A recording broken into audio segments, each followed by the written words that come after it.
of everything we could see. We knew we were impervious, no matter how we'd bleed. We never fought for breath, peace and prophetess. We were nothing we were before. Awake, awake, this is a dream state.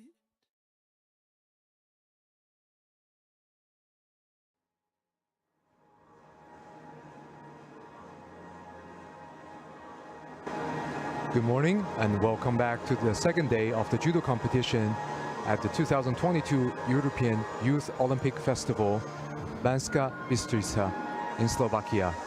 Yesterday we concluded with the day one of the individuals competition with the girls under 44 kilograms, under 48 kilograms, boys under 55 kilograms and under 60 kilograms categories.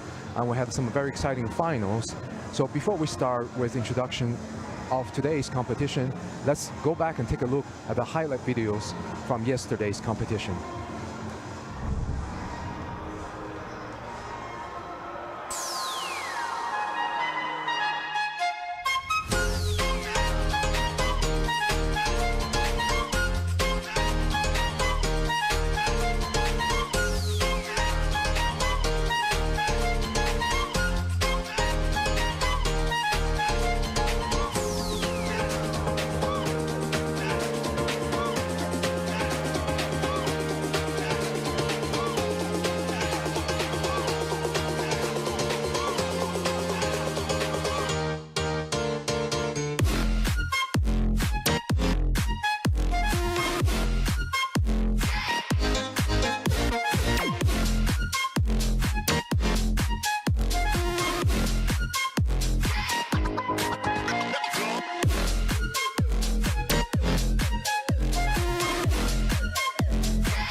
Switch.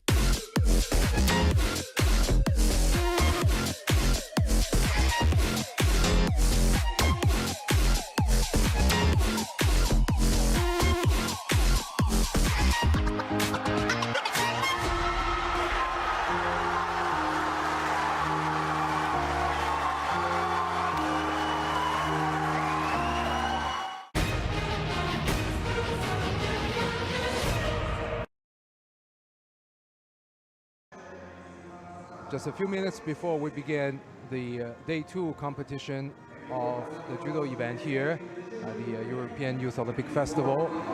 First of all, for those of you who are not familiar with the event, this is a top sport event for 14 to 18-year-olds, and it's held every 2 years in both the summer and the winter edition. And this year there are 48 European countries participating, with the exclusion of Russia and Belarus. And here at the judo competition, this year we are seeing those who were born in the year of 2004 to 2005, which are the 17 to 18-year-olds competing here for a top spot at this mini Olympic Games for European athletes who belong to the European Olympic committees through their National Olympic Committee. And in day one, we've witnessed some very good fights, and we had 2 European cadet medalists, 2 bronze medalists from the under 55 kilograms category making appearance here. Vahe Agassian of Armenia took a bronze medal in the event in Porec, and yesterday he added another bronze medal here at the European Youth Olympic Festival. David Lamotashvili from Georgia, in the meantime, had a bronze medal from the European Championships for cadets, and yesterday he improved upon that result with a gold medal. And the Netherlands had a double gold medal result from Vera Vendel at under 44 kilograms category, and Joachim van Harten from the under 60 kilograms category, which he finished the last fight of the day with a spectacular, an unusual Uchimata that's executed by hugging around his opponent's waist and continue to rotate, switching direction and finishing the throw, landing his opponent flatly onto his back. It was definitely a very memorable conclusion. And also to mention, the one Italian gold medal went to Ilaria Finestrone in the under 48 kilograms category. Also, she finished her final match in style by Vasari Ippon. And here we have 43 countries represented at the judo event here at the European Youth Olympic Festival. There are 168 boys and 129 girls for a total of 297 players, with the top countries present here as the following: Azerbaijan, France, Georgia, Germany, Italy, the Netherlands, Romania, and Turkey. And coincidentally, each of these countries brought 12 players. And with so many players present, we have a total of 21 teams for the team competition, which will take place on Saturday. So since yesterday, we're going to have the individuals competition every day until Saturday, when we have the mixed team competition. And yesterday, we have the following ranking in terms of medals, with Netherlands taking first place with 2 gold medals, Georgia taking second place with 1 gold medal and 2 bronze medals. Italy follows third place with 1 gold medal. Azerbaijan has 2 silver medals, ranking at 4th place, and Hungary placing at 5th place with 1 silver medal, followed by France and Germany, which has 1 bronze medal each. And today we'll see the competitions for the boys under 66 kilograms category and under 73 kilograms category, as well as the girls under 52 kilograms category and under 57 kilograms category. And we'll be following them on 2 mats. And today we're going to mostly follow the 57 kilograms and under 73 kilograms category on mat 2. And on mat 2 in the under 73 kilograms category, we have a favorite from Serbia who came here with a medal from the European Championships for cadets in Porec last month, and that is Mihailo Simin of Serbia. And in the girls under 57 kilograms category, we have the reigning cadet European champion from Azerbaijan, Fidan Alizada, who is looking to take another gold medal at this top event. So for the 73 kilograms category on mat 2, we shall start with the first match here between Artak Torosian of Armenia in white and Joseph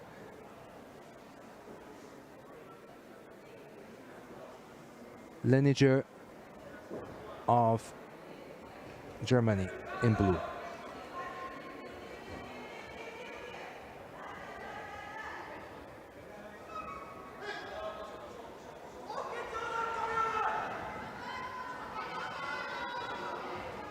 And this is a big category with 73 kilograms,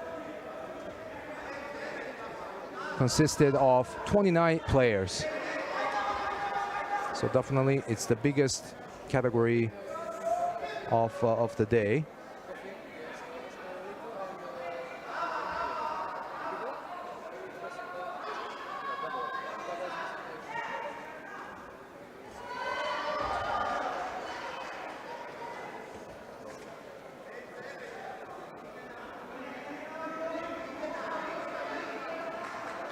So this event, the European Youth Olympic Festival, definitely is a top-level event to allow the younger players to experience competing at a very high-level atmosphere against people of their own age group. So for the judo event, mainly you have the 17 to 18-year-olds, and because of the pandemic, this event was postponed from last year when it was supposed to be held.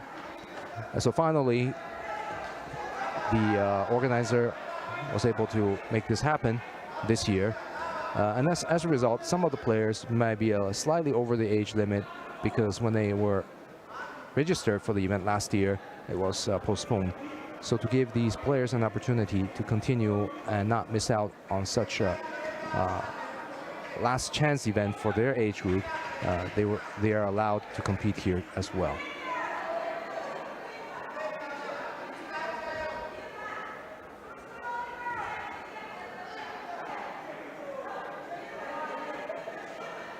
And the noticeable difference between this competition and many other competitions of similar skill or level taking place in the last 2 years is that you have a nice crowd. You can see the audience area is nearly full with supporters, local audience, and teammates of the players who are competing. So on this mat, we have the boys under 73 kilograms category, and on mat 1, there is the boys under 66 kilograms category going on right now. If you would like to watch that category, you can switch to the other live stream on our EJU YouTube channel. Hashtag EYOF 2022. That's EYOF 2022.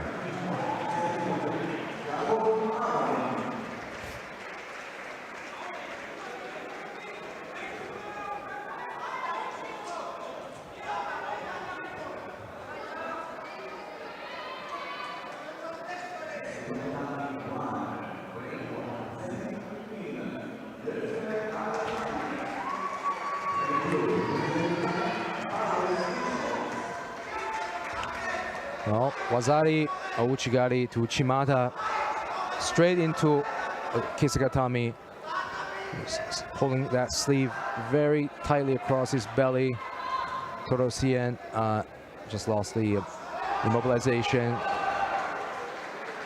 Lineker gets out just in time before conceding a second Wazari, which would have ended the match. So it was over the back grip, Ouchigari coming low and almost from the floor, switch position, switch direction. And Ippon, well, change to Ippon. So that's it. Torosian wins the first round.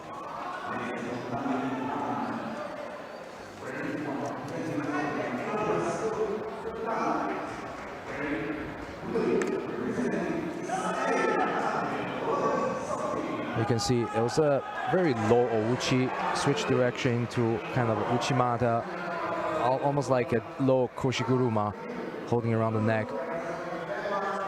So coming up, we have Vlad Mitru of Moldova and Morgan airball of Denmark. Straight away, Mitru comes with Hisaguruma. Takes airball off balance.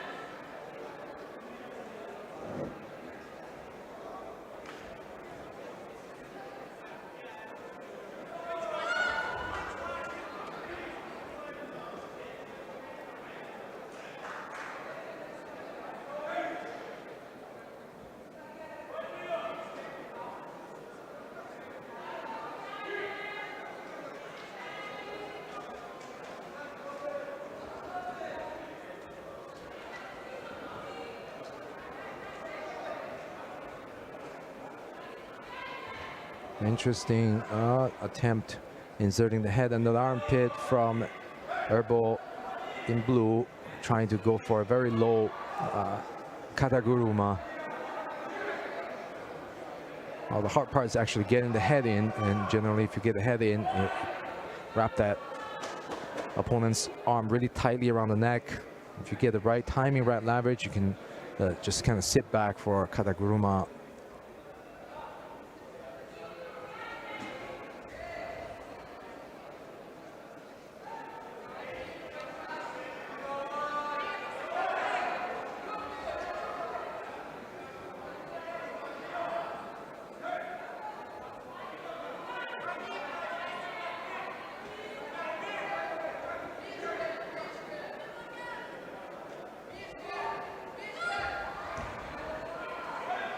Well, the Danish team has brought two players, one in 66 and one in 73 kilograms, and both are fighting today.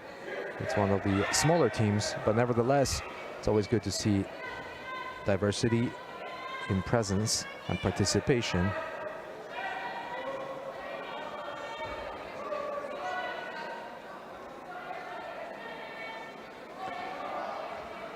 Now Mitru got on to Erbow's back, trying to turn over his opponent, and now referee stands him back up. And already leading with Vazari, Mitru has on board.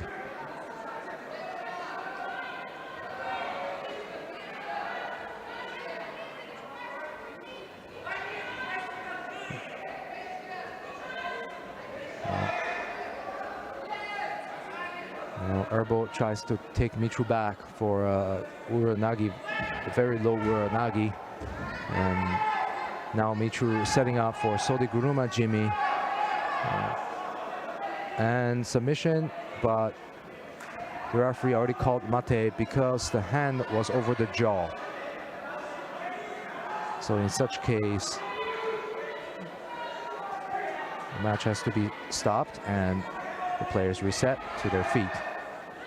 And yesterday we saw a match, I believe, between the Dutch boy Joachim van Harten and a French boy, where he did a Sodiguruma Jimmy that's executed from a katagatami from the side, and the French boy didn't submit in time and lost consciousness. And under the current rules, if a player loses consciousness during the competition, then they're not allowed to come back to fight the rest of the competition. So it's not just they lose a match, they also have to be out of the competition. And that's, I think that's the rule designed to protect the younger players from taking unnecessary risks. It's not the rule for the older age categories like junior or senior, but for cadets, definitely. That is a rule reinforced. Kouchigari from Erbo, now he's picking up the pace. Earlier, he just did a Seo Otoshi, almost throwing Mitru onto the side. with just 51 seconds left. Mitru still has the lead with the Vazari, and Herbal has to pick up the pace and press forward if he wants to have a chance. Sumigaishi, very quick, straight off the grip from Mitru, throwing Herbal onto his front, not enough for a score.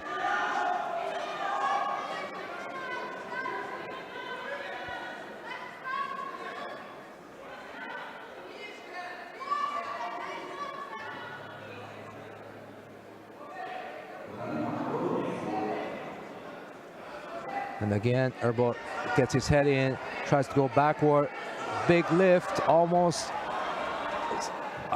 So close, very bold entry. A nice, quick transition from one technique to another. That's definitely the type of actions we like to see. You can see it with a deep entry off the head, trying to lean back, and then Mitru defends, changes direction, almost does a Uchimata, narrowly avoiding landing Mitru on his side. And now Mitru is holding down Herbal with Yuko Shiogatami, starting from a Kisagatami, switching to Yuko Shiogatami, and Wazari Abasete Ippon. I was so close. What a nice and very closely contested match with a lot of good actions. So you can see Mitru started with a quick Sumigaishi and then transitioned straight into Kisagatami and then finished with a Yuko Shiogatami side four corner hold. Just 3 seconds left on the clock. Well, I hope this is a predictor of what is to come today.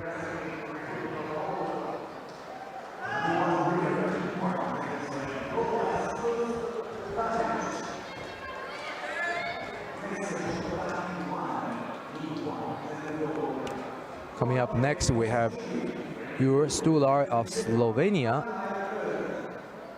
in white and Martin Break Jensen of Norway in blue.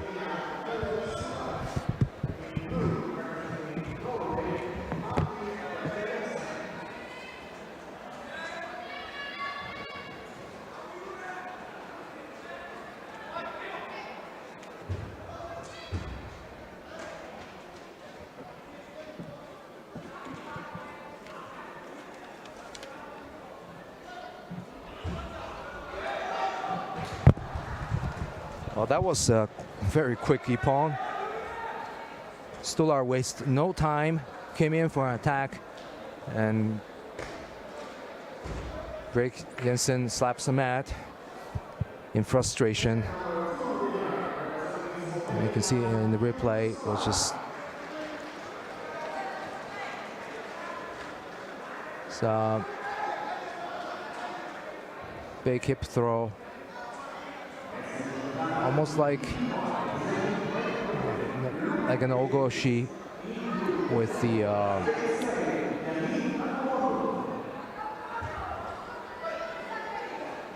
elbow really left behind. Just, I think it was just more of a good timing coming across, almost like a haragoshi without the foot sweep, you know, on the leg.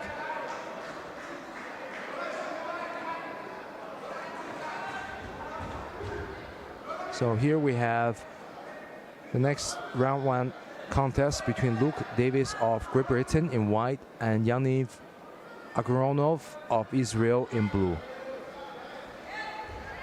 Oh, Wazari straight away from Davis.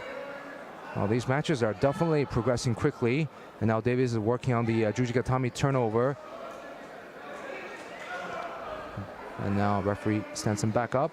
So you can see in replay, just a very low, I would say, it's almost like a tsurigoshi, you know, grabbing the belt, grabbing the back, and just kind of dropping down the knees.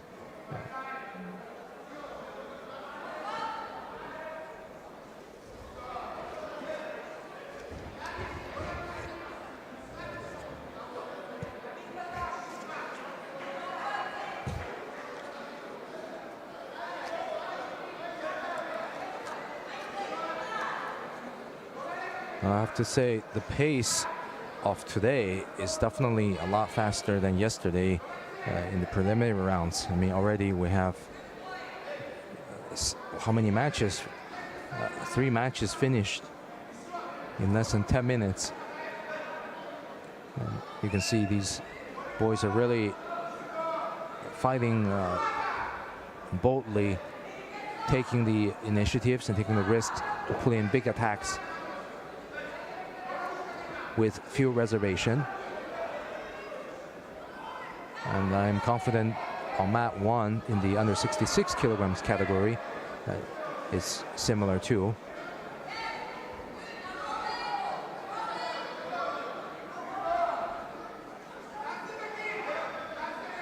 Well, I think that was the sponsor kind of just crumbled up. And sometimes that sponsor sticker on the back patch, they can come off during the intense grip fighting or throw.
Just a very awkward position. Both have the around the back grip, trying to step around each other for the hip throw.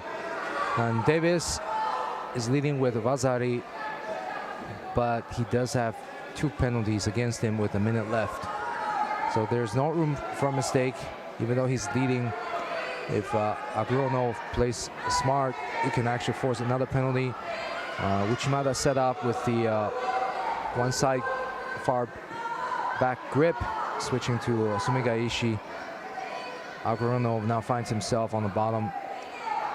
And yesterday, actually, we saw many fights where players tried Sutemi Waza, sacrifice techniques, and sometimes these players find themselves on the bottom, either the risk being immobilized or actually being immobilized with various pins.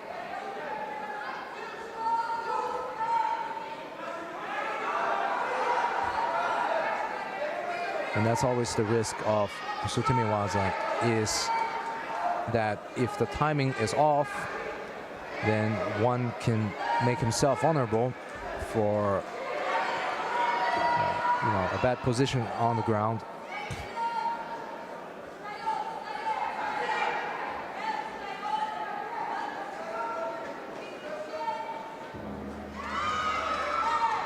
And Davis held long enough onto his Vazari to go through the next round.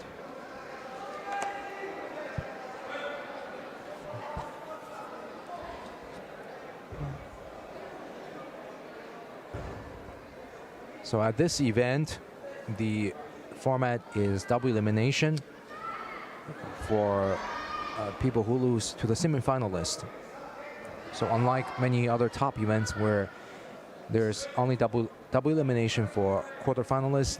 Here, if a person loses to a semifinalist, then that person can go through the repechage to have another chance to recuperate through the recuperation matches for a chance to win the bronze medal.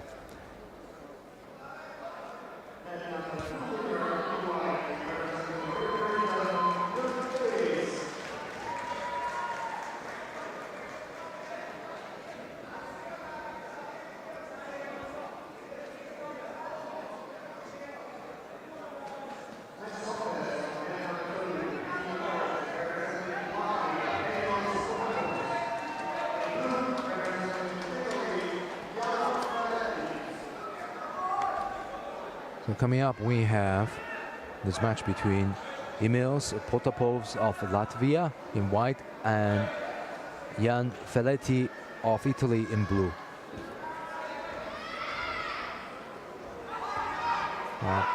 Still Toshi right away from Felletti. Now Potapov tries to go for an arm lock. Gets picked up, and they're reset back on their feet.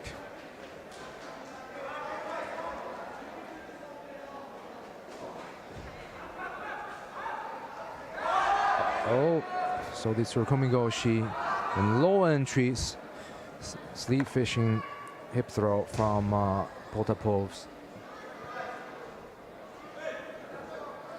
No score.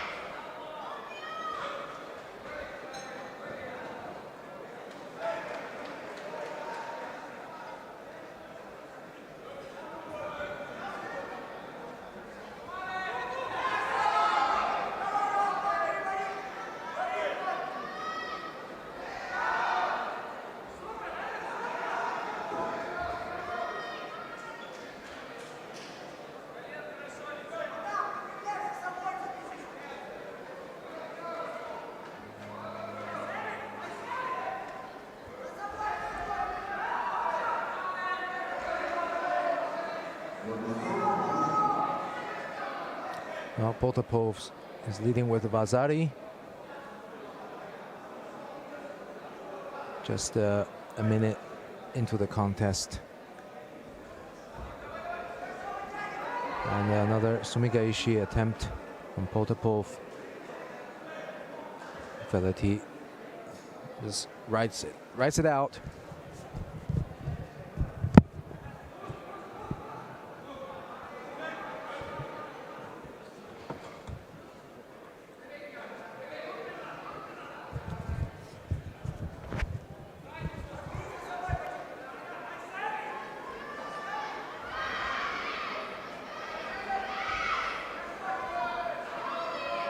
Potapov seems to be able to get around his opponent enough to actually lift the sleeve for the Solitsuru Komigoshi. And it looks like he just needed to catch Felletti at the right time with his body positioned a little bit better. Because if he drops and then there's not enough momentum, it's really hard to continue the rotation for a finish.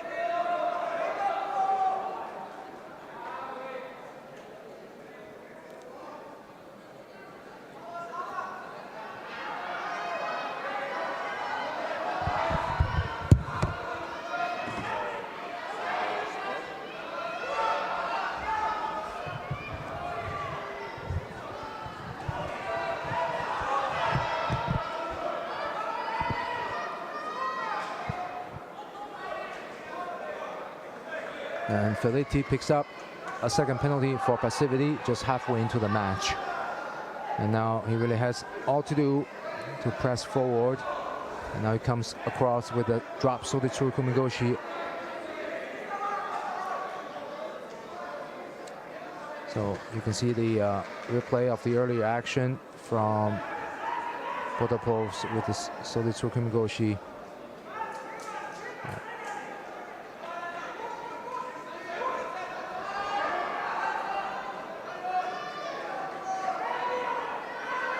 think that's when they gave the Wazari,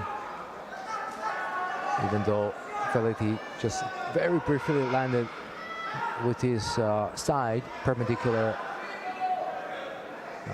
on the mat to his back, which was enough in today's scoring criteria to give a Wazari.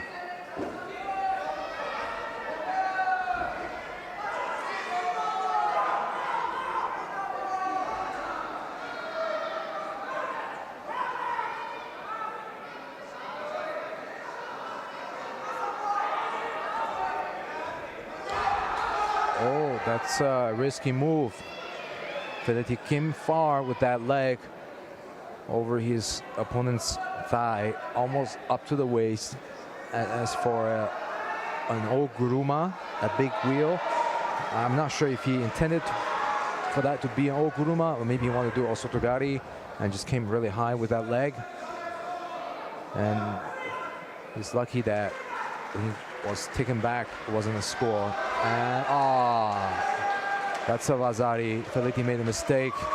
Came in for a drop. And so did Tsurukomi from his knees, and just didn't get the right timing with the pull on the sleeve, and gets pushed back, flat onto his back from Protopov's. You can see good entry, but a little bit far from the center of his opponent's legs, and just gets pulled back.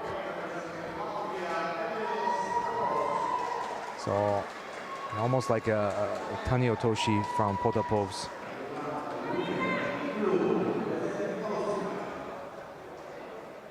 More like a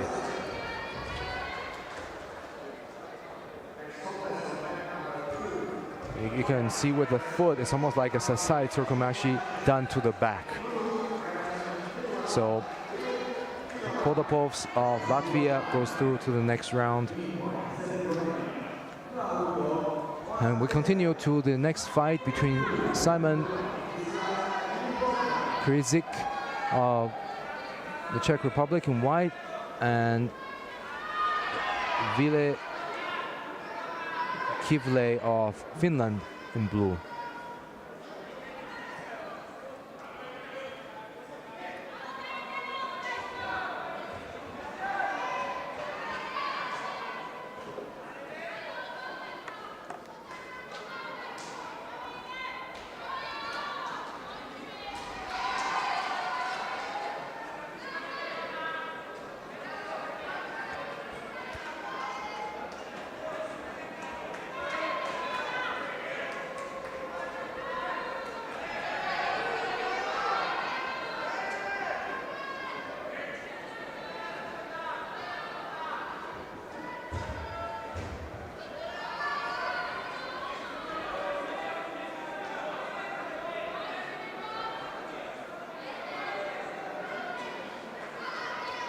Out of bound.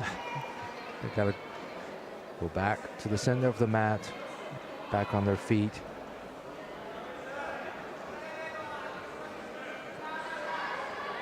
First penalty for passivity goes to Kivile of Finland in blue.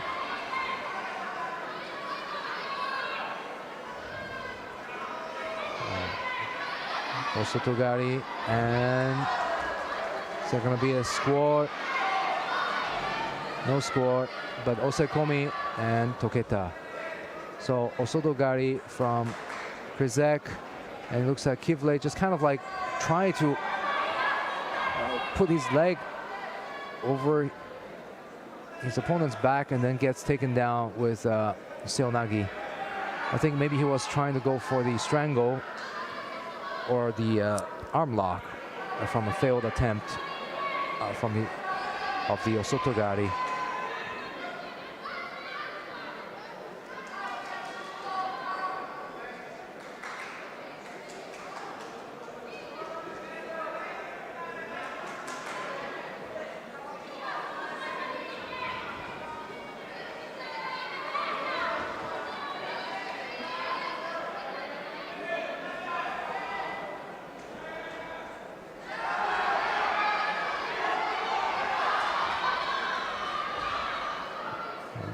These two are definitely very very, very quick attacks and counter-attacks.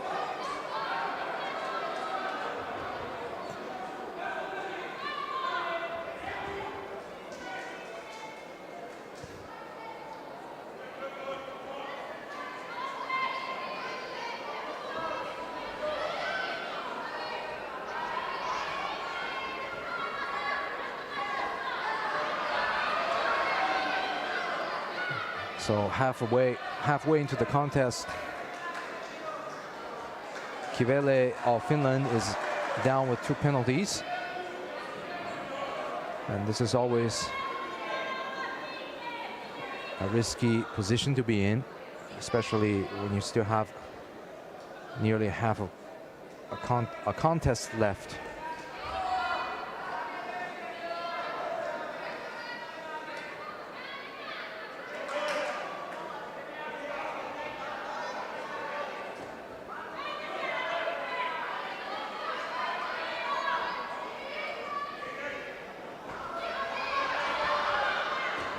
Nice the Ashibarai from Kivele, now transitioning, always trying to climb onto the back to get that set up for a strangle.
So in this tournament, there is seeding. They take the top 3 ranked positions from the junior world ranking list and the cadet world ranking list and place them in the seeding position of the pool accordingly.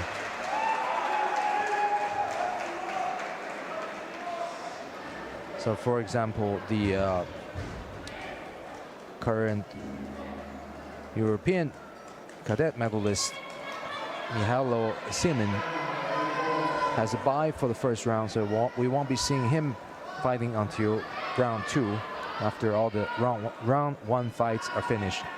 And here we are in golden score, still in this contest between Simon Kryzek of the Czech Republic in white and Ville Kivele of Finland in blue. And Kivele managed to really well to stay away from a 3rd penalty for 2 minutes after he already had 2 penalties against him. Not an easy feat to do here, to stay away from a 3rd penalty with so much time left. 2 minutes doesn't seem like a lot, but it's a long time on the mat. To not make any mistakes.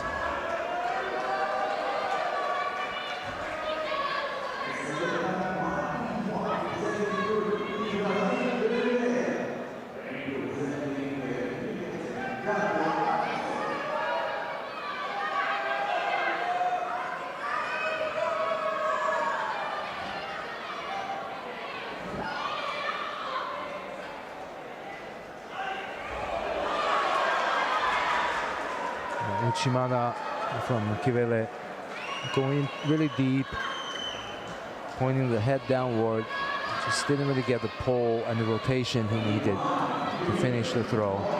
And now he finds himself under Kryzek, who's trying to apply a Sankaku Jimi.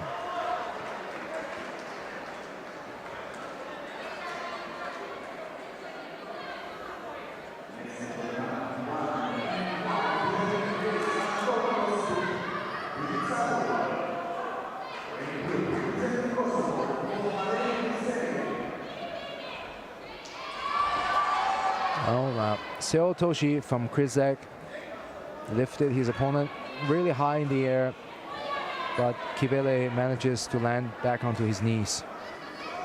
So what a reflex.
Kryzek likes to drop on many of his attacks, which doesn't give much opportunity for the opponent to put in an attack of his own.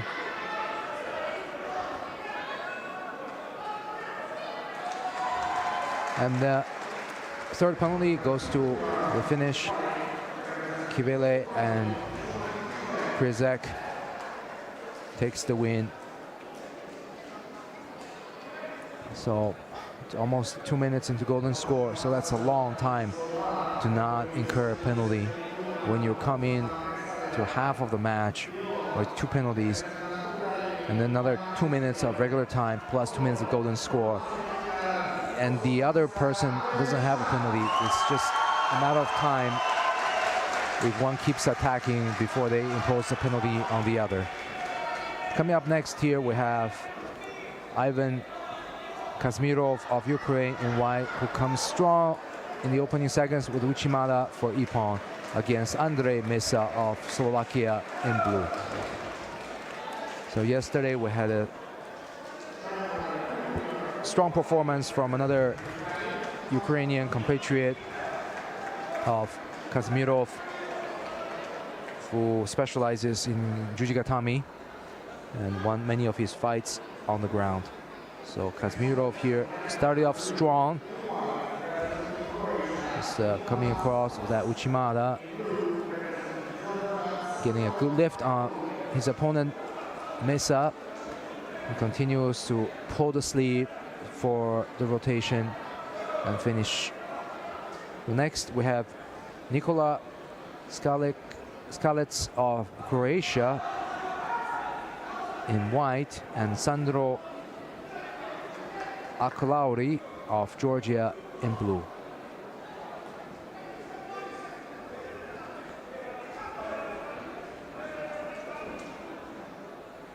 So you can see Akalauri works really hard to control the the right sleeve hand of his opponent.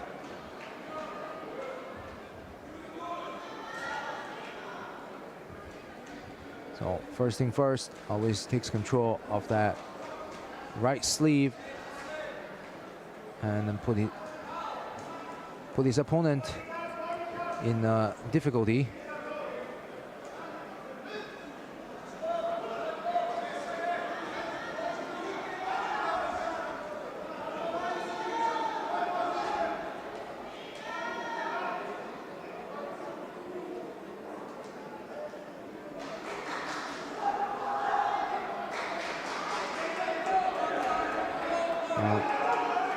With the strong dominance on the gripping Aklauri is making his opponent look passive, and now Scarlett picks up the first penalty for false attack. And Aklauri also has a penalty against him, so they're even in terms of penalty. Aklauri is dominant in the gripping, but he hasn't really tried any serious attacks here. And Scarlett picks up the second penalty for ducking his head under the high grip. And now the first attack, Uchimata Makikomi from Aklauri, no score, and straight into a very well, it was Kisagatami. Now switching into Yuko Shiugatami. Wazari, and can he get out? And the answer is not enough time for Scarlett of Croatia. Aklauri scores ippon with osekomi.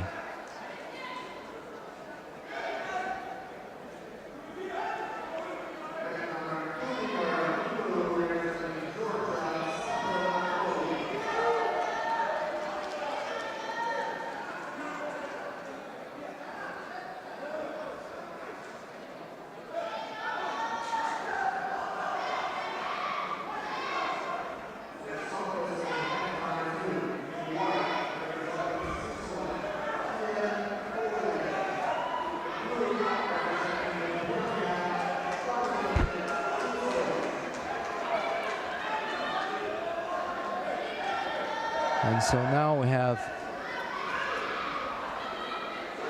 Tian Olevi of Switzerland in white and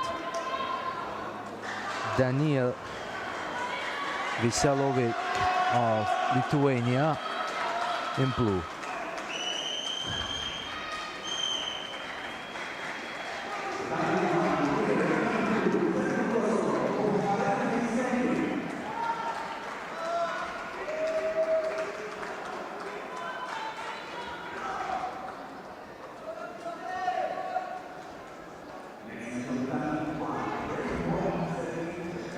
Quick Seotoshi from Olevi. The hips were a little bit too far when he dropped.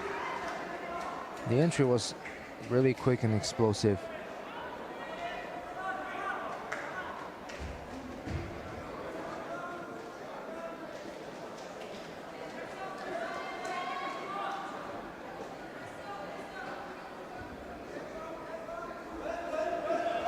Oh. Wazari goes to Olevi, came across with the Tsukumigoshi, dropping onto his knees and continued to rotate sideways, manages to turn over his opponent. So the Tsukumigoshi drops the head down and just continues with the momentum, scoring Wazari.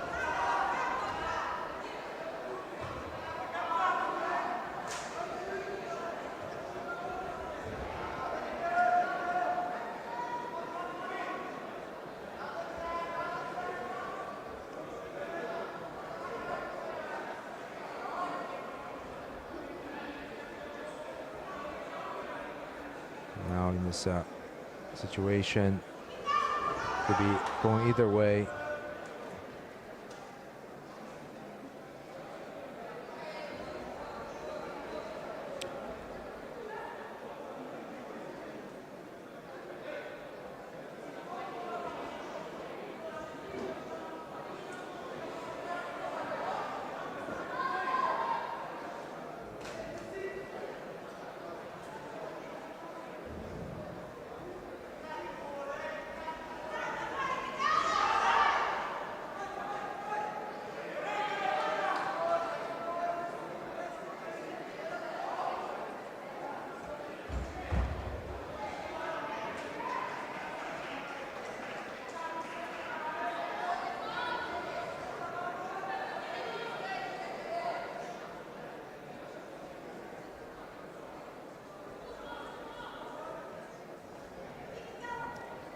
Uchigari switching to Uchimata.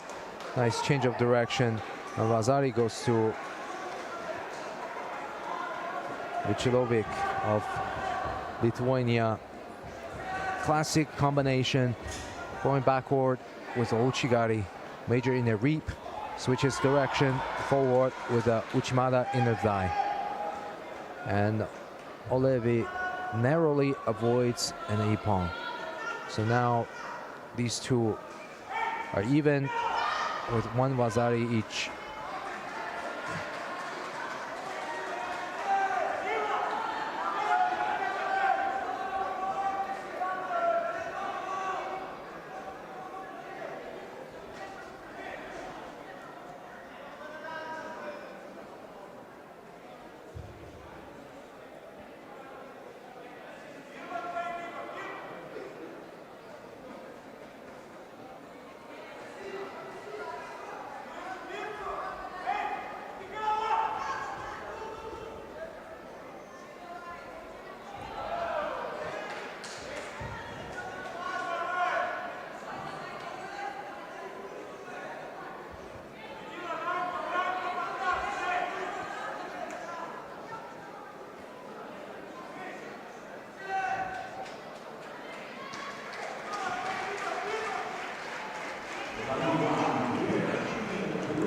Well, that's definitely very low. So the Tsurukomi from Olive really just completely gotten under his opponent's legs, held onto the sleeve.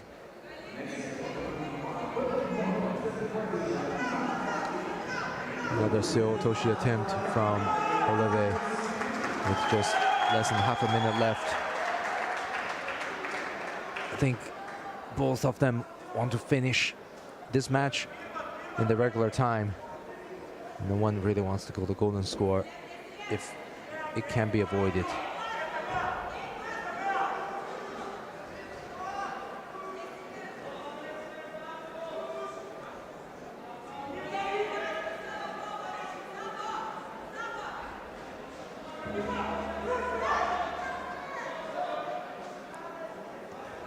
Well, golden score looks inevitable.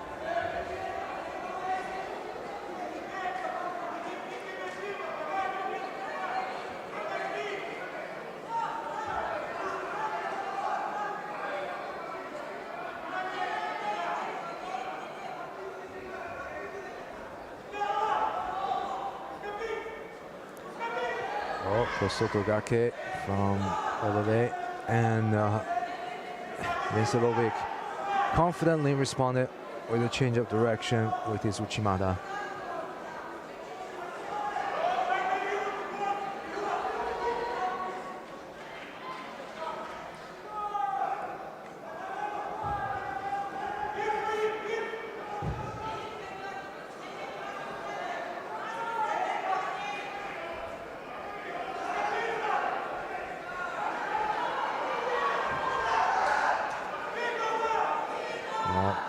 On the edge of the outside part of the mat.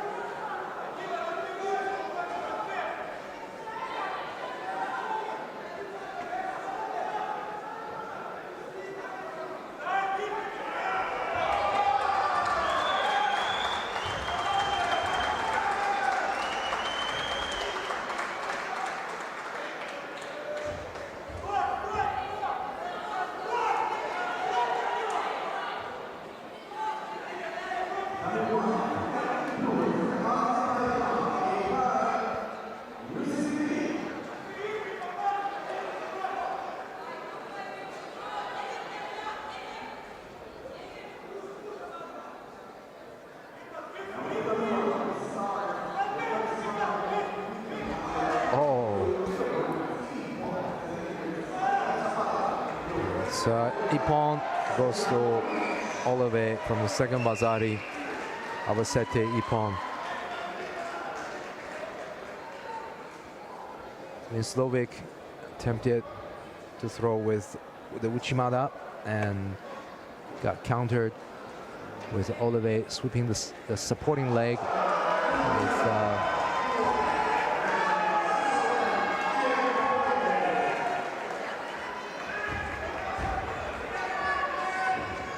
You see Uchigari switching Uchimata, and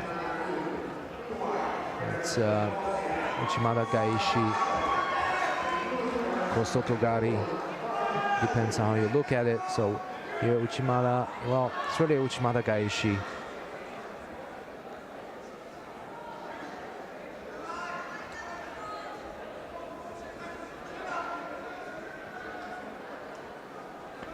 And now we have Lisa Nascho of Austria in white and David Schulik of Poland in blue.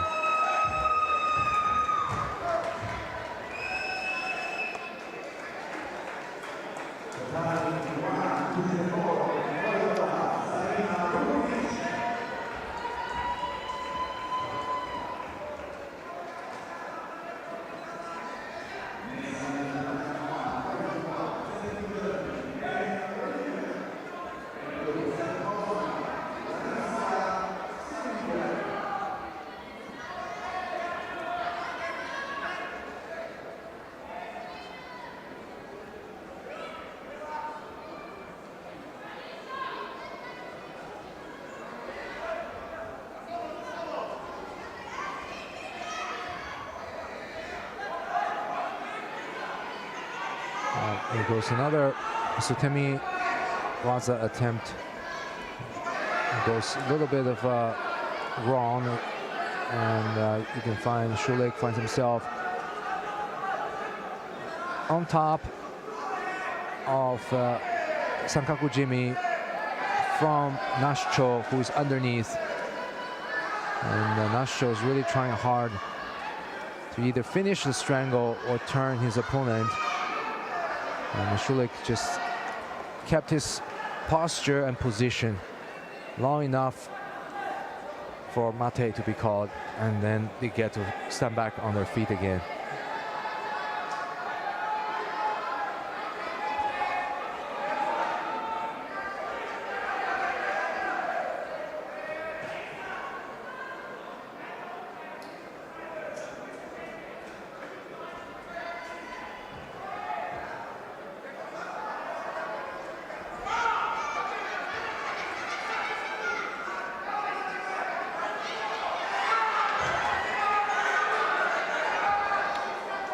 Well, it was a nice turnover for a moment, but once the leg becomes trapped, it's no longer osekomi, and now Schulik has to work to free that leg.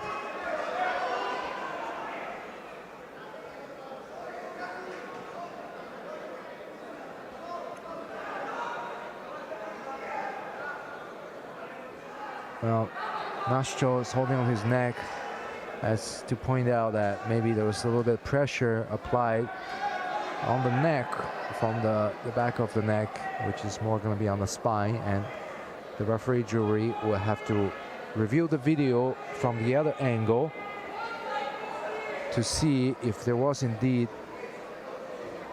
illegal neck pressure applied.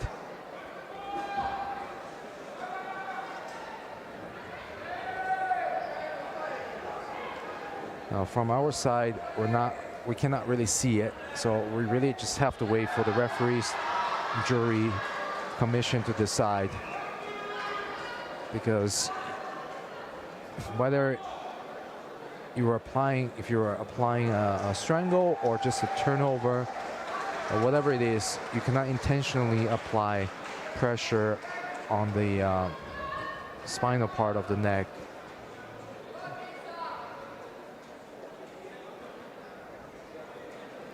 Otherwise, it will be a disqualification. So in fact, after the Grand Prix in Croatia recently, the IJF made some clarification or modification to the existing rules, where if you have a person in katagatame, especially from the top, you can't really push down with the back of your leg on the person's neck to cause a submission, because it's one thing to bring the neck tighter against your waist or against his shoulder or arm for a strangle. And it's another thing to push down on the back of the neck to make force pain, which is also something that could be dangerous, but wasn't something to be given Hansoko Maki here. So Schulich did nothing illegal according to the referee jury, and whatever happened, that was unintentional, and the two will continue to fight.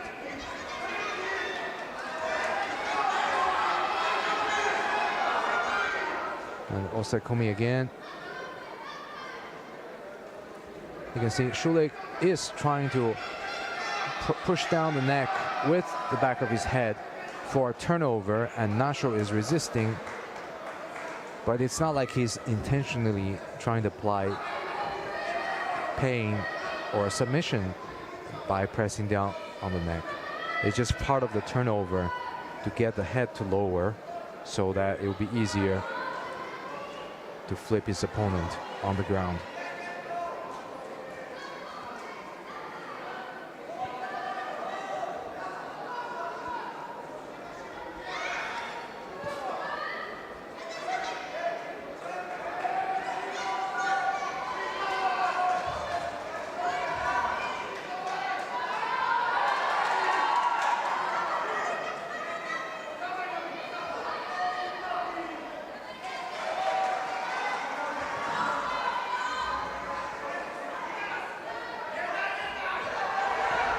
Oh, big throw.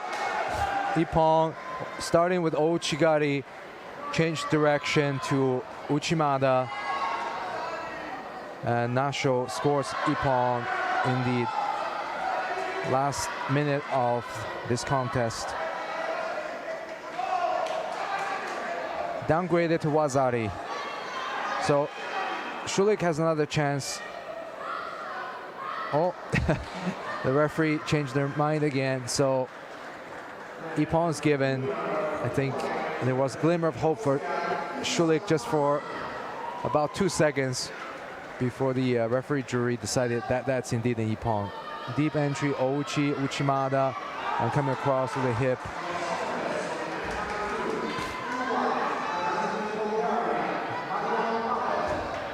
Uchimada dropping the leg back down.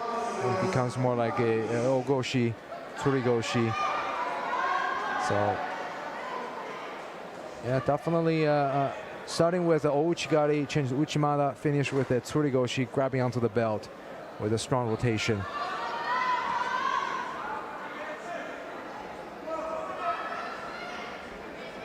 So this round we have Mariam Paliv of Bulgaria in white and Alexios Mikhailidis of Greece in blue.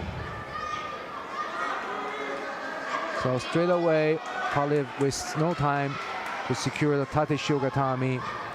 Now it's broken as his leg becomes trapped. And that's the thing with the Tate Shiogatami. Now he transitions into Kuzuri Kisegatami. So a variation of the scarf hold, holding on to the armpit on the far side, and really keeping his head down, just really securely for the Ippon. Well, the match finished before he even had a chance to get started.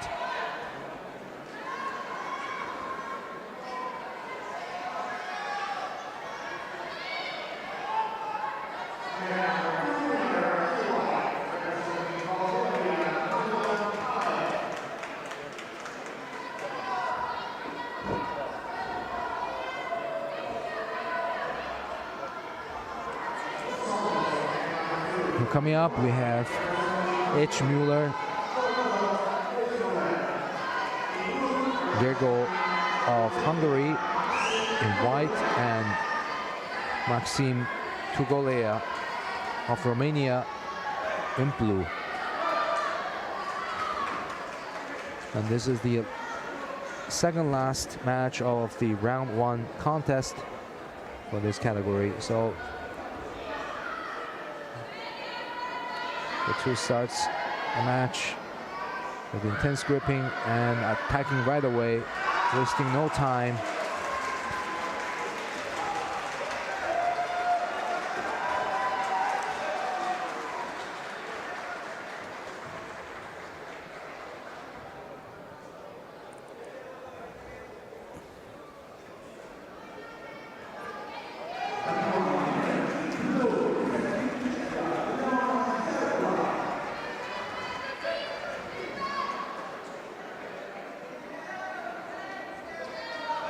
Shido for putting a finger inside the grip,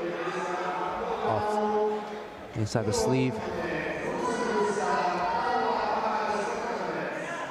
But not even a minute, and look at how many gripping exchanges, attacks back and forth between these two.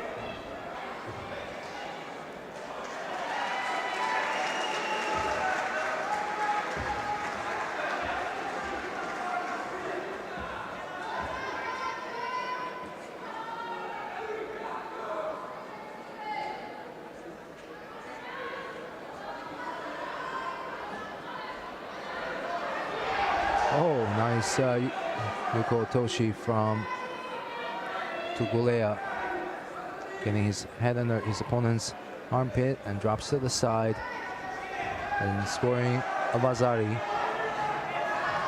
It was a very clean move.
With the back grip, Ouchigari, good response from Togulea toward his opponent's deep over the back grip.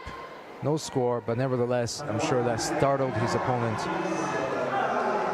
who wasn't expecting such response from a dominant gripping situation.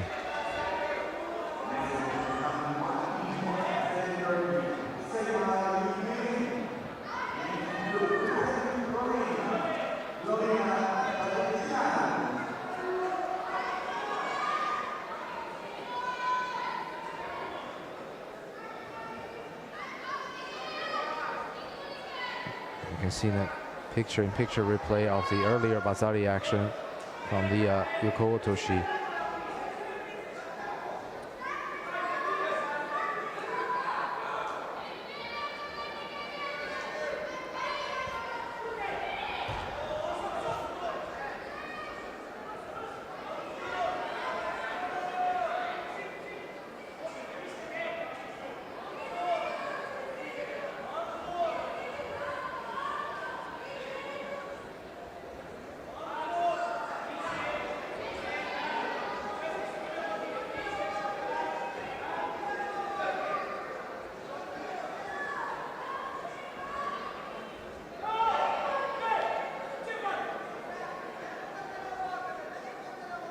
False attack penalty goes to to Gulea, who's leading with Vazari in the last seconds of this match with just 3 seconds left.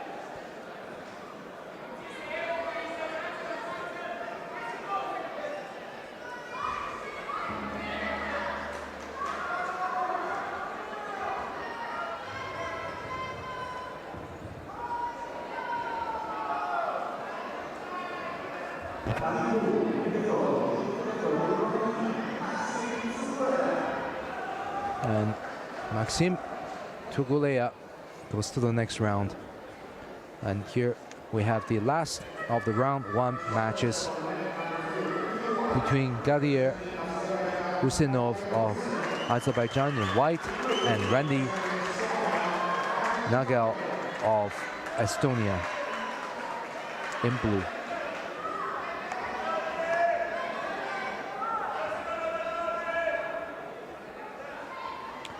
Getting the high collar grip straight away. Husinov wastes no time trying to establish dominant grips.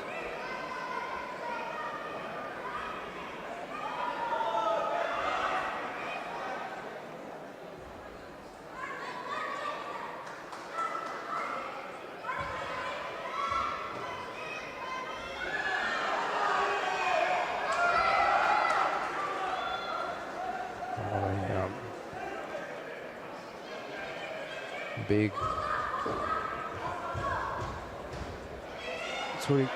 Tsurigoshi Koshiguruma from Husinov.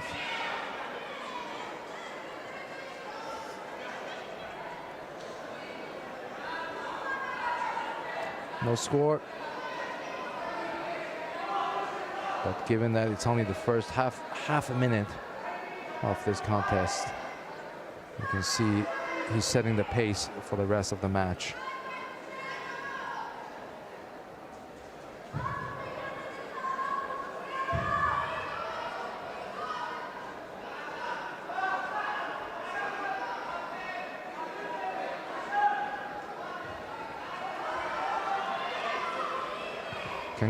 Kenkayutsu gripping, opposite gripping, left against right, and change of direction. Husinov does the Ippon Seonagi, jumps on the arm for the Jujigatami. And Nagel kind of just moves parallel to his opponent. Now Husinov shows that he knows what to do, and he's really trying to go for the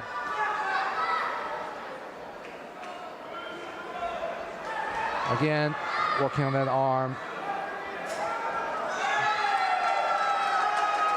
And Ippon never give up on that arm.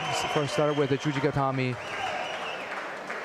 You can see Ippon Seonagi throwing his opponent onto the side for Vazari and continues with Jujigatami. And when he didn't have the Jujigatami, when his opponent was parallel to him, he tries to put the leg in there for the Hisagatami, which also some people call it Ashisankaku Gatami.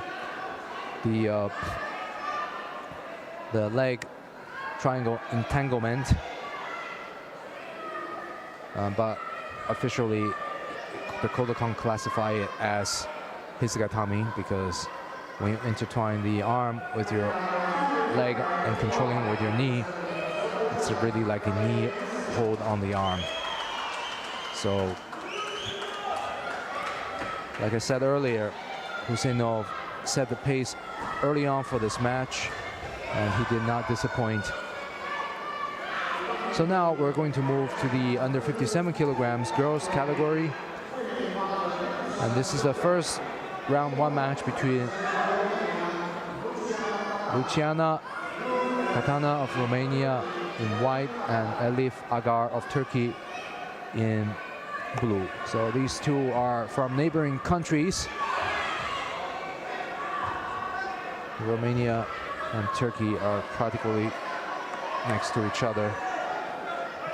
At least part of their borders share some geographical proximity. And Jujigatami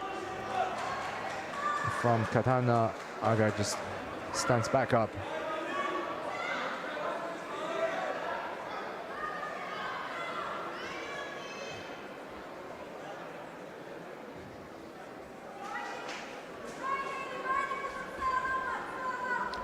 Romania has a tradition of strong women's judo in the last few decades. So they have this pipeline with new talents continuously fed into the pipeline. And as they go higher through the level of competition and age category, you can see they have consistent results at the senior level. And Turkey in recent years really stepped up on its effort to develop girls judo at a younger age. So now they start to have a more solid base for women's judo at the higher international level, which is also why we're seeing a lot more Turkish girls and women participating in various competitions. So Turkey, for example, is one of the top teams here with a team of 12 players.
Tsurigoshi for Ippon to Agar.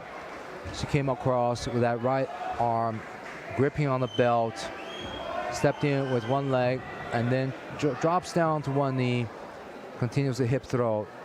You can see she stepped in as for a Uchimata setup, and then kind of just drops down and rolls her opponent over, getting the hip across.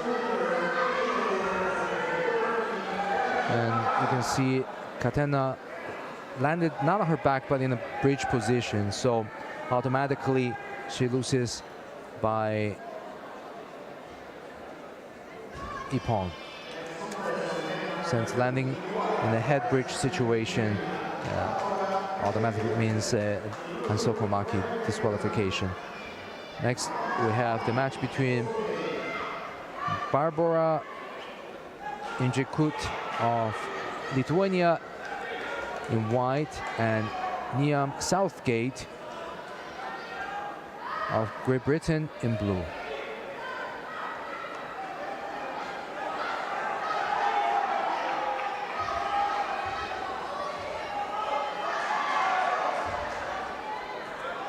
Oh, a nice spinning Tomonagi from Southgate.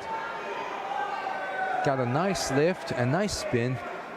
And just didn't really rotate enough the upper body of her opponent, but it must have been startling for her opponent. And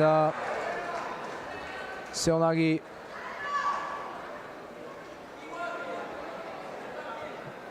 Ippon in the first. Well, Ippon's called off, and then that's a Vazari.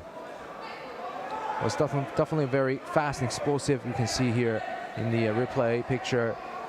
Drops under with Ippon. Seonagi pops back up. Since she didn't stay on her knees, it's not Seo Otoshi, it's still Seonagi.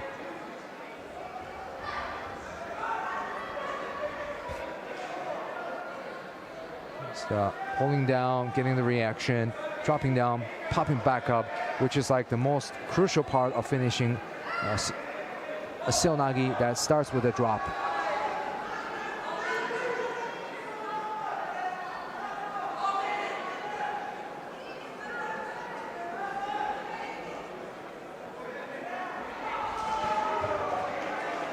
So the main difference between Seo Otoshi and seonagi, especially when it's a seonagi that starts with a drop, is that seotoshi, the person just kind of pulls the opponent down and drops.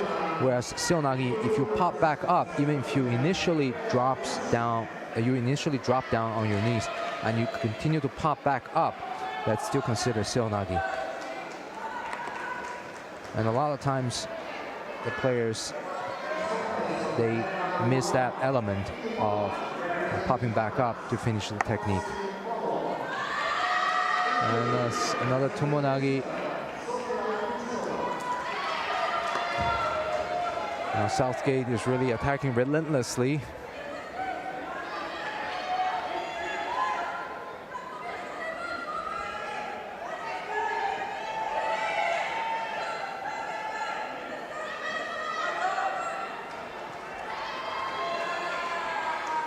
The second Wazari goes to Southgate, and that finishes the match.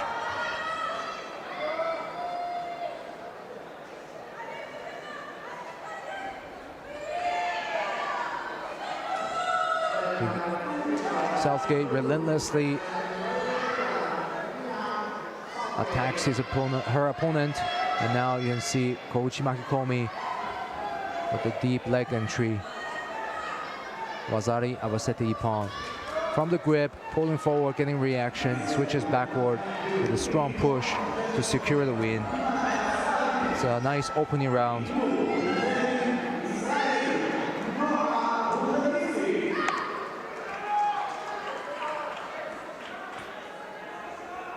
Coming up next, we have Masa Slavenec of Slovenia in white and Noah Brozaniski.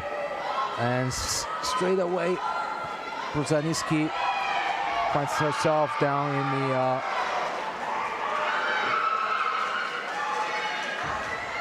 Yuko Shiogatami, and Ippon, Wazari Awasete Ippon. That's a quick finish. We barely got started here. 22 seconds into this match.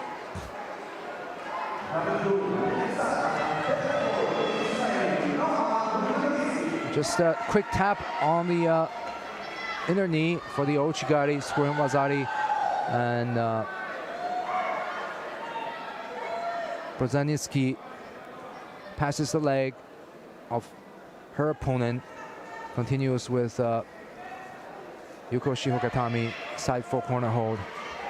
It's a very classic transition, Ouchigari to leg passing into osekomi.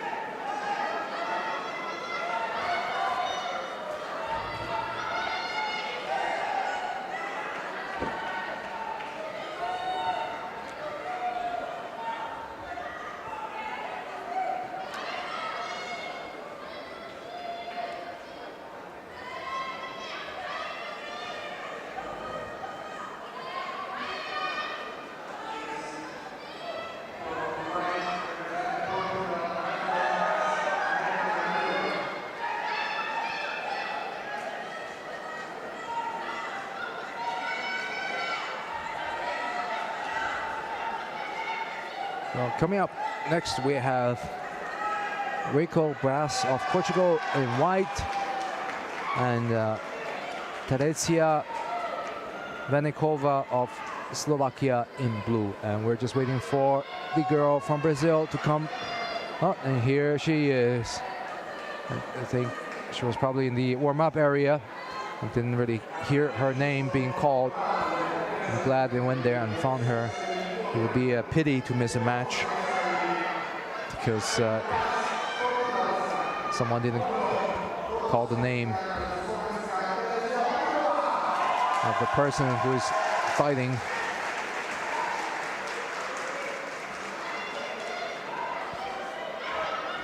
And that's the stuff of nightmare. I sometimes have nightmares like that. Going to a competition and then you find out that the competition went on without you because you didn't hear your name. So I'm glad she's here and ready to fight.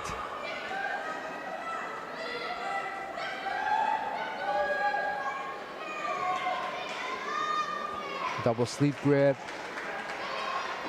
It's very tentative. It's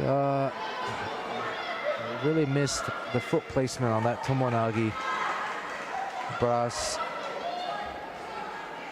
probably still needs to get her head in the zone. Being called on the mat with such short notice.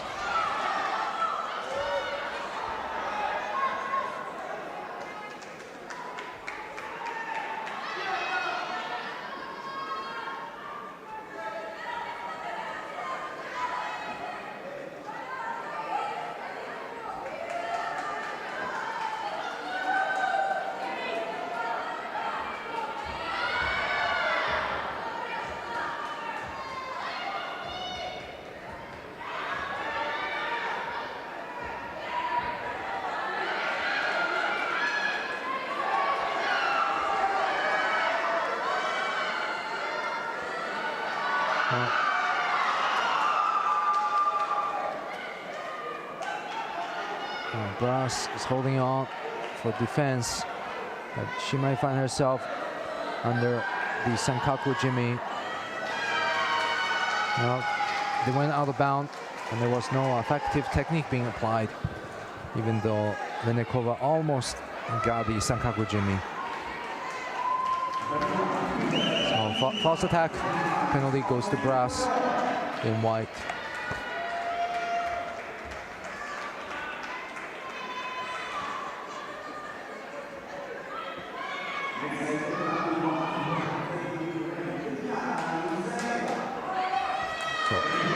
Ayusu stands, and Sumigaishi attempt from Brass finds herself on the bottom, having to defend again from the opponent's attempt to pin.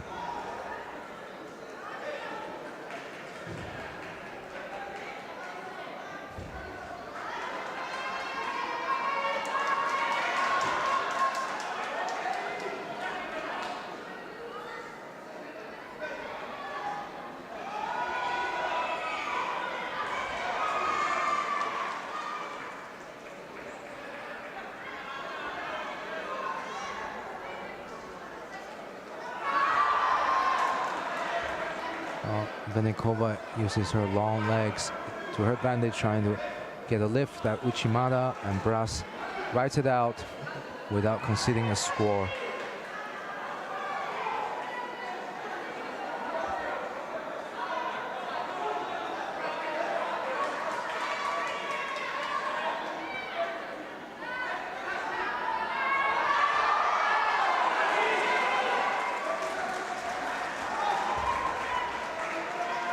Wazari goes to Venikova,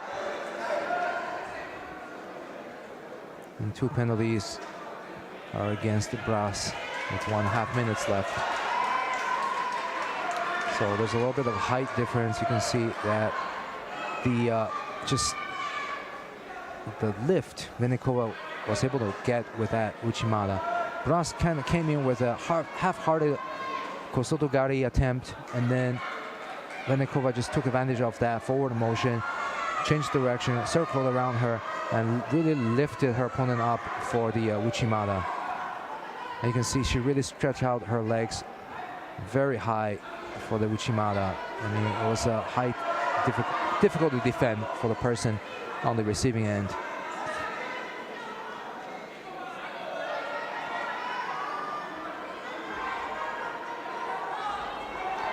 Now she's working on the Sode Guruma Jimmy, sleeve wheel strangle.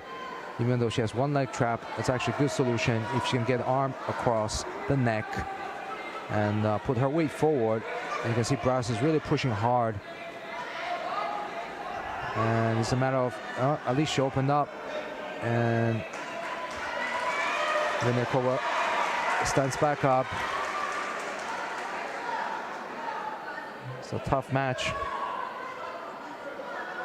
A lot of actions we're seeing from both girls. Though Brass has a tendency of finding herself on the bottom, whether it's to defend her opponent's attack or from her own attack.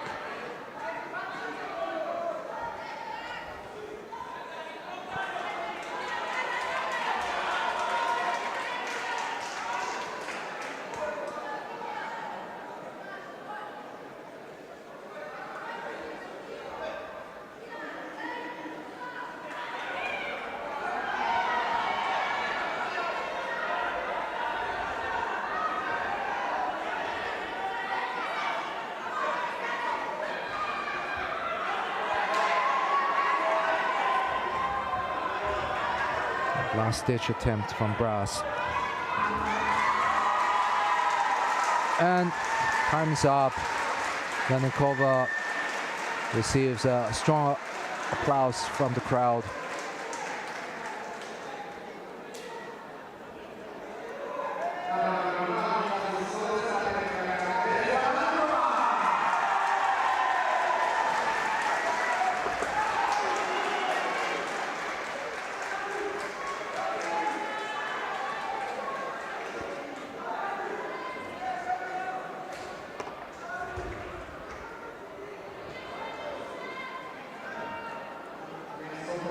The last of the round one contest.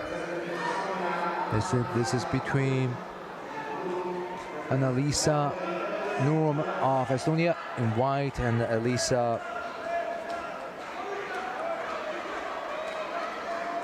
Bijuras of Norway in blue.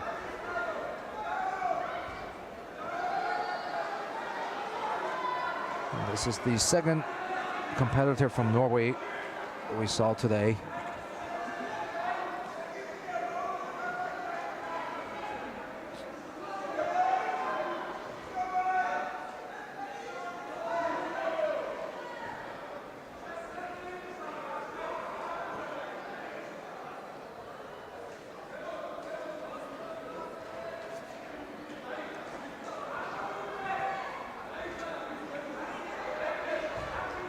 Norm is working on the turnover.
Looks like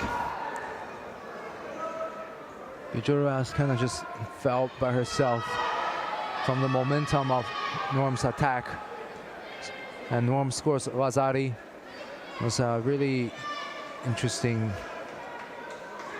It didn't really look like this. Well, it did look like Norm came across with the ukigoshi and then just kind of drove her opponent backward, came across, and as her opponent lost balance, Norm just drove her down for the Vazari.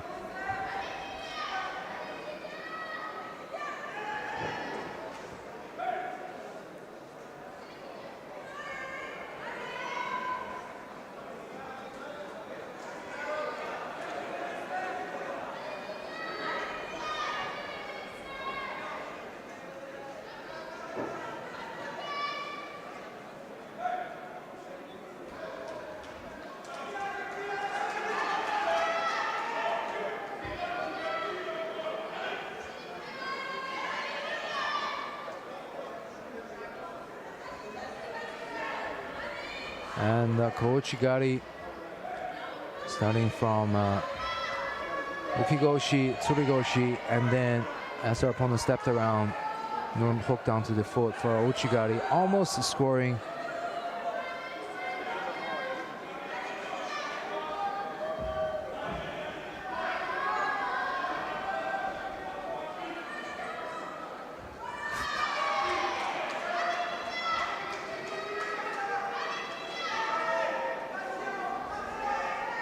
And now she's working on the Okurieri Jimmy. Just They're holding on tightly, pushing down with that leg. And it looks like Ueras just holding on comfortably, saying, hey, it's not really there, the pressure's not there.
And Norm of Estonia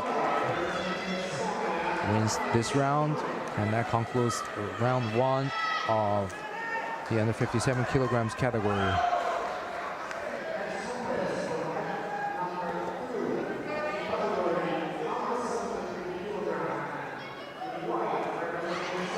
So now we have the top seed here. Medalist from this year's European Championships, cadet Mihail Simin of Serbia in white against Artak Torosian of Armenia in blue.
Well, first Wazari goes to Torosian against the top-ranked Simin.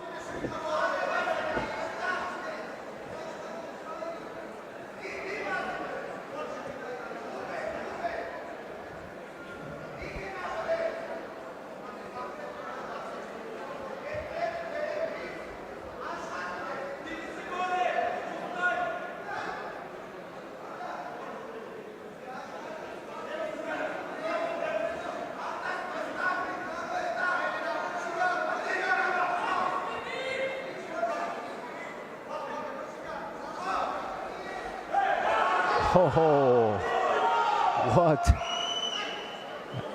a nice Uchimata Tsukashi for Simin. And Wazari goes to Simin. Really got to see the replay of that action, because that's what the referee jury is doing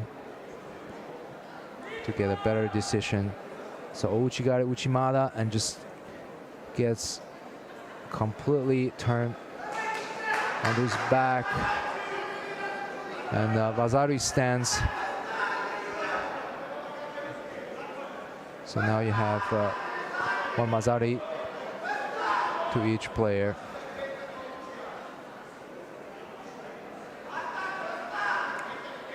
And that's when it gets interesting.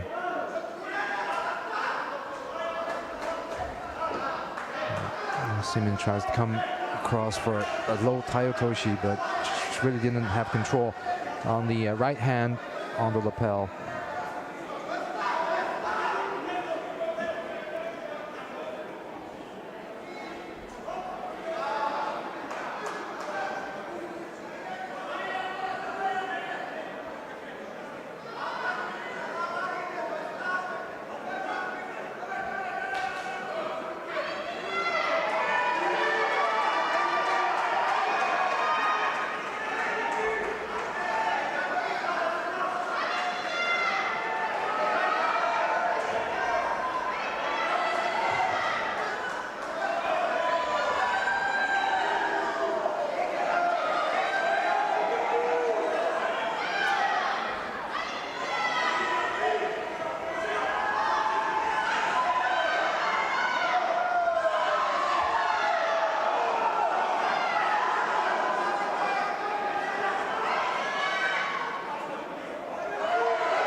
So change of direction, Ouchigari to Sumigaishi. Torosian likes to do the combinations, and Seaman is quick to respond.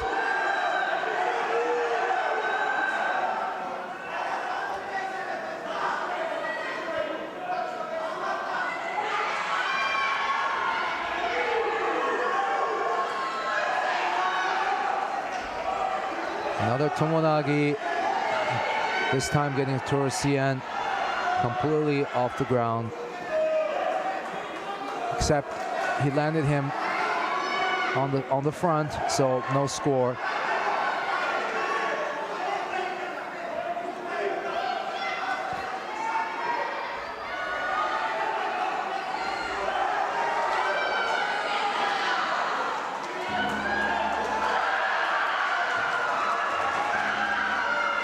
And these two will decide it in golden score.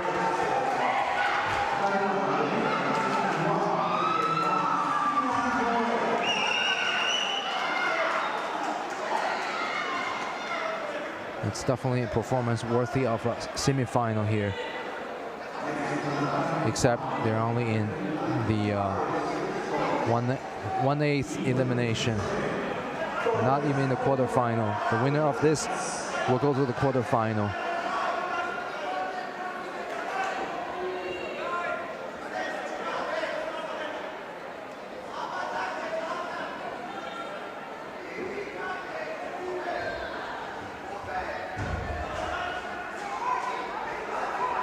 And again, Ouchigari creating a reaction before dropping back down for the Sumigaishi from Torosian. And now Siemens started to work really hard, trying to free his leg.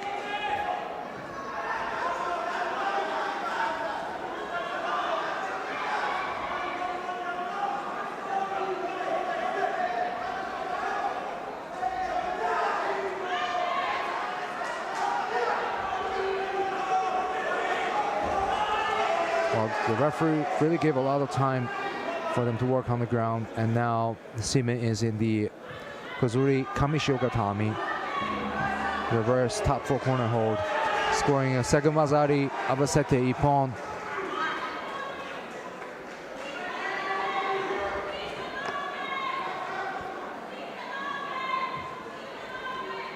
It was a good performance from both sides.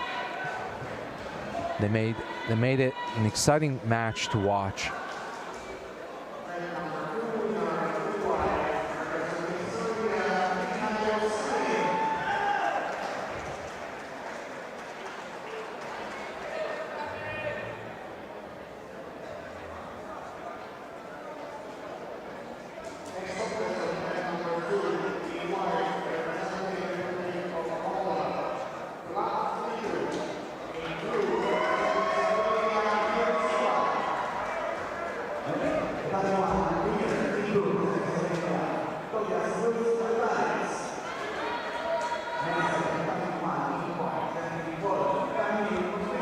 here we have the match between Vlad Mitru of Moldova in white and Igor Stular of Slovenia in blue, and it's a quick finish for Mitru, showing some quality judo with the Sasai Tsukumiyashi for Ippon.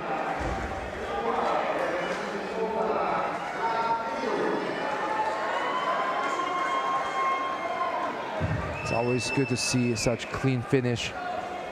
Was really in the opening seconds of this match. Got the grip, spun his opponent around. As soon as the opponent stepped, blocked that foot. Classic Sasai Tsukumiyashi for Mitru. Now we have here Luke Davis of Great Britain in white and Emils Potapovs of Latvia in blue.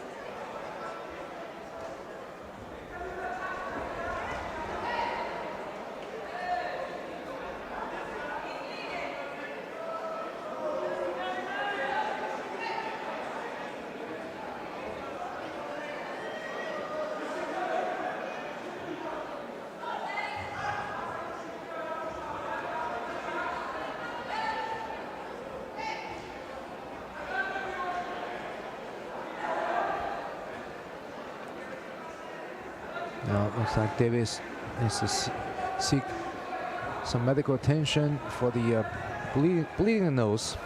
I'm sure he'll be back quickly on the mat.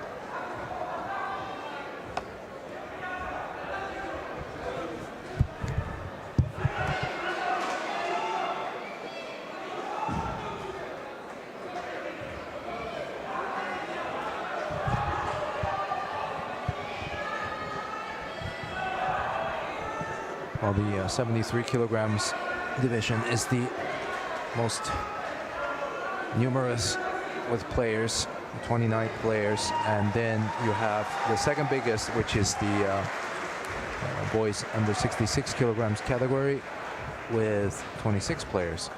If you would like to follow that weight division, you can switch to our other live stream in the YouTube EJU channel.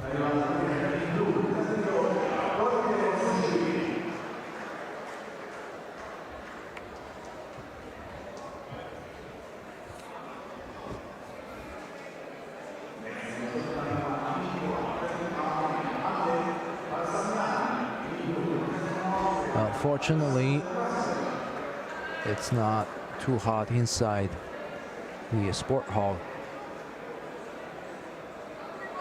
Well, even though it's like 30 degrees Celsius outside, the venue feels quite comfortable,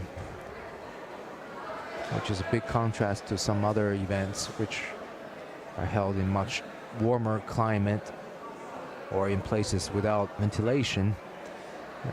I remember in June when we were in Madrid for the Continental Open, it was exceptionally hot and it was quite unbearable for everyone working inside the venue. So here Davis is back and coming across with the Osotogari, almost gets taken down for a score.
The seconds are slipping away, and Potapov has this Kuzuri Kisagatami for Ippon, nearly 3 minutes into golden score.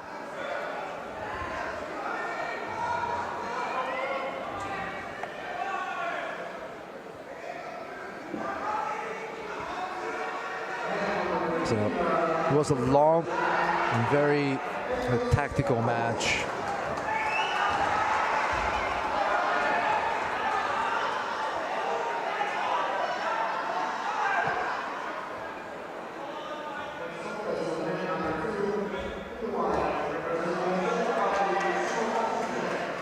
Coming up next, we have Simon Krzyzek of the Czech Republic in white and Ivan Kazimirov of Ukraine in blue.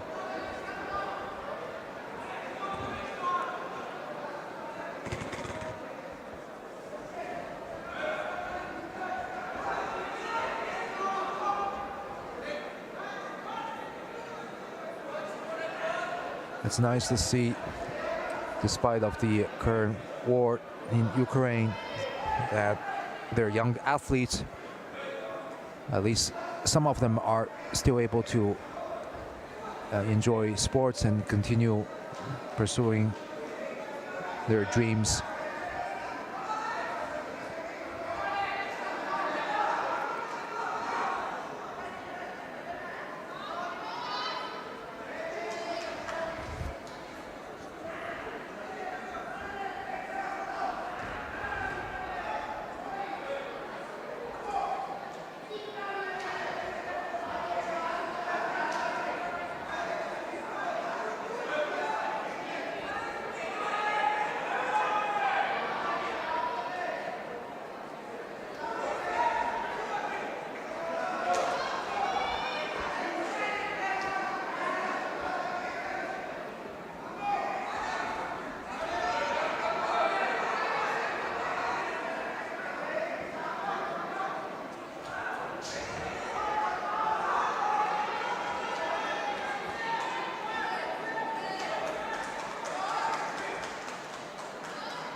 Well, Kazmirov likes to grip an attack.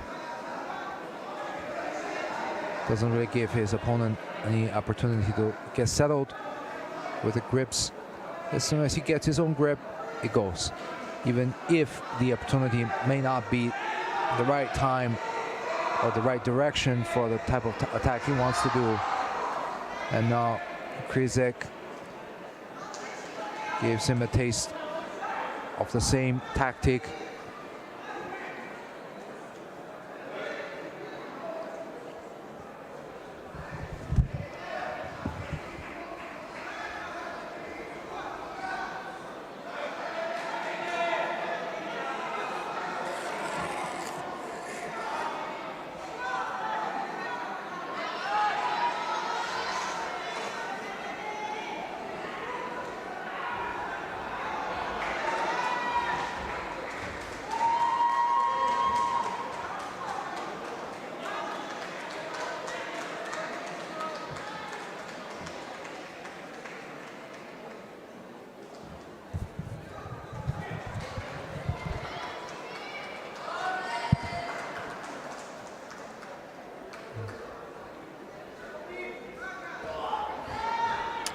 It looks like Kazmirov likes to come in for that big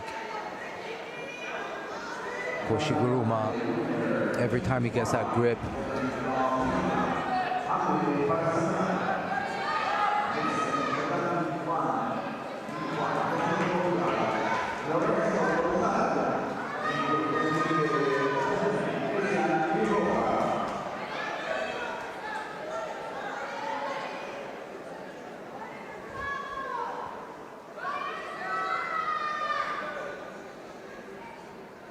Krzyzek is going to get some medical attention, probably for a nosebleed or a cut.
Krizik is back.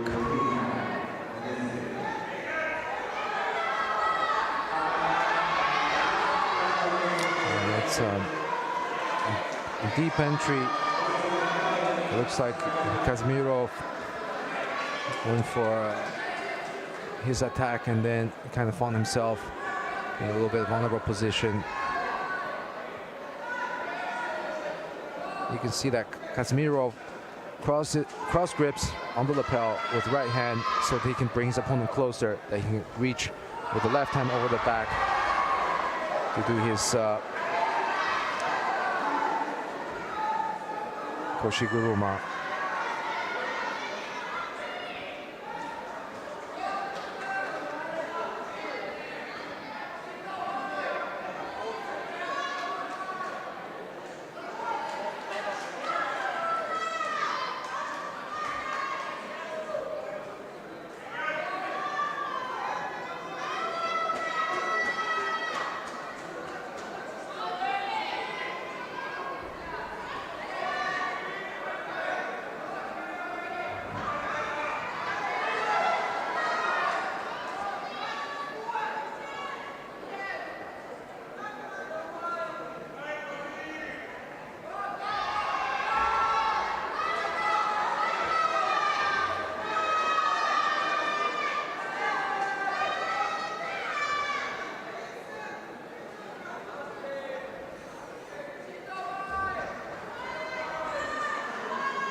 Just 45 seconds left. Kazmirov has a Vasari the lead, and look at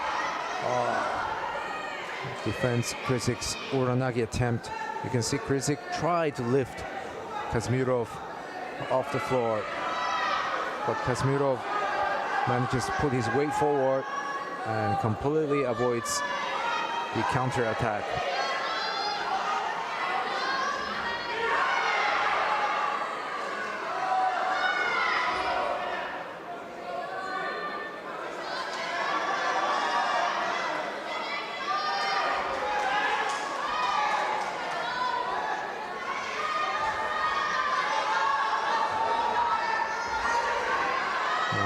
Another Uranagi attempt from Krizik.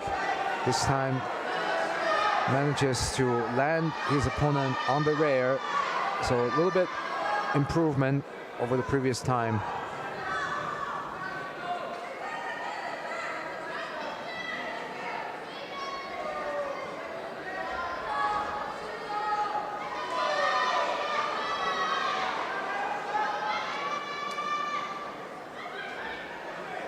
So just 10 seconds remaining.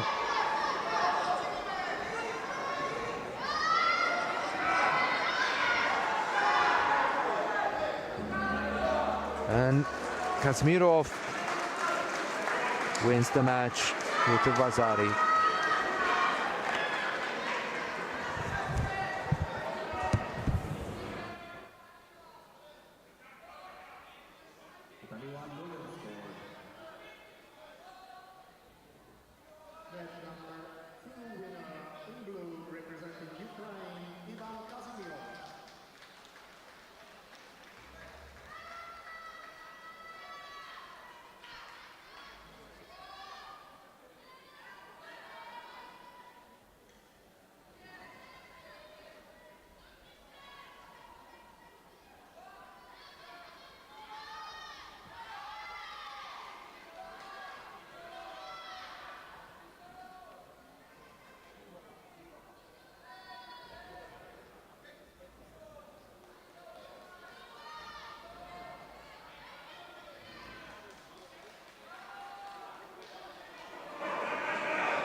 We're going to take a 5-minute break for the mat cleaning and sanitization process, and we'll be back shortly to continue the preliminary matches.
Now, ladies and gentlemen, we have a short break for cleaning the tatamis. 5 minutes break for cleaning the tatamis.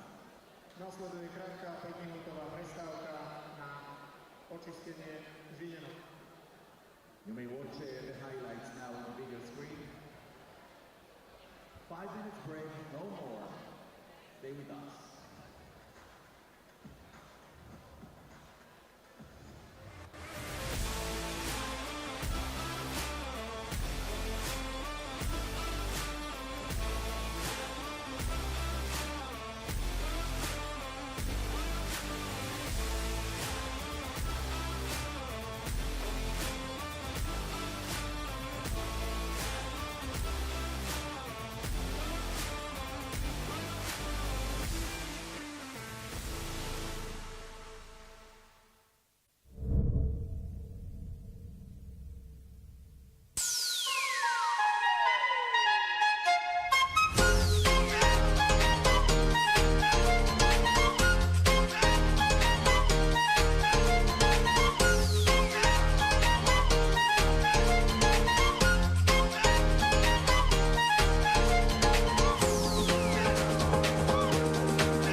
It's the end of the break, and we continue now with the second day of the Judo Preliminaries European Youth Olympic Festival Banská Bystrica 2022. Po krátkej prestávke pokračujeme bojom na olympijského mládeže 2022. Let's welcome the athletes again. Come on, cheer them up, please! Number one, representing Turkey, Ibrahim Demire. In blue, representing Kosovo, Muharrem Hüseyin. On tatami 2, in white, representing Turkey, Elma Gürgen. In blue, representing Georgia, Sandro Aknouri.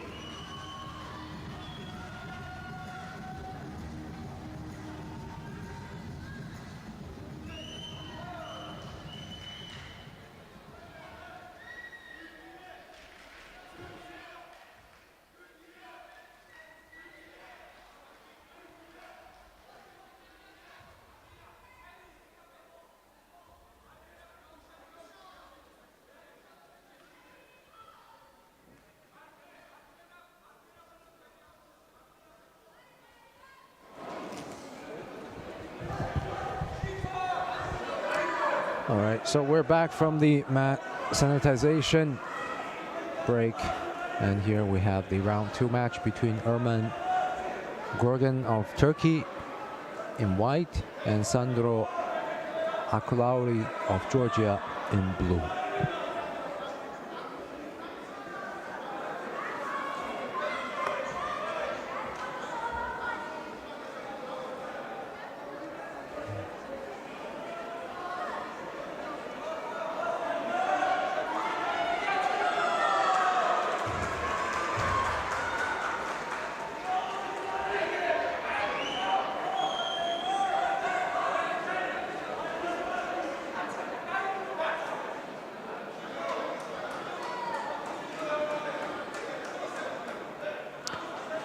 First penalty for same-side gripping without an attack goes to Gorgan.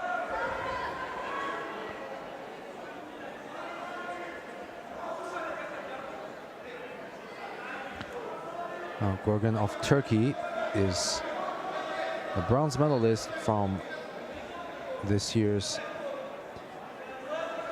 European Championships in Porac for cadets, as well as a bronze medalist from last year's European Championships in Riga.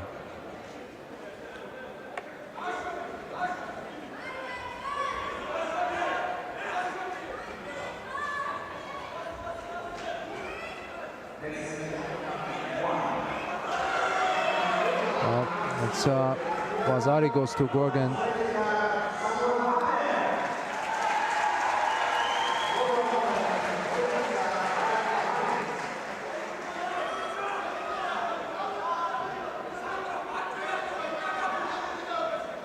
Also, low counter attack from Gorgan to Akalauri, scoring just around half of this match.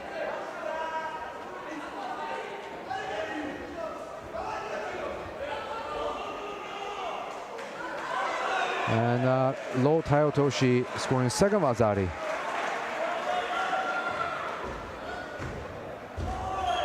You see the first one, Gorgan countered with Osoto Gaishi. And the second Wazari came from a low Tayotoshi.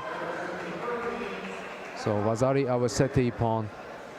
Akalauri looks disappointed. Very low Tayotoshi with a strong upper body rotation.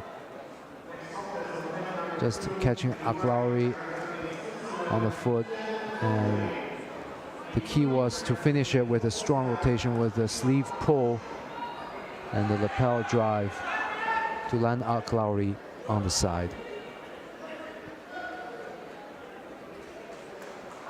Now we have Tien Oleve of Switzerland in white and Isa Nascho of Austria in blue.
Olive is already down with 2 penalties.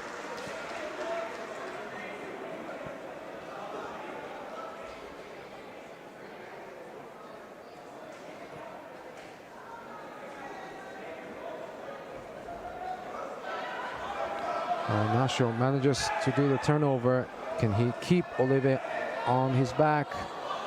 Olive is desperately twisting out, even though he left his arm behind. Just the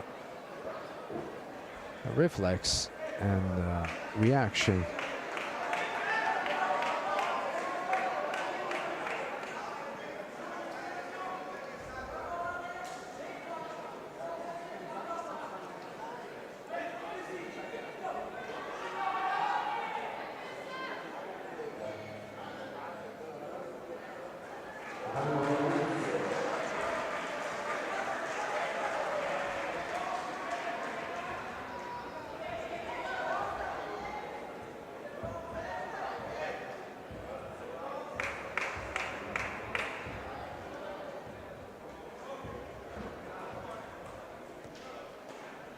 And the third penalty goes to Olive for passivity, and that puts Nastro of Austria through to the next round.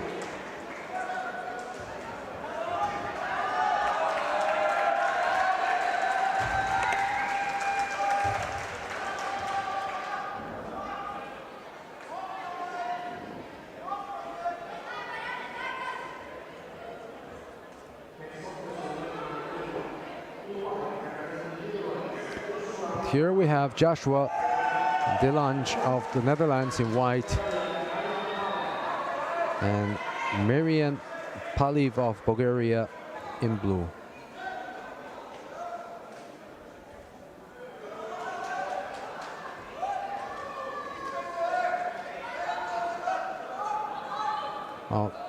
De Lange currently world #1 in the ranking list as a cadet.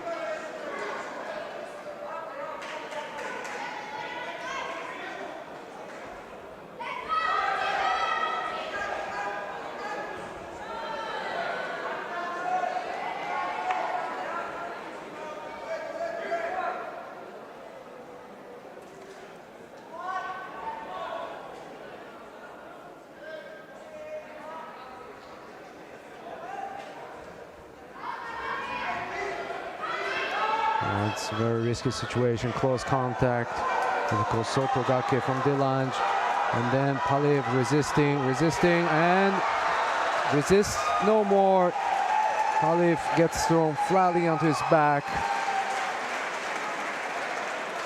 You see these two, they were stuck for a few seconds. They could have gone either way. Whenever you see the close contact, hugging around the body.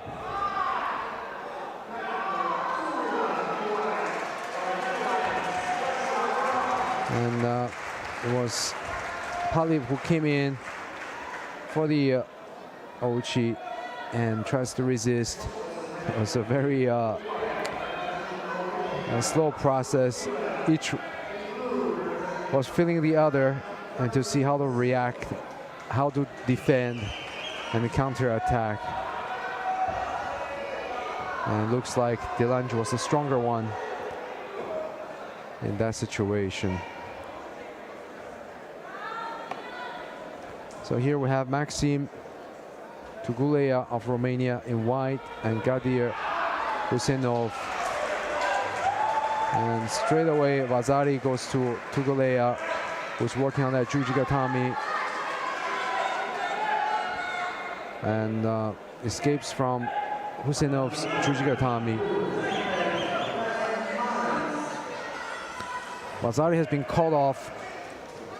So back to 0-0, and you can see it's a failed Seotoshi attempt that was initially judged to be a Vazari.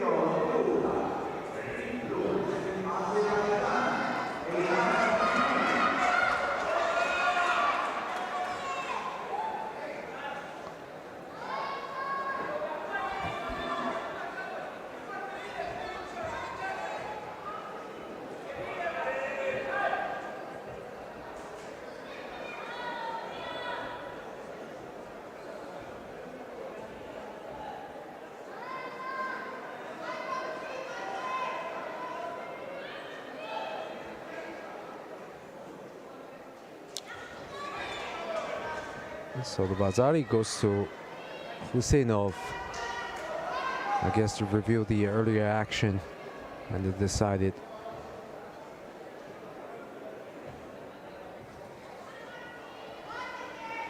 Because we couldn't really see it because the referee blocked our view from this angle, but it looks like Husseinov came across the very low Uchimata and continued to rotate his opponent onto the side. So that's where the Wazari came from, that we couldn't really see from our angle. And Tugalea kind of lost his balance trying for that Uchimata Makikomi against Husseinov. So he lost control on that throw. The referee jury will have to replay the video to see if there is a score, because it wasn't so clear from the initial impact who had the control.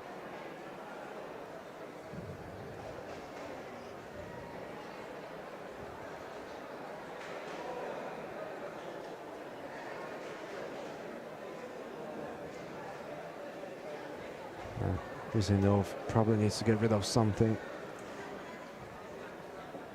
or needs some medical attention for a cut on his hand.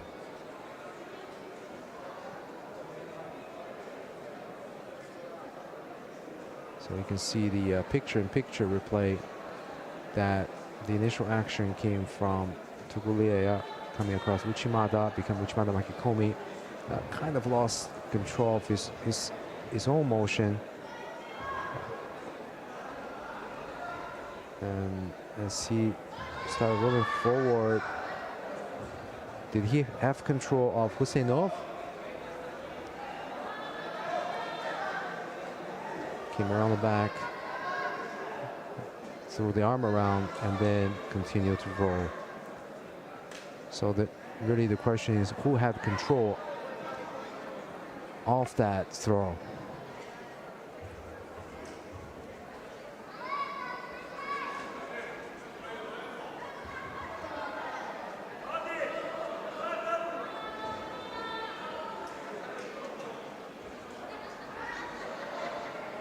So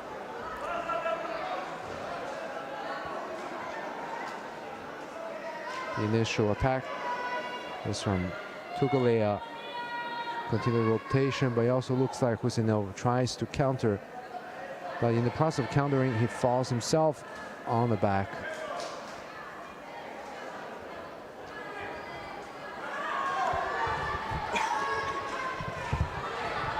No scores given.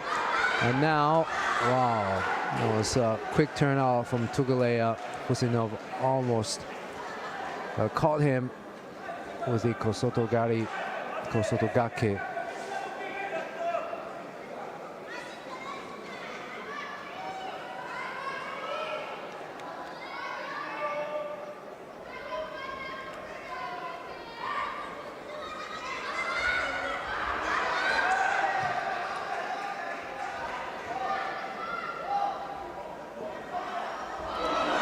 And Uchimata Sakashi for Husseinov.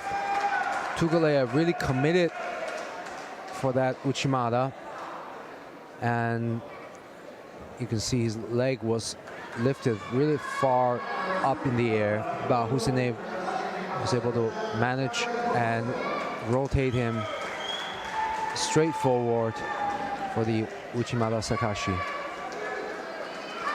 So Kosotogake, and actually using the leg to assist with the rotation, if you can see. Ouchigari, Husseinov counters Kosotogake, and then as his opponent did the Uchimata, that hooking leg never left the lifting leg.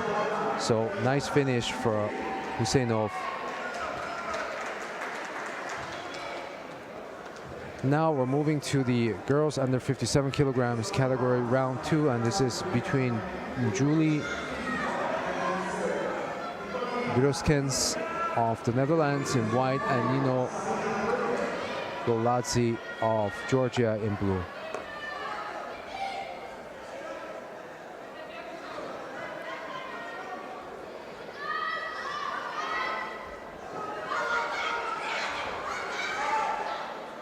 Vazari straight away for the Georgian.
Sankaku Jimmy from Roskins.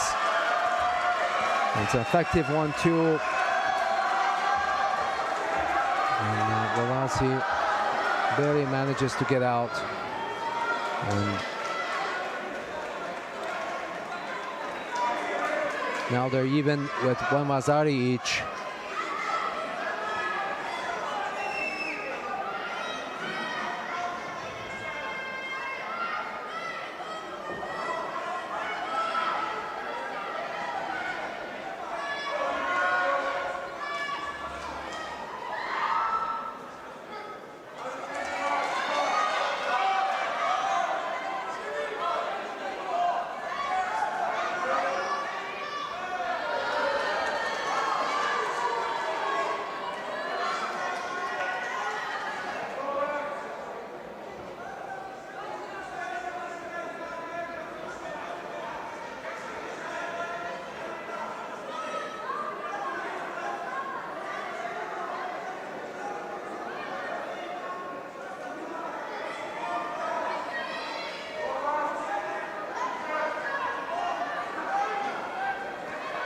One Vazari each, and Beerskins in white has one Shido, and Lolazzi has two Shidos with 1 minute and 15 seconds left. So this match could either go the way of tactic or technique.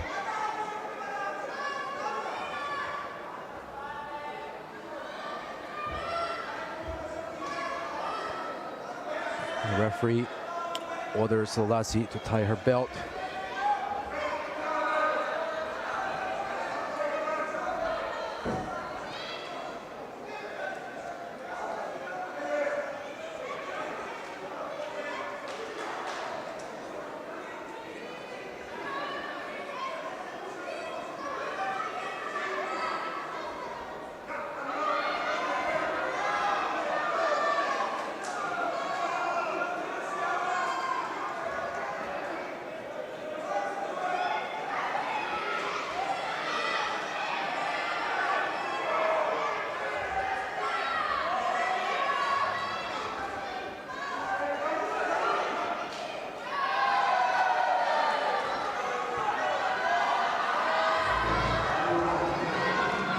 Once again, Berskins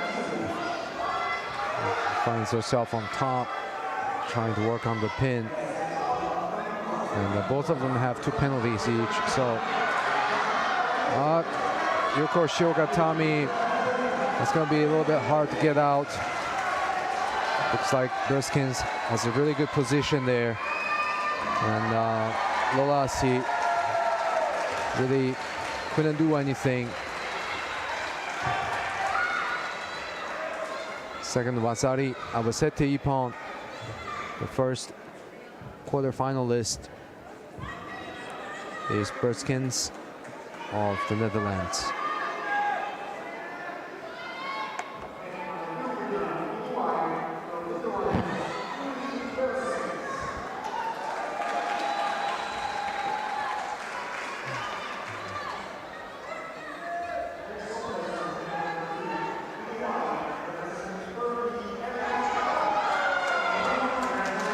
So coming up next, we have Elif Agar of Turkey in white, and Erisa Brahimaj of Albania in blue.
Looks like Agars are trying to apply for Sodi Guruma Jimmy from that position and really trying to apply pressure forward on her opponent's neck. No success there. A good idea though.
Lapel over the chin. Wow, this fight is definitely going to the distance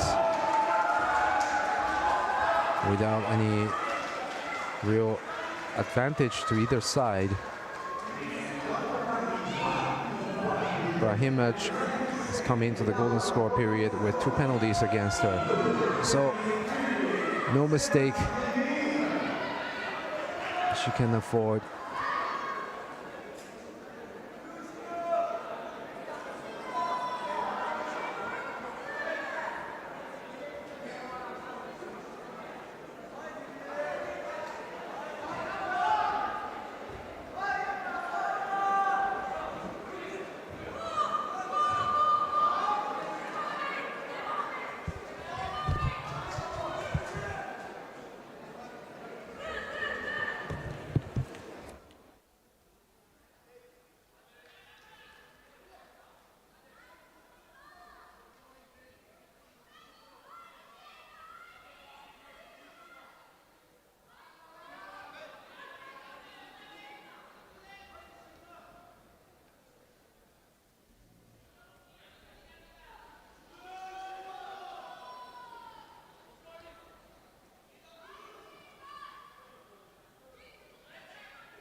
after a very long and drawn-out match. At 5 minutes, 19 seconds in golden score. Rahamic took the third penalty, so Agar of Turkey goes to the semi-final, quarter-final. It was a grueling contest.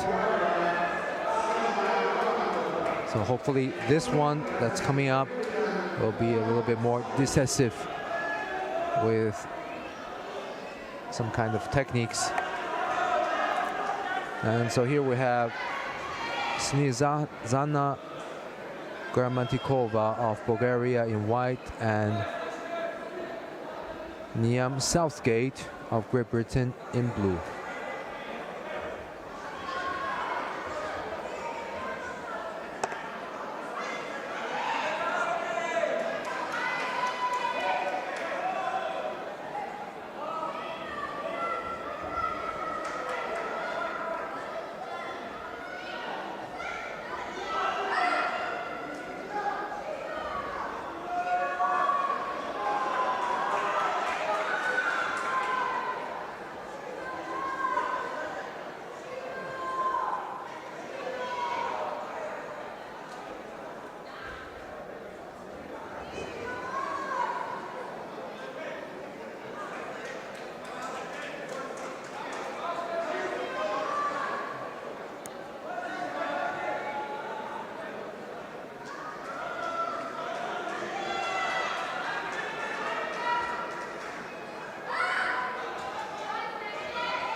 Also, nice tomonagi. You can see in the picture-in-picture replay from Southgate. Nice side entry, Yuko tomonagi with a good spin to throw Gramatikova onto the back.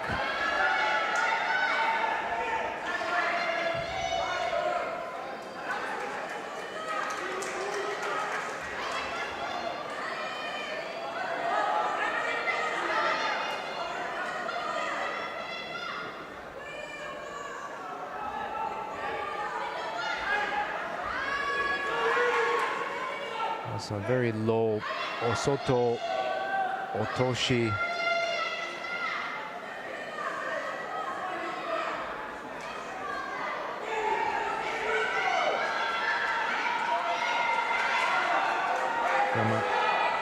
Gramatikova just coming from really far, didn't really get the rotation of the upper body. And now Southgate is working to extract that arm for the Jujigatami. Can she get it, even though she has one leg trap? It looks like she's able to pry open the arm. Can't really see from this angle. Mate, 8 seconds left. Southgate is leading with a Bazari.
Nice turnover.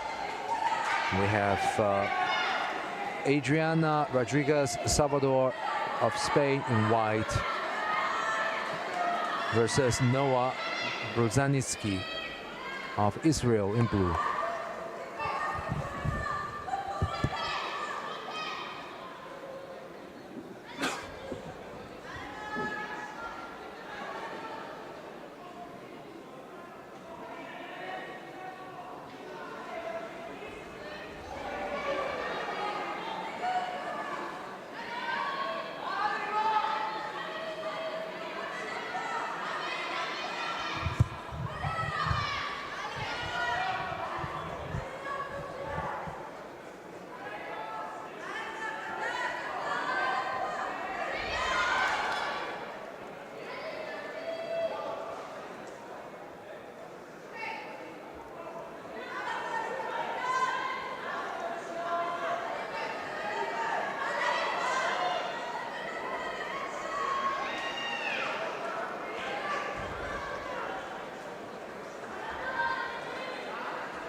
And Ippon Bustos Salvador.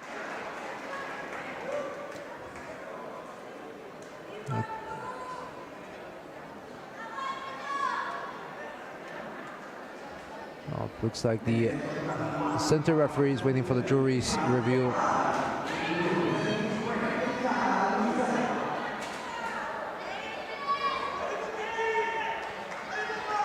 It looks like Salvador executed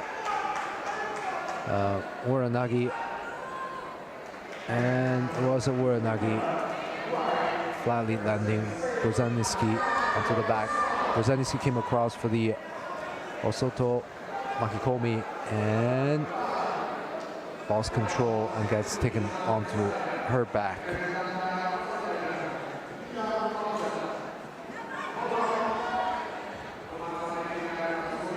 Coming up next, we have the favorite European champion of the Cadet European Championships this year in Poraj, Fidan Alizawa, the top seed here in white, versus Terezia Vanikova of Slovakia in blue.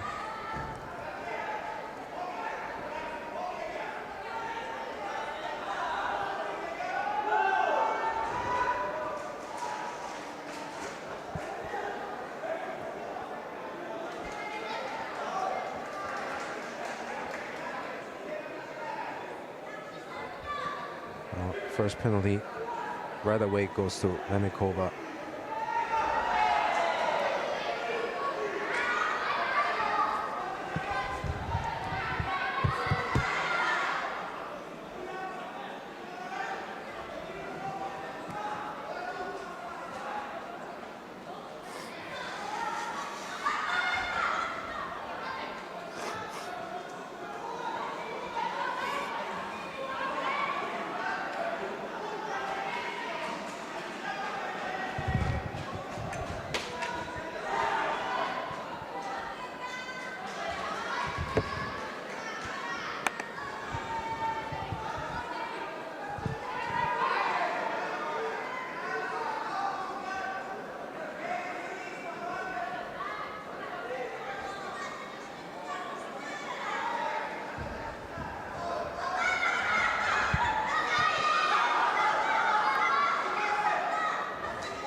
So Vazari goes to Alizada, and now she's in a very peculiar position for the Yosakomi against a very flexible Vanikova, whose upper back is pinned on the floor, while her lower body is completely normal, facing the ceiling. So really like a Yuko Shiogatami from the transition. First the throw, the hip throw with the Tsurigoshi or the Koshiguruma, it looks like from here, and then continues with the Yuko Shiogatami.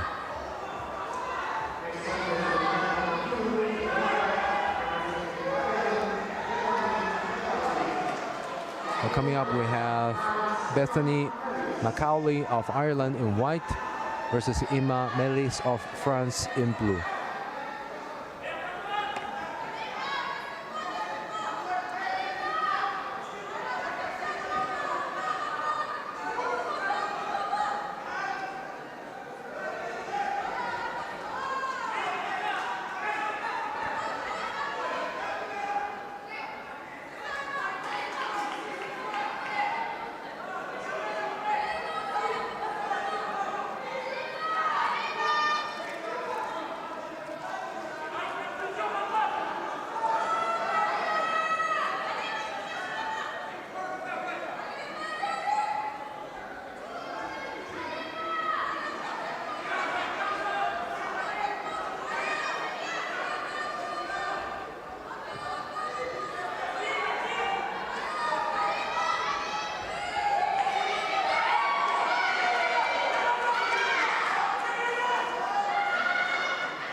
So it's the Vazari, a very low Seotoshi, just pushing with the feet,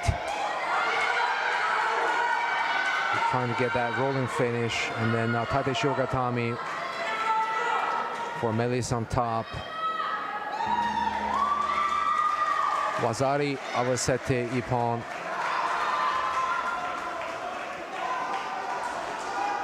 You don't see that very often in competition, to see the Tate Shiogatami, because generally it's not so easy to hold down the opponent. but sometimes when you trap both legs, then it can be possible to finish.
So here we have another round 2 match between Sarah Joy Bauer of Germany in white and Anna-Liisa Nurm of Estonia.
these two girls are certainly tough, and both are left-handed.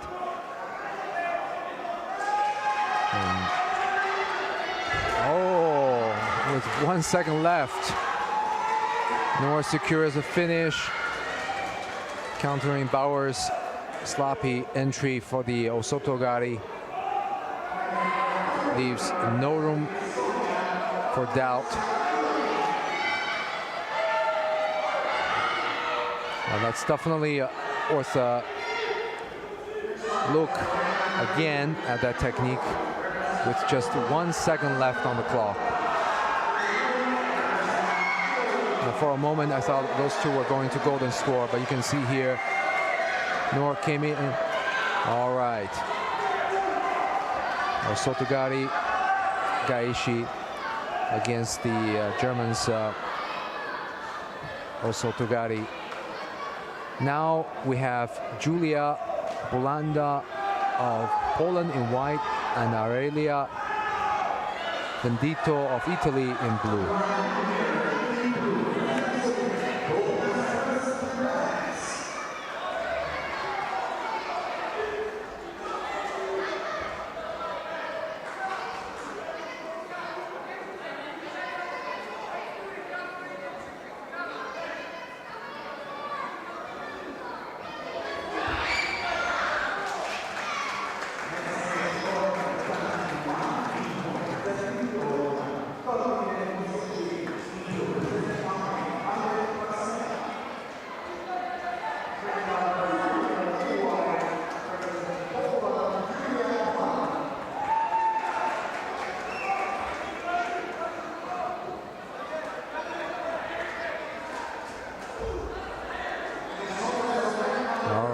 Another quick finish.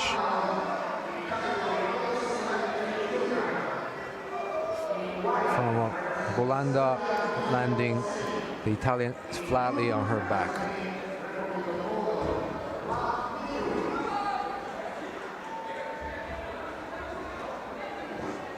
So we had two good ippons in the last two matches.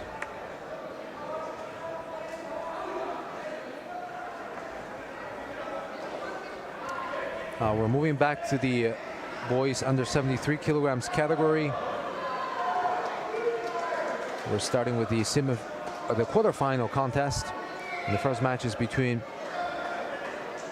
Mihailo Simin of Serbia in white and Vila Mitru of Moldova. Both are big throwers.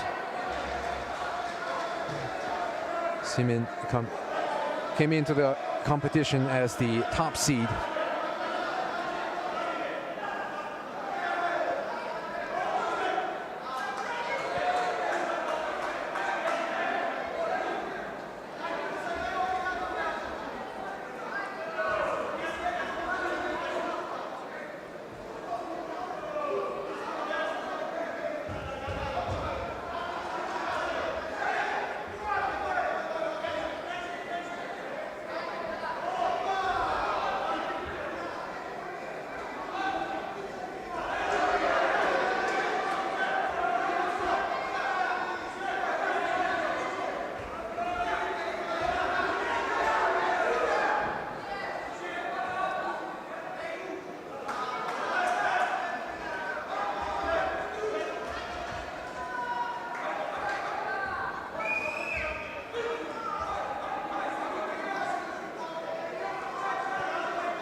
Seoinage is going to continue.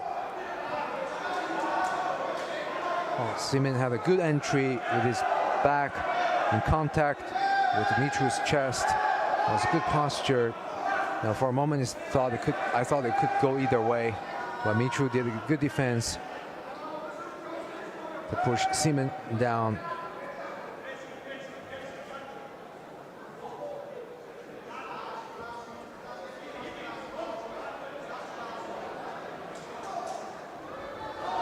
Another Seoinage, Seotoshi scoring Wazari to Simin.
Simin never loses an opportunity to work on the ground on his transition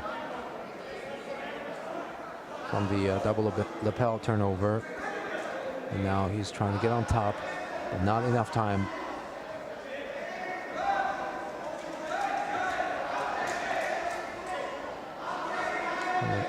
You can see on the bottom left corner in the picture-in-picture replay. That's how he scored the first wazari with the Seo Otoshi.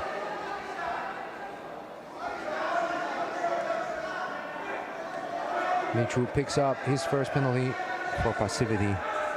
He's finding it a little bit difficult to execute his favorite techniques here. And now, oh, very quick reaction. Simin came in, close contact, felt the danger, and just drops down. Kouchi of the Seonagi grip.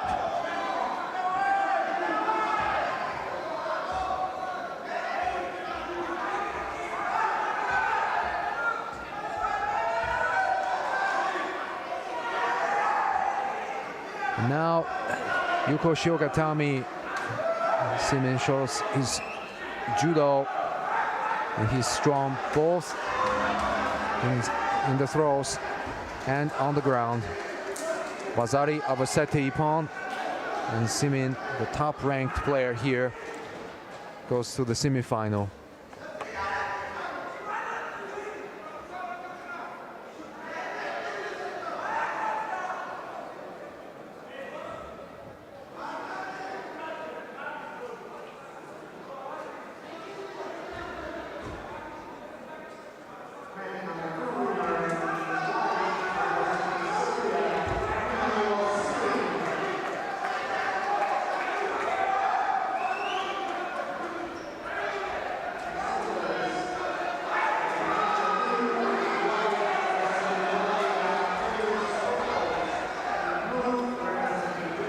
Next quarterfinal coming up, we have Emils Potapovs of Latvia in white and Ivan Kazmirov of Ukraine in blue.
Kazmirov tries to drag down his opponent and changes the grip over the belt for a Tsurigoshi. Potapovs came off the other side onto his knees.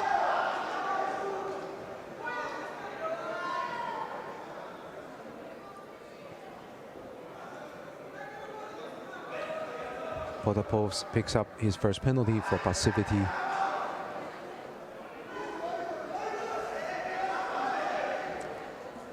So, standard Kenkayutsu, left against right, gripping. Potapovs is right-handed, Kazmirov is left-handed, and Kazmirov is really trying to pull down his opponent and pushing him toward the edge of the mat area. It's his style of judo, his way to create a reaction from his opponent by taking the lapel to get his opponent bent over and then come over with the left arm eventually onto the back or on the belt.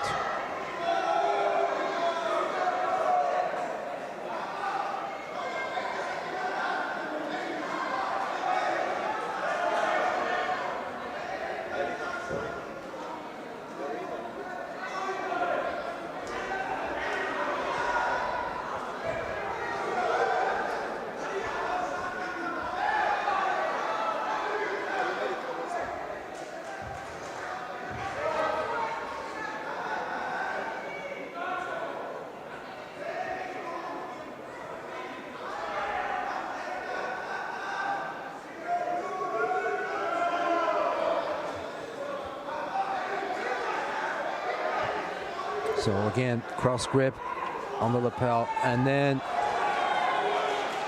Koshi Guruma straight into Kesagatami, and you can see the flexibility of Potapov just twisting onto his knees and getting out of that. And that's, you can see in the replay, Kazimierov, he likes that setup, cross grip on the lapel, and then have the left hand over the back or around the neck, come in deep with the leg, and rotate for the Koshi Guruma.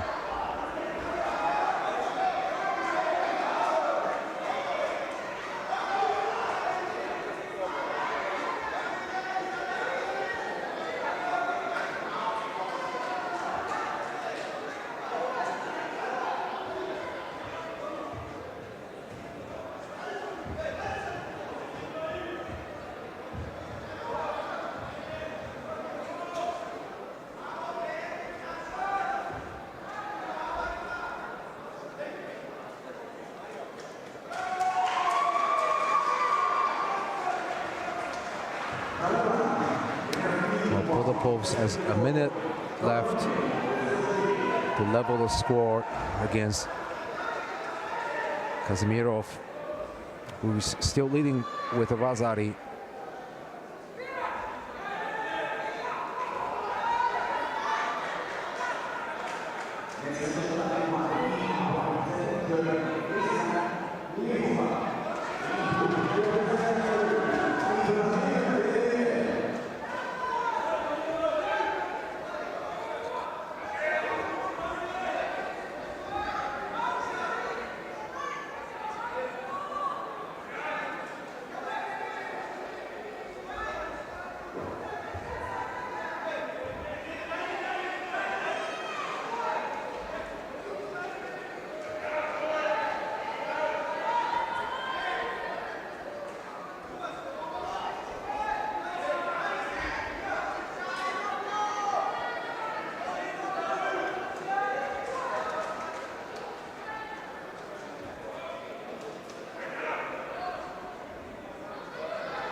Time's up, and Kazimierov held on to his advantage and will go to the semifinal to face Mihail Simin of Serbia.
No score.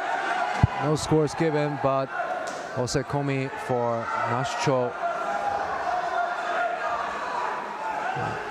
Very strong Yuko Shihogatami side 4 corner hold.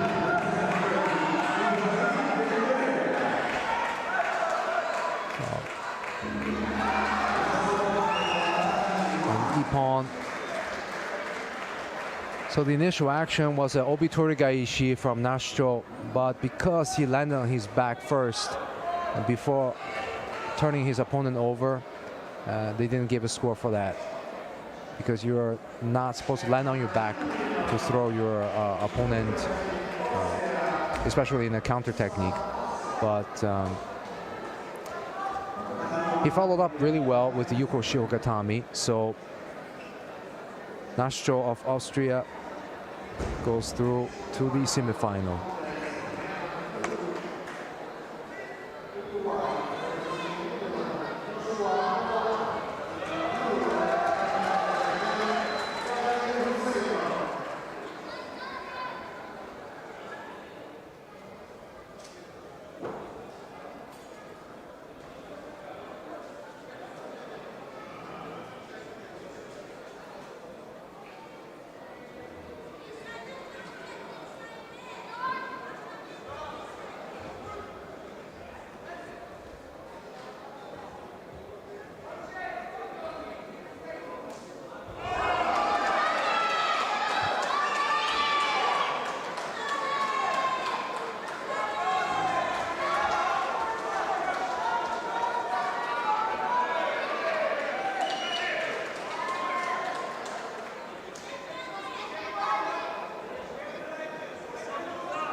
So now we have this match between Joshua De Lange of the Netherlands in white and Gadir Husseinov, who just scored a Vazari with the Ouchigari. And De Lange barely manages to avoid an Ippon scored against him. In the replay, you can see that De Lange came across for that Kosotogari and then gets countered with the Ouchigari.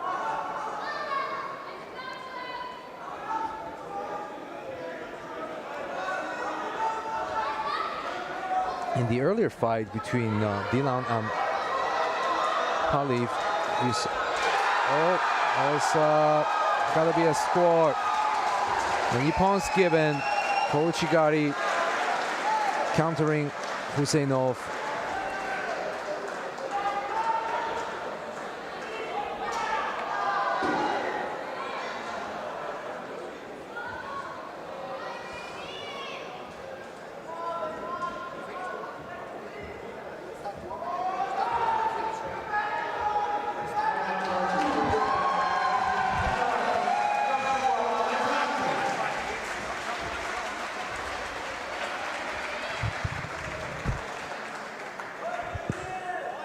Okay, definitely De Lange had the control as Husseinov got up. Now Husseinov tried to do Tani Otoshi on the far leg, and De Lange came across with the Ouchigari. Just very nice connected movement. So we'll have the semifinals decided. Let's go back to the girls under 57 kilograms category.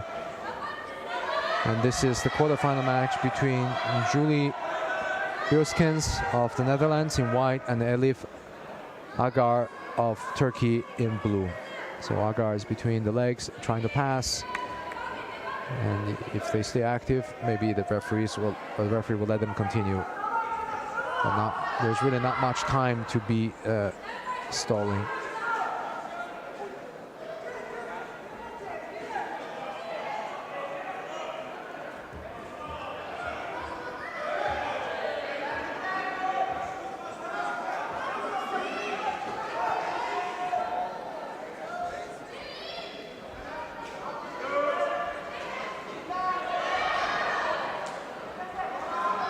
These two are relentlessly attacking in the first minute. Nice to see the energy and the effort they're putting out there on the mat, trying to earn a place in the semifinal.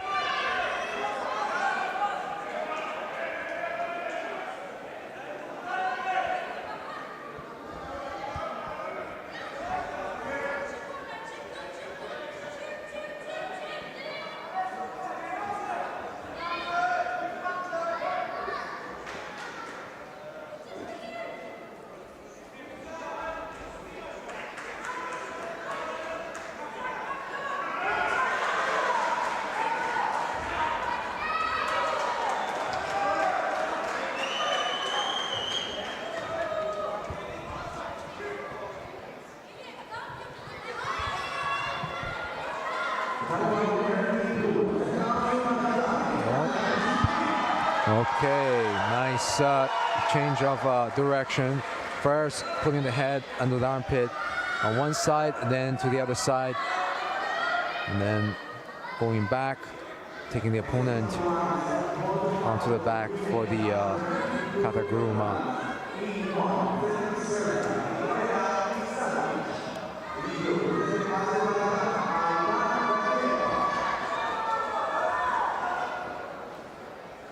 So you can see she put her head, loading her opponent on the shoulder, and changes direction. And continues to push onto her back.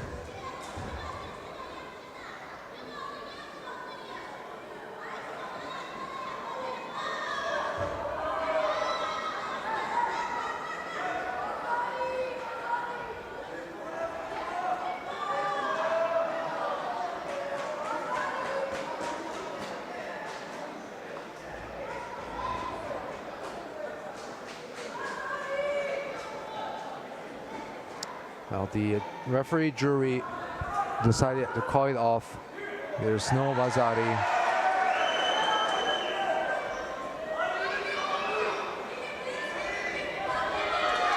Well, that's a really quick Seotoshi.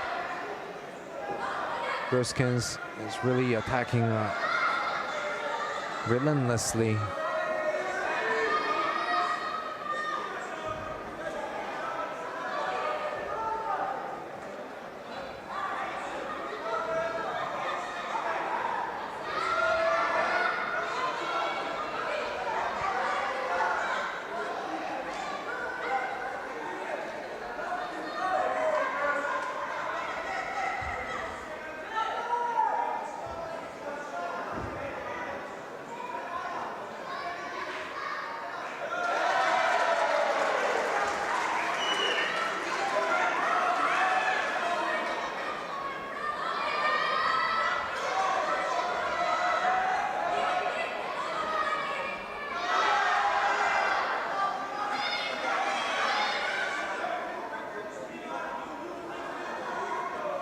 All right, so Berskins got a Vazari for that Seotoshi that she did really quickly around the 2-minute mark,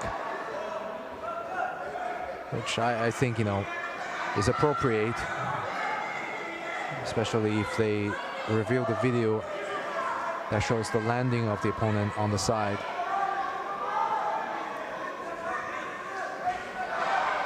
So another quick Seotoshi.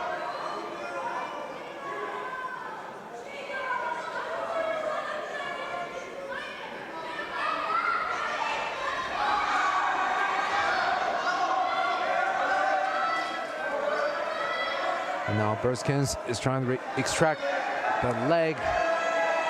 Agar is holding on really, really strongly. And now the leg is free, and Berskins continues, never misses an opportunity. You can see the in the past 3 minutes, the attacks have been relentless.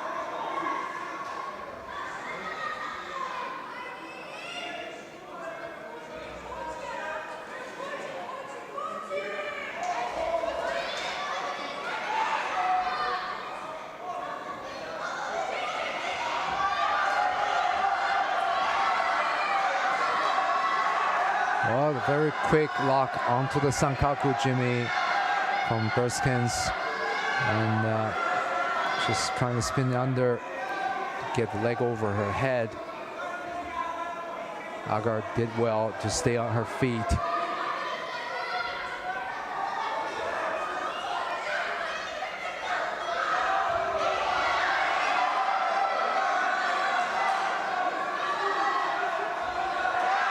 Oh no, and now she finds herself under in the katagatami, a shoulder pin. That's last minute attempt to score by Agar with the Sumigaishi, and then she finds herself under. And Berskens passed Agar's legs, pinned her with katagatami. So the first semifinalist is Berskens of the Netherlands, and Agar will have to drop down to fight for a chance in the bronze medal repechage.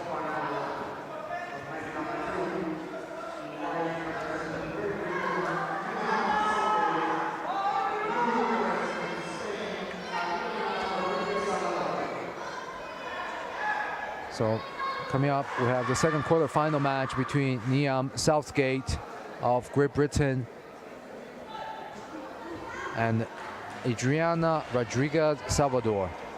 And Salvador came strong in the opening seconds, scoring Lazari in the first 20 seconds. And now she's working to pass Southgate's legs for the pin. There's just not enough time sometimes to work on the ground.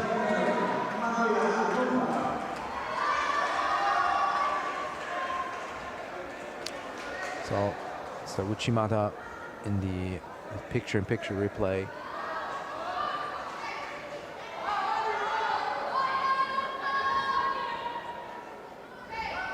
For a moment, Southgate got on one knee, and as soon as she gets up, Salvador came in for the Uchimata to score Lazari.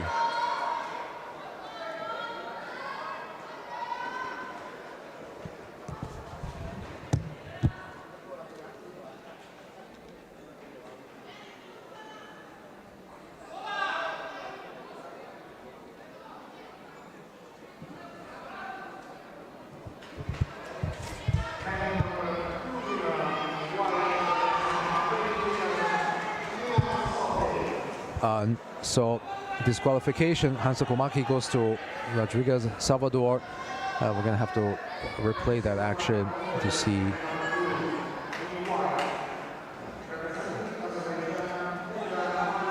So now we have a closer look. Okay, head dive, definitely. Earlier I couldn't see it from the smaller image that we had in picture-in-picture, but now you can see Salvador came in for the Uchimata, got a nice lift, but then used her head for support, and that's explicitly prohibited for disqualification. So Southgate, for her good luck, gets the win and gets a place in the semifinal. And here we have the top-ranked player Fidan Alizada from Azerbaijan in white, and Emma Melis of France in blue.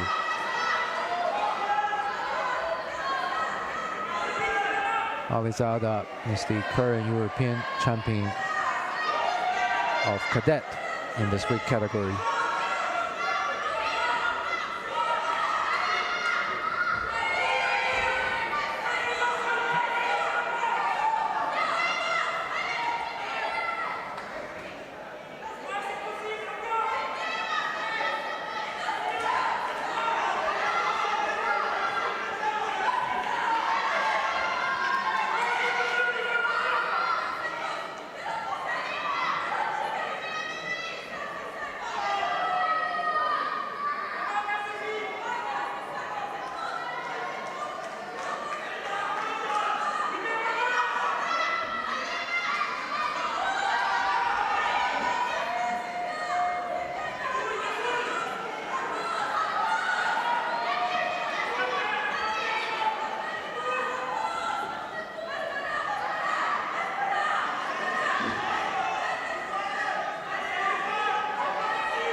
Both girls pay a lot of attention to the grip fighting.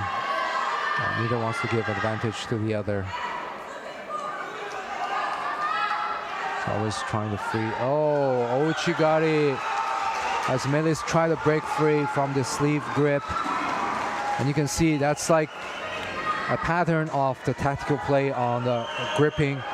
Melis and Alizada, neither wanted the other to have this grip control on the sleeve, and the moment that Melis was trying to pull back, you can see pull back, and she had her hand pushing away on Alizada's shoulder. You know, really just kind of like going backward and gets caught with the Ouchigari.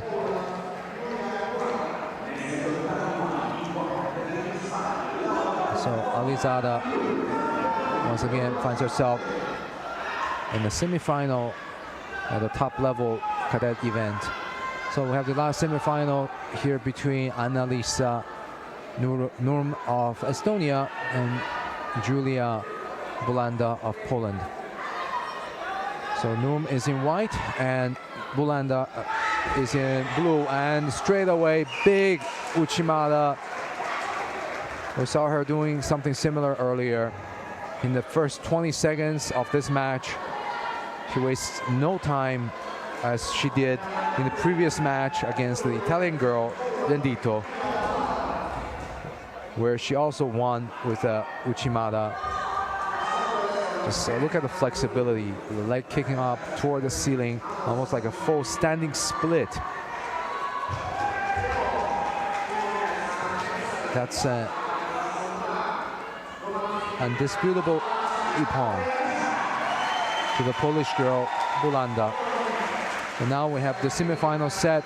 We're going to go back to the repechage of the men's under 73 kilograms category between Andrzej Mesa in white and Simon Kryzek of the Czech Republic.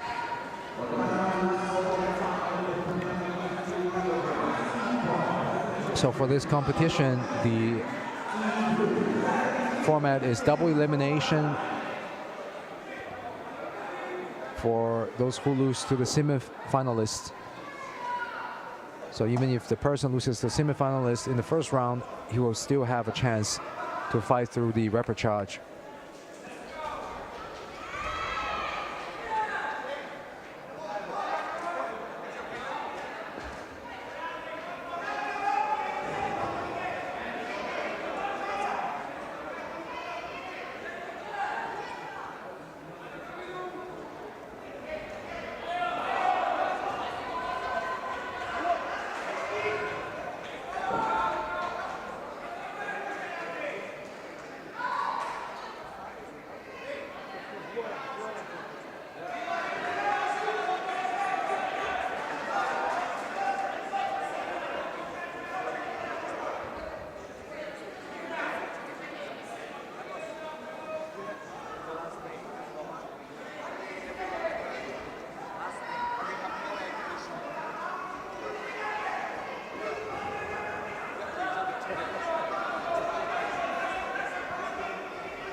So Shido goes to Mesa for ducking under the high grip without attacking.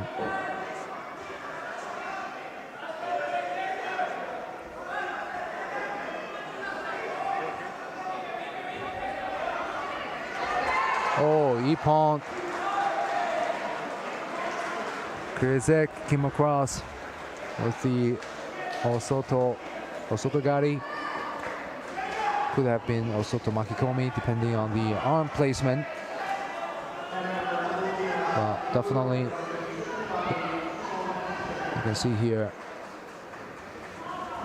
Kryzek came across. Yep, Osoto Makikomi with the arm over the top, just lifting Mesa completely in the air, landing him flat onto the back. And now we have the next repechage match between David Zulik of Poland in white and Tien Olive of Switzerland in blue.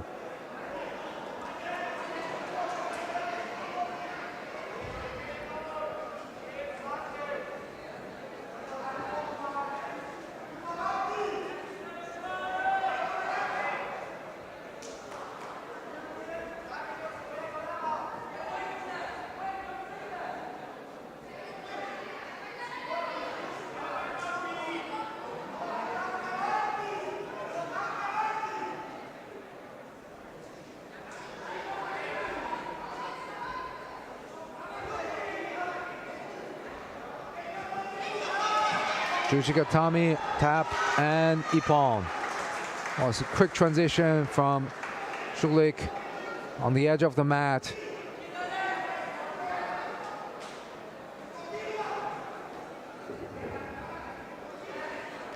The transition always presents an opportunity to finish the fight quickly. So here, first, normal Jujigatami from his back and then switches to his belly. Tries for Tomonagi, didn't succeed. Tries for the Jujigatami facing the opponent and then turns away onto his belly in a perfect perpendicular position. So next repechage will be the girls under 57 kilograms category.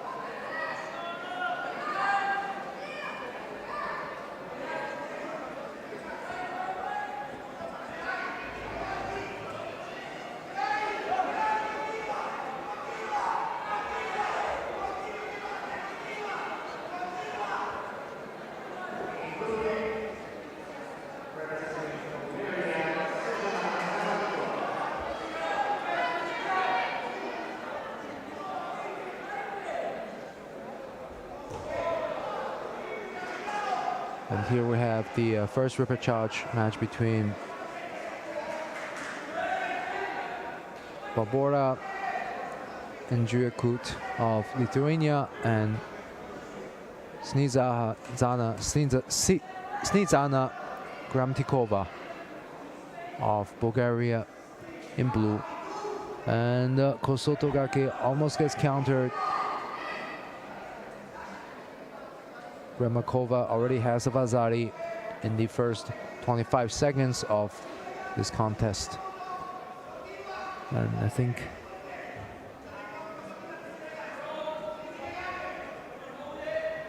they're waiting for the referee jury to review the video. And nothing's changed. Remakova continues. And a second Vazari, Avasete Ippon against the Lithuanian. So here's the replay. Remakova from the first Vazari coming across with the leg for Haraigoshi.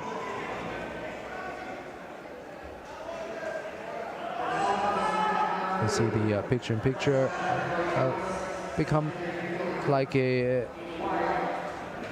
Tayotoshi, really. May have started out with intention of Haraigoshi, but finished with Tayotoshi. And we're going back, so we're going back and forth between the girls under 57 and men's under 73 kilograms category. And here we have Artak Torosian of Armenia in white and Vlad Mitru of Moldova. Both are big throwers, and straight away Ouchigari. Wow, what a finish! Torosian likes that technique. We saw him using it throughout the tournament, and he caught a much taller Mitru with the major inner reap. Ouchigari off the grip.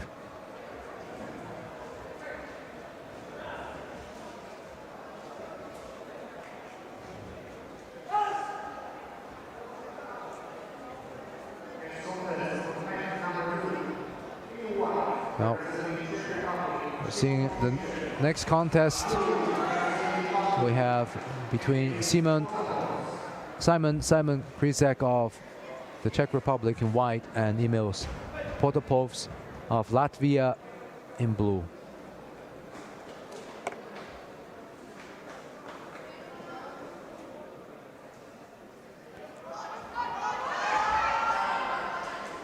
Osoto Makikomi turned into Harai Makikomi from Krezek, well defended by Podopovs.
Now looks like Podopovs seeking medical attention. Nothing serious. I think they just have to patch up something there.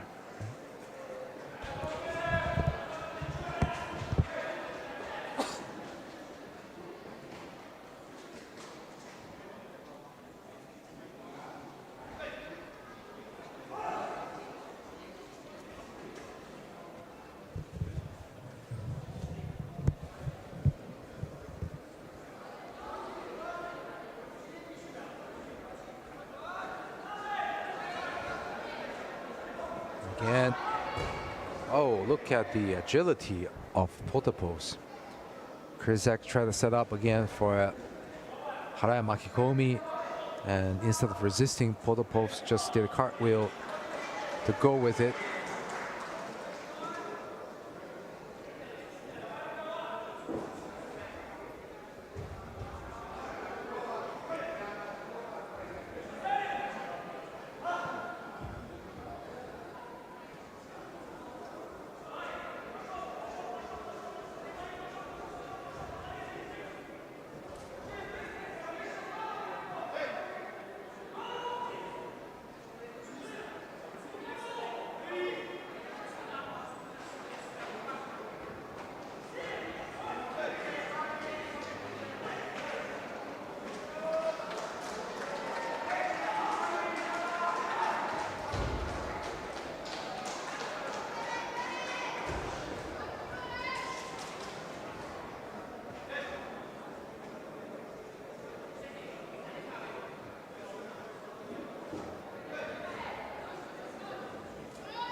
That's a nice entry and well defended by Podopovs.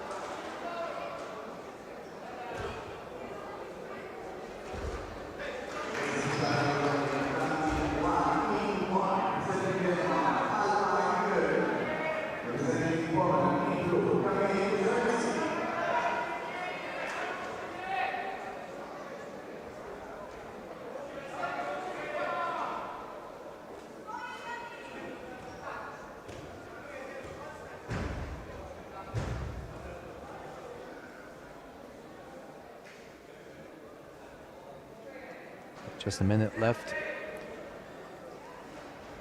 Only Podopov as a penalty, and again Harai Makikomi.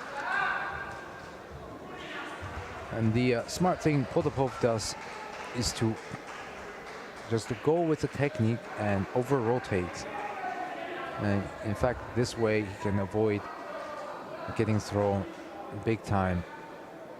If he had resisted and Kryzek continues and actually picks him up, that could have been a match-ending score. Whereas if he just does his cartwheel, well, at least this is a Vazari landing on his upper shoulder from the Harai Makikomi. Well, he did roll over the upper part of his shoulders, so that's got to be a score according to the new definition of Vazari. Started with Osotogari, changed direction. So that's the scoring technique for Kryzek.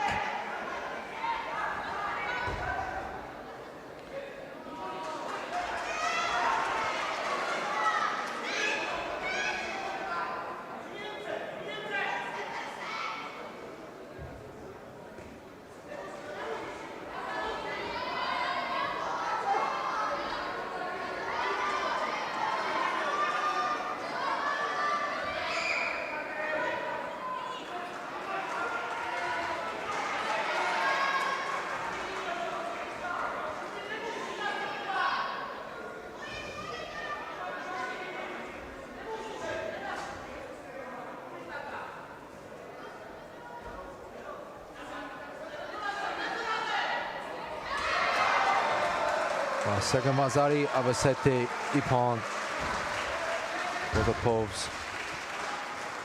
Was desperate, trying to bring a score, pushing forward, gets caught with the Sumigaishi or Hikikomi Gaishi. Let's have a look at that again. So, yes, Hikikomi Gaishi with a belt grip, with 4 seconds to go to score a second Vazari to Kryzek of the Czech Republic.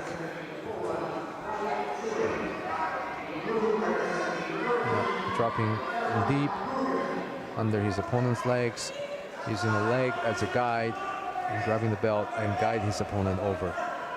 Next to upper charges between David Schulich and Arman Gorgan. Schulich is from Poland in white. Gorgan is from Turkey in blue.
last minute. And, it looks like Zulik tried to do some kind of Yukogake from that position.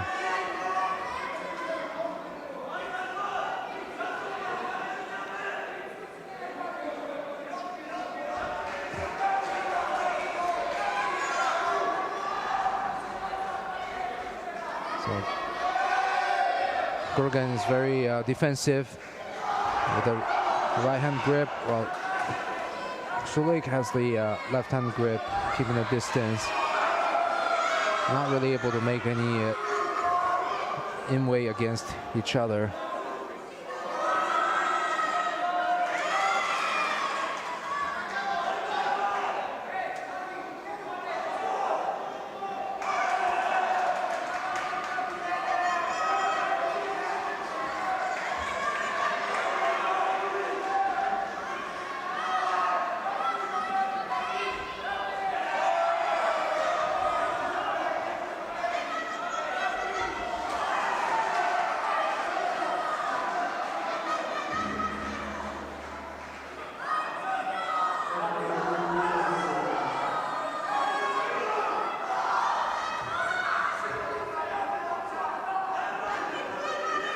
These two are very evenly matched technically and tactically, so this is going to be deciding golden score.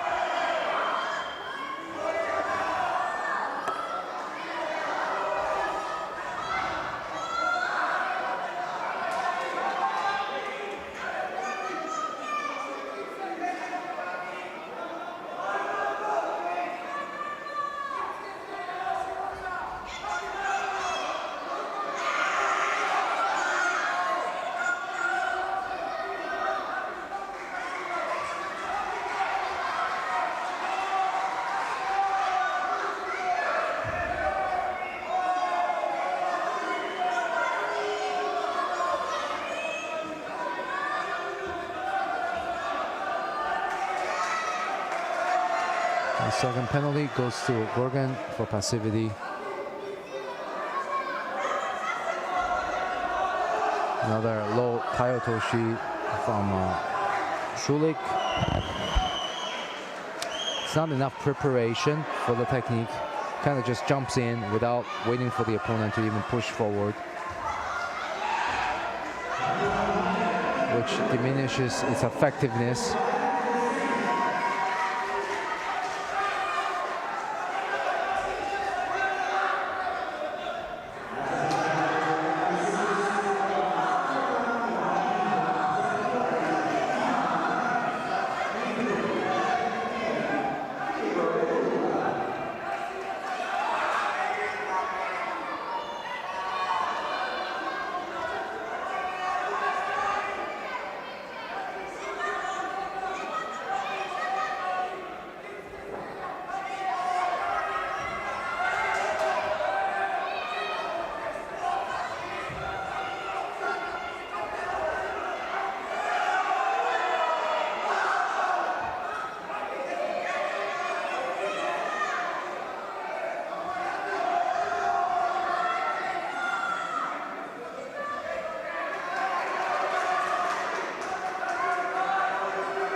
Shulik picks up his first penalty almost 2 minutes into golden score.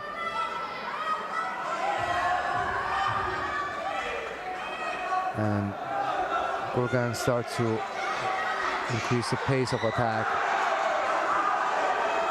Wazari, well, Shulik made a mistake there, dropping down for Yuko Toshi, kind of gets stuck and pushed back onto his side, giving Gorgan the win.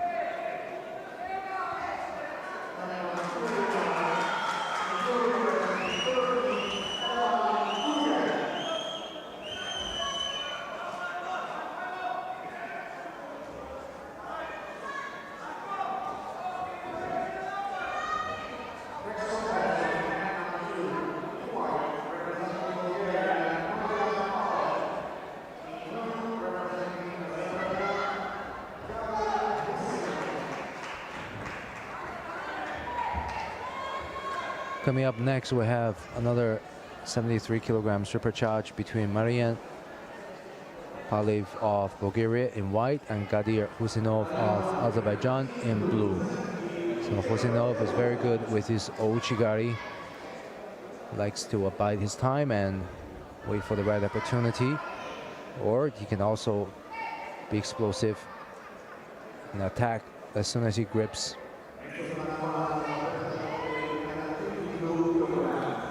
And Paliv picks up his first penalty.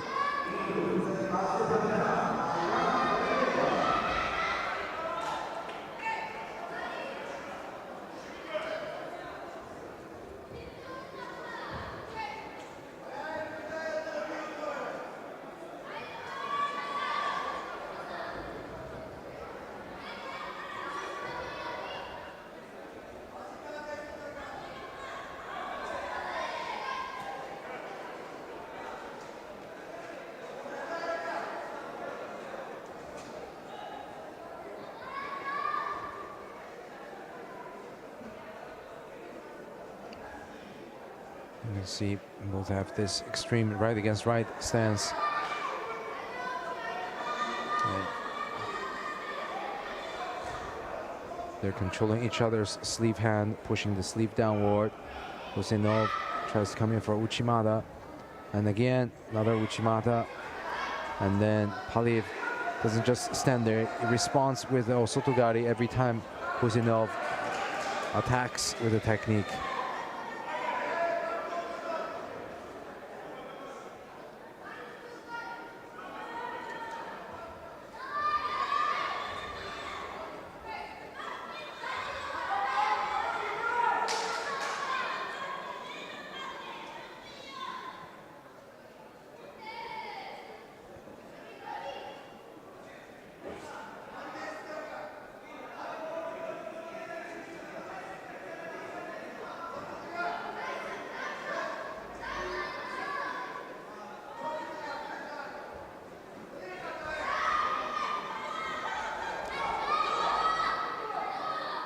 That was Vazari to Husinov.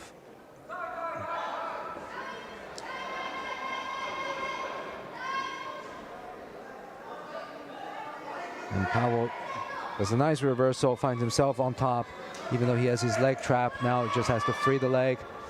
Can he free the leg? And he frees the leg.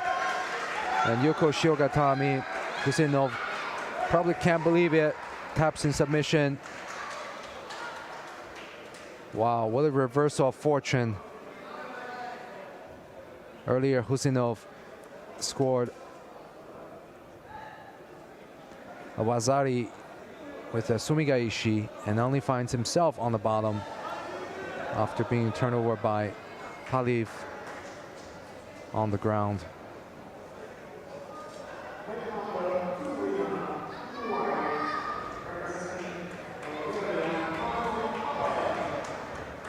Just to say that it's not over until it's over.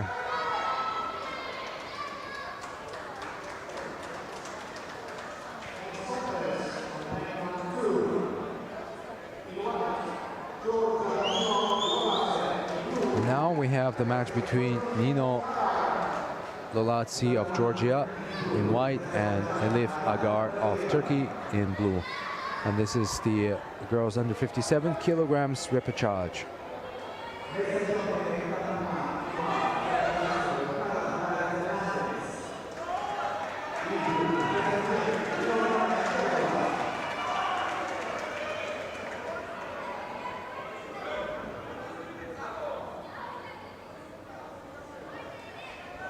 Oh, it's going to be a throw or not? Oh. Well, Lazio definitely has the power to pick up Agar and keep her mid-air for a few seconds. But for a moment, I think everyone thought it's going to go one way or another. And then Lolazi puts her opponent down, back onto her feet. But it's already a preview of what we can expect another time. Another pickup. The shorter Lolazi uses her lower center of gravity as advantage against the taller Turkish opponent, Agar.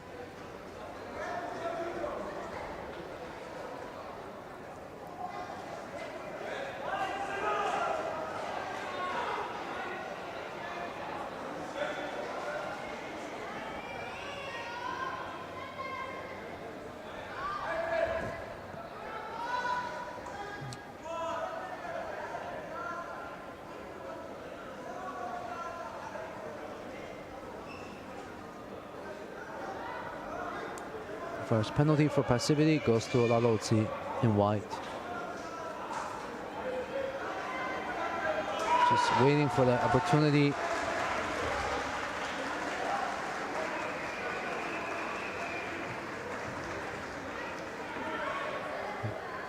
You can see it.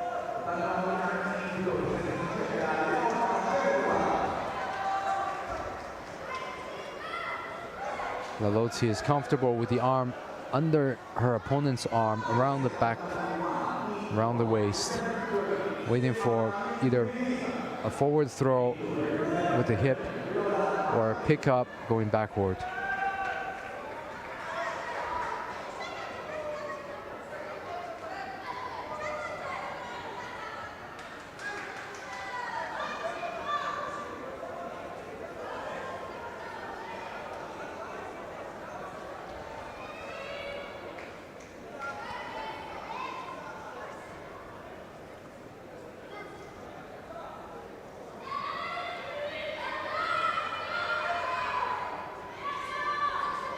So once again, it's a opposite stance, left against right. And Agar likes that high grip over the back.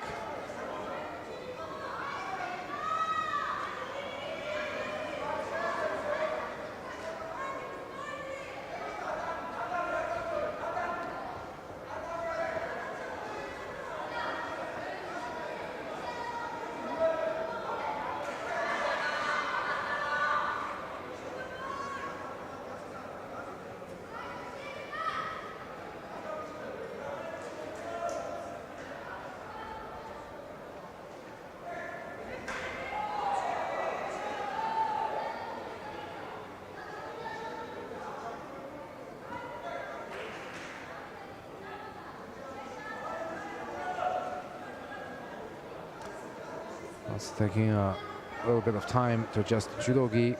Now they're ready to get back to action. And it's a very rushed action from Agar. And Lalozzi also rushed her response.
Oh, this time Lalozzi manages to actually throw her opponent without the score. But it can be startling when you get picked up.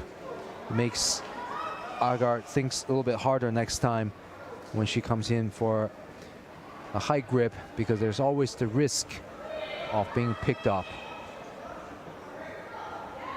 And a lot of times it's psychological, you know. Depends on the confidence the player feels that they have for an attack based on the risk of being countered. Then they can evaluate whether to do the attack or maybe try something else. And That's a mistake.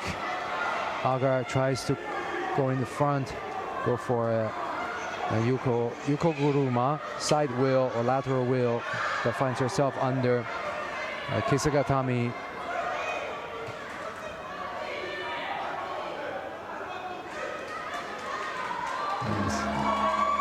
Ippon to Olasi after 20 seconds. Unfortunately, that's what I was talking about, taking the risk. Agar decided that it wasn't working for her, the normal gripping. She decided to take the risk by attacking frontal, only to find herself on the bottom.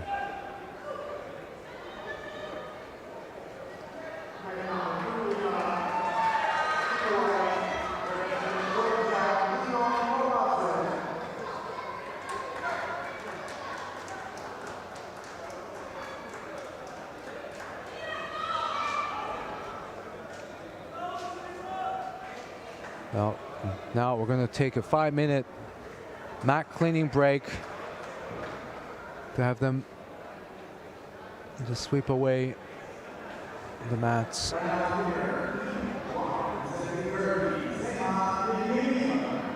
And then we'll be back to follow the next repechage match.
All right, that was a very quick cleaning process. I don't think that was a deep cleaning. It was just to sweep away some of the dirt on the mat.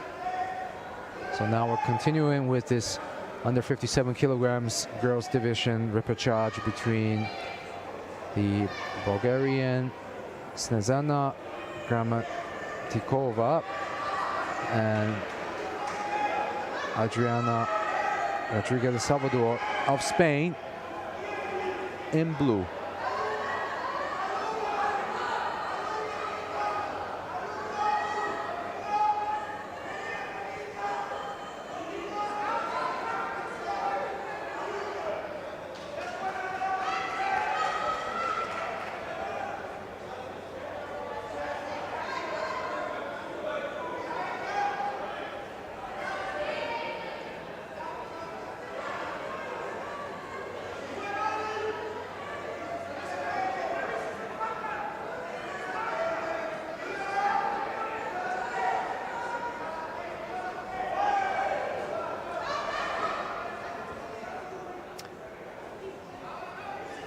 You can see that was interesting setup from Rodriguez, grabbing across the body as if she were doing a teguruma or sukuinagi or sumi otoshi.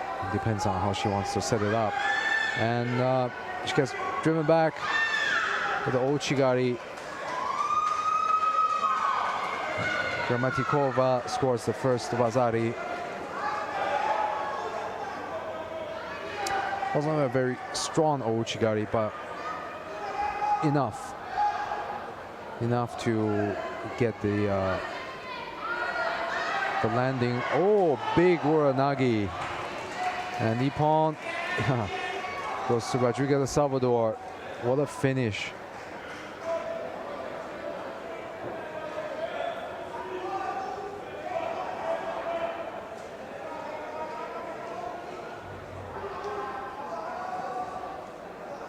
Now they're reviewing the video replay.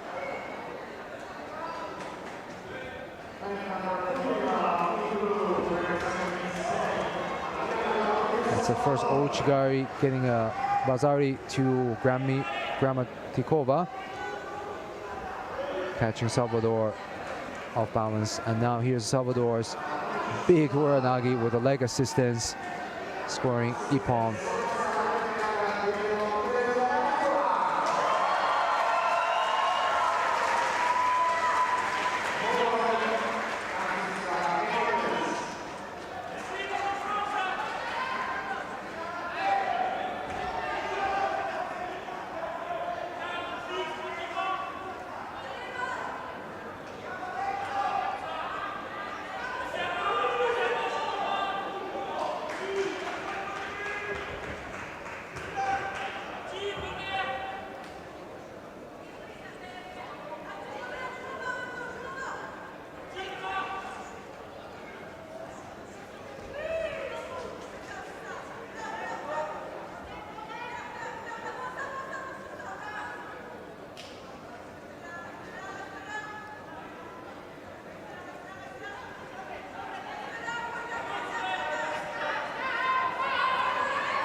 So now we have this repechage contest between Terezia Menikova of Slovakia in white and Emma Melis of France in blue.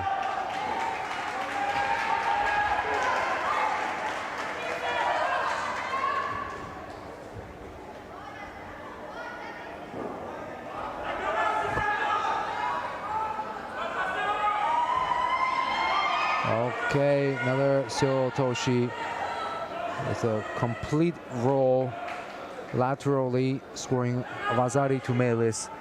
We saw that she did this earlier in one of the contests, again near the edge, just dropping very low and continues to push laterally.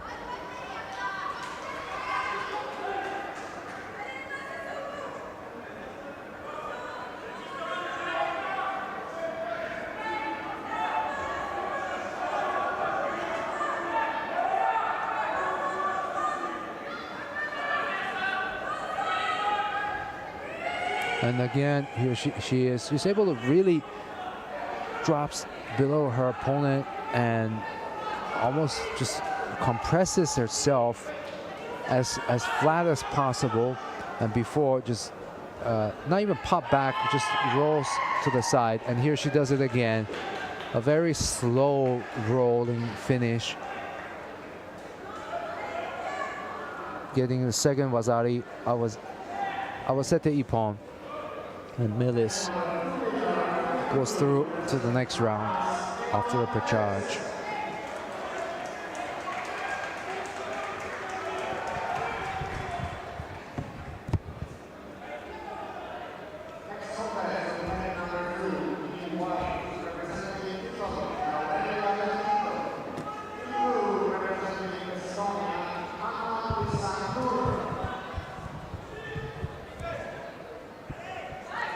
So here's the, I believe, one of the last repechage is between Aurelia Vendito of Italy in white and Anna Liesa of Estonia in blue.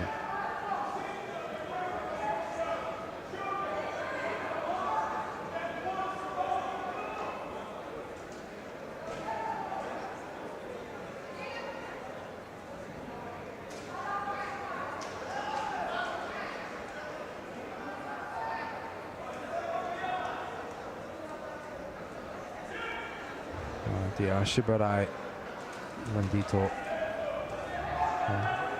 gets Norm concerned enough to drop onto her knees.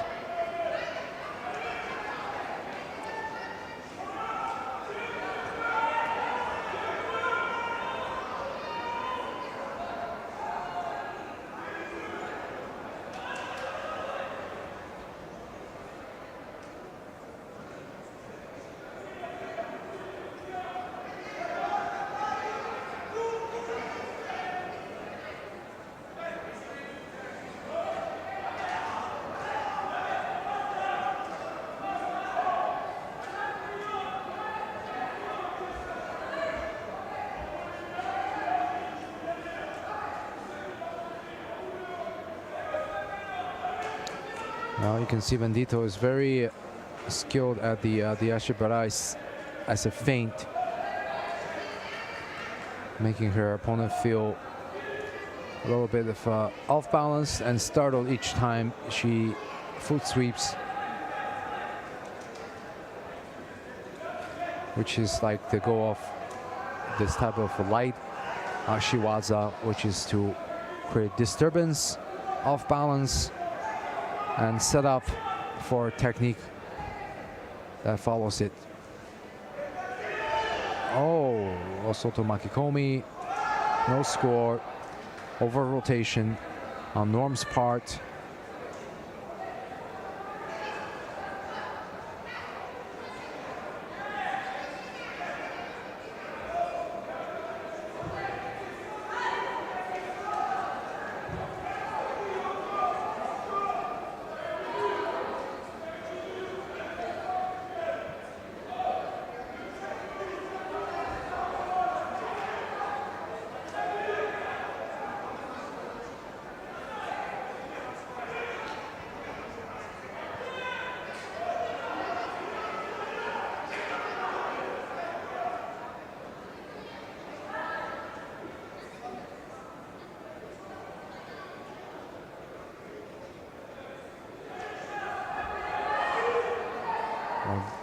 Big pickup attempt from Norm. I think she just went around Bandito's waist, whichever direction she can launch her, that's the direction her opponent goes.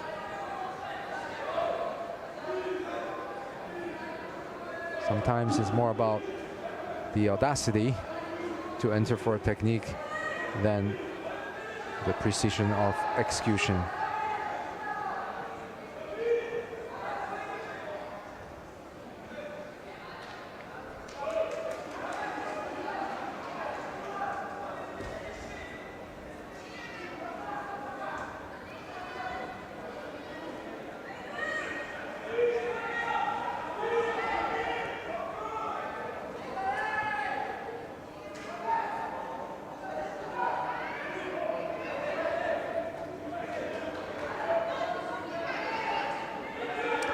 I think in the judo match, it would be better to choose audacity over trepidation.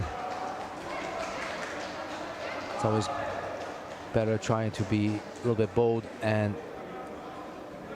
do the first attack instead of worry about what may happen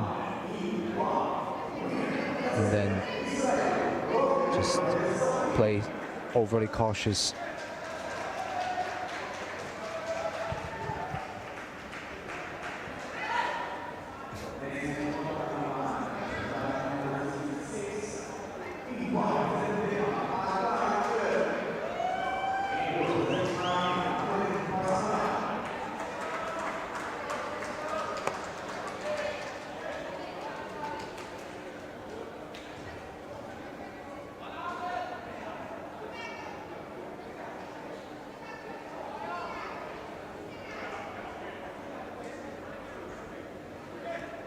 So just a few seconds left on the clock. There's no Shido and no score. Most definitely it will go to golden score unless something happens in the last seconds. And that's not a score. Let's see. Sumigaish. Well, they give Wazari to Norm.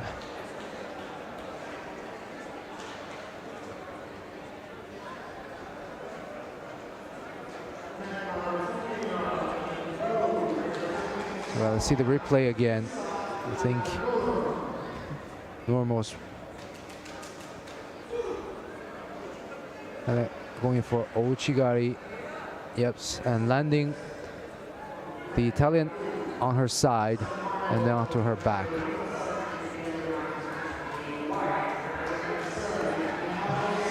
Both came across with the over the back grip, and Norm put her left leg in behind her opponent's knee, drove back for the Ouchigari. Now we're back to the boys under 73 kilograms division for the first semifinal fight between Mihail Simin of Serbia in white and Ivan Kazimierov of Ukraine in blue. And both are very good and technical fighters here, and both have strong standing and ground techniques.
You can see Smirov relentlessly attacking, pushing forward toward Simin with that cross grip. There's a little bit of height difference. Simin's a short one and shorter one. Kazimierov has a little bit of longer reach, likes to cross grip with the right hand on the lapel and then bring his left hand across the back. That's basically what he has been doing in the all the previous matches. That's his preferred way to play.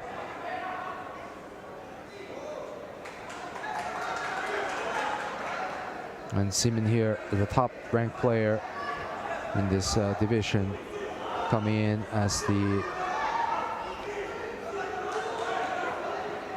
European champion from the 2020 European Championships in Porach for cadets.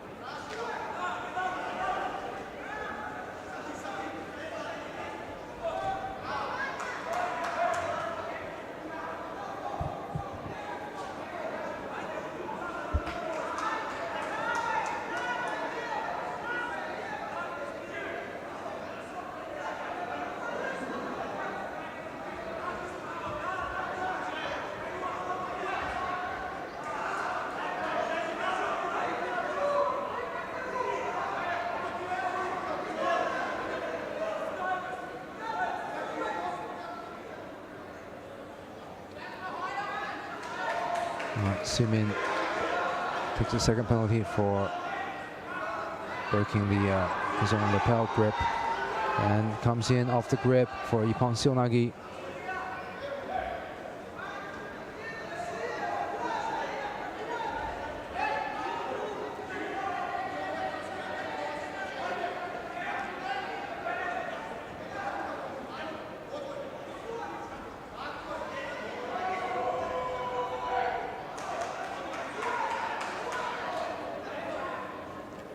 Looks like Simmons finding difficulty to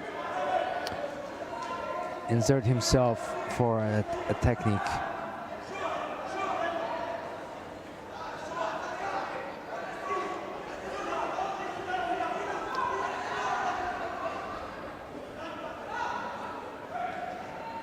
And just 1 minute left.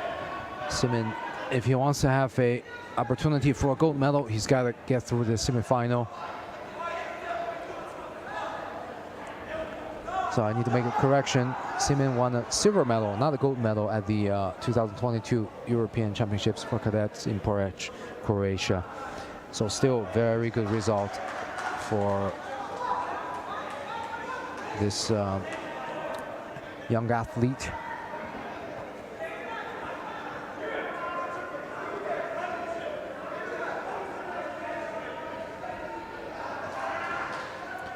It looks like Simmons is really struggling getting in to do any of his preferred techniques. The awkward positioning of Kazmirov really seems to be frustrating Simmons and all his attacks, because he was so dominant earlier in the previous rounds against the other players.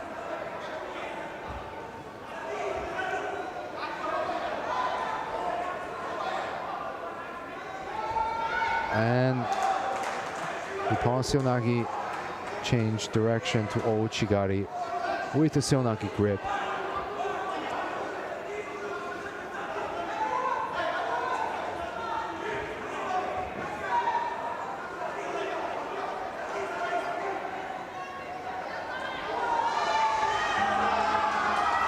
Wow.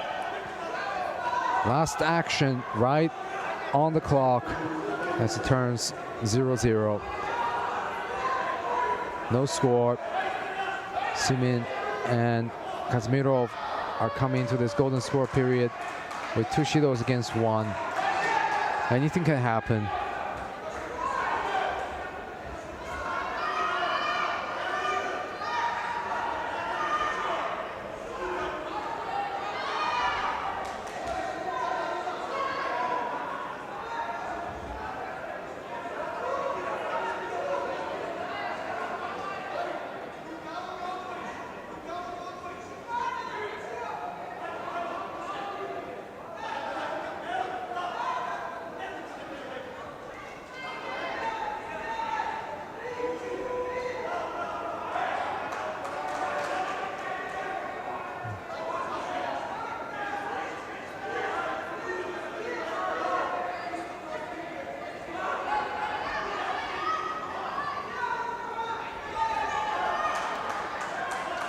Now Simmons trying to switch side with the Seonagi and the Ouchigari just to be able to catch his opponent by surprise.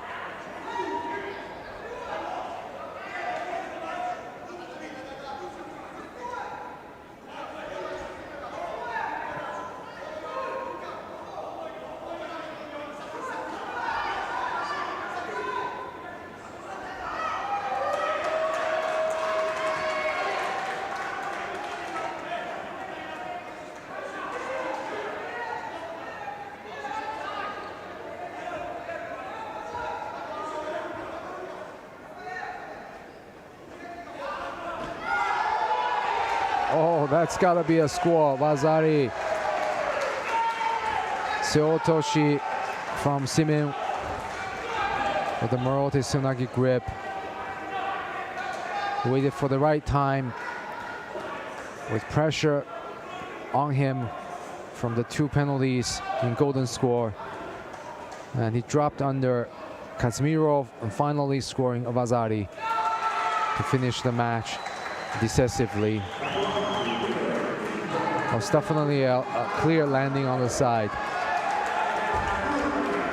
So Simmons again finds a place in the final and will have a chance to fight for the gold medal.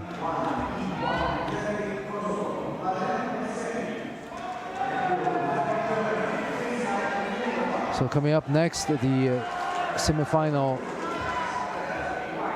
for this category between Isa Nacho of Austria in white and Joshua Dilan of the Netherlands in blue.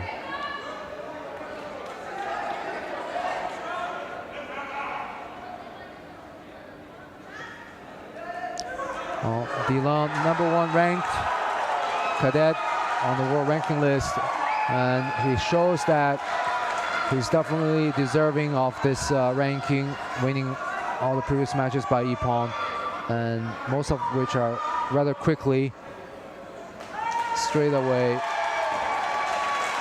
scoring Ippon. And just in case it was downgraded to Wazari, he held on with the Yukoshi Okatami for the pin. So the top 2 seeds will meet in the final. Mihailo Simin of Serbia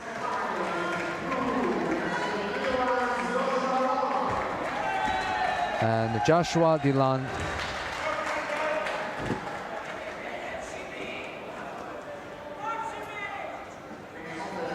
the #1 ranked cadet currently in the world. So next repechage match of the under 73 kilograms categories between Artak Torosian of Armenia in white and Ouchigari straight away against Simon Krizak of Czech Republic in blue. And he really likes that Ouchigari, and you can see in the lower picture you saw the finish from the previous semifinal where Dilan just countered his opponent with the Kosotogari.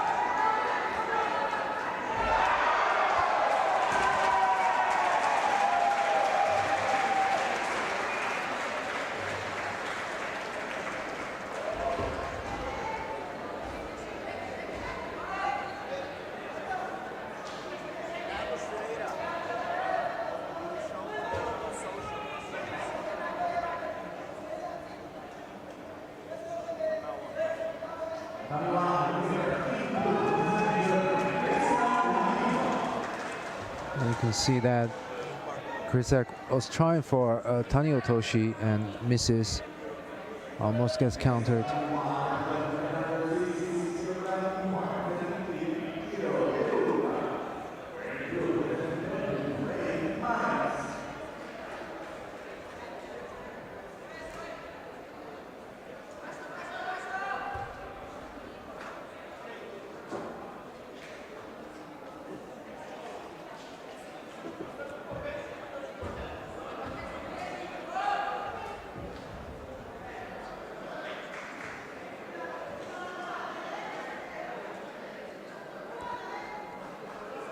Subscribe to our European Judo YouTube channel or our Instagram.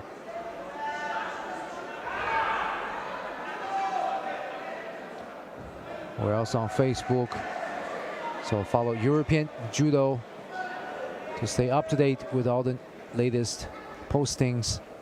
We're also on Twitter. Just look for European Judo. A lot of the highlight clips you can find on one of these social media channels. A second penalty goes to Krizak for passivity with just about half the match left.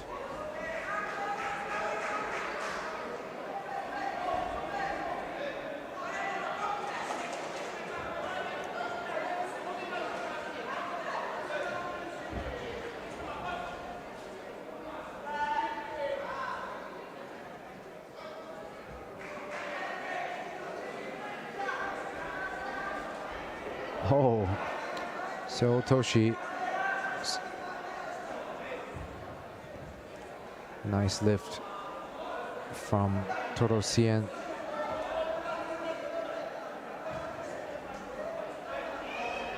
It's a kind of technique we like to see. Dropping under and big rotation. Oh, another strong action, no score.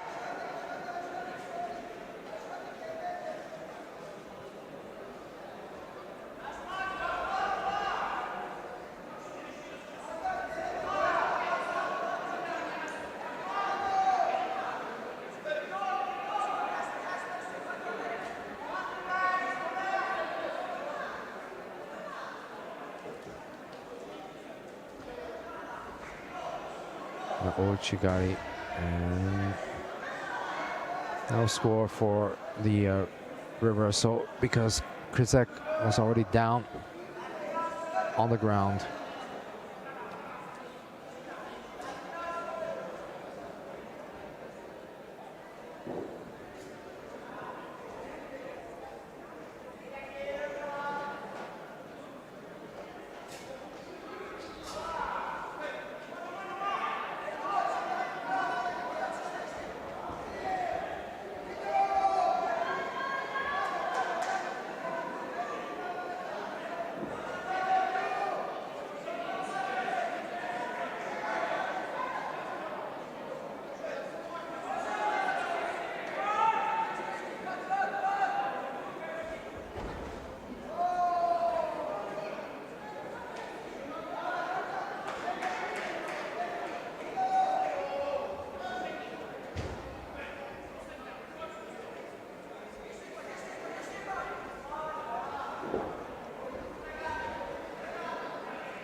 Another Wazari for the Seotoshi.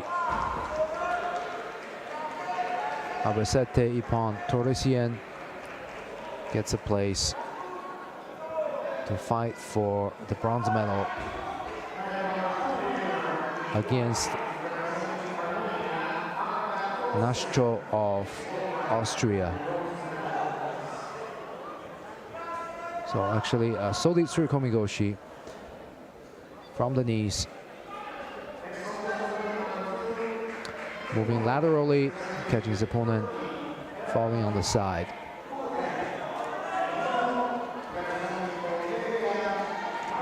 And this is the last repechage match between Erman Gurgen of Turkey in white and Mariam Paliv of Bulgaria in blue. And the winner of this match will fight for the bronze medal later in the final block. So both are right-handed with a very defensive and extreme stance against each other. Both are pulling strongly backward.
as they approach the last minute of the regular time. There's really no advantage to either side, and both are kind of stuck in this style of extreme stance. Various makikomi, various hikikomi gaishi, subi gaishi, and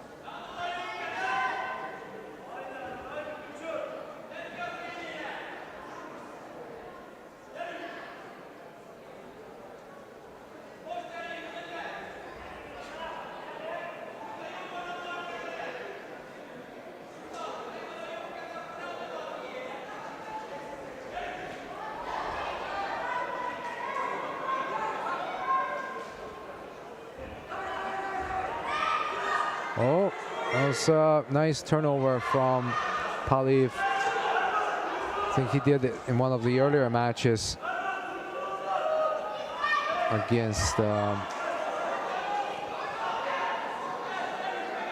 Husinov, but not enough to secure a Wazari. So now they have to decide this in golden score.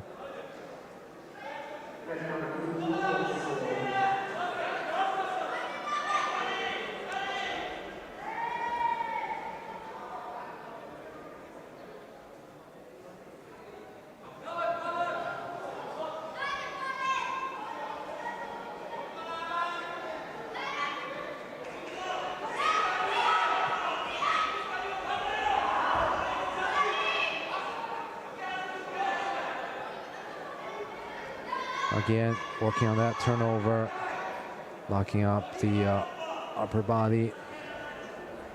Hikikomi Gaishi, belt grip reversal. Okay, once again finds himself on top with Yuko Shihogatami. Now it's unlikely Gorgon's going to be able to come out. Already Wazari on the board. So Paliv has this match bagged. And Nippon goes so Paliv will go fight Kazmirov for the bronze medal.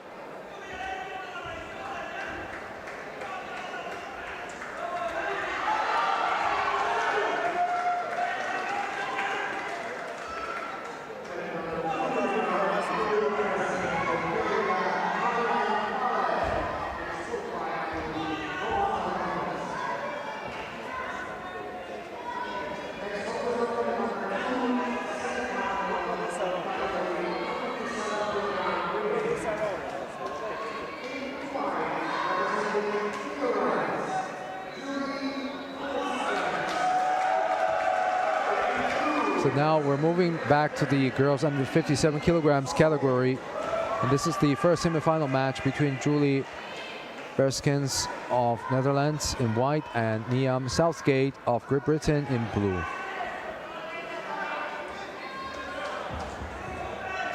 Southgate had a very fortunate win in the earlier quarterfinal against Rodriguez Salvador, who performed the Uchimata and scored a Wazari, but got disqualified because she posted on her head for support.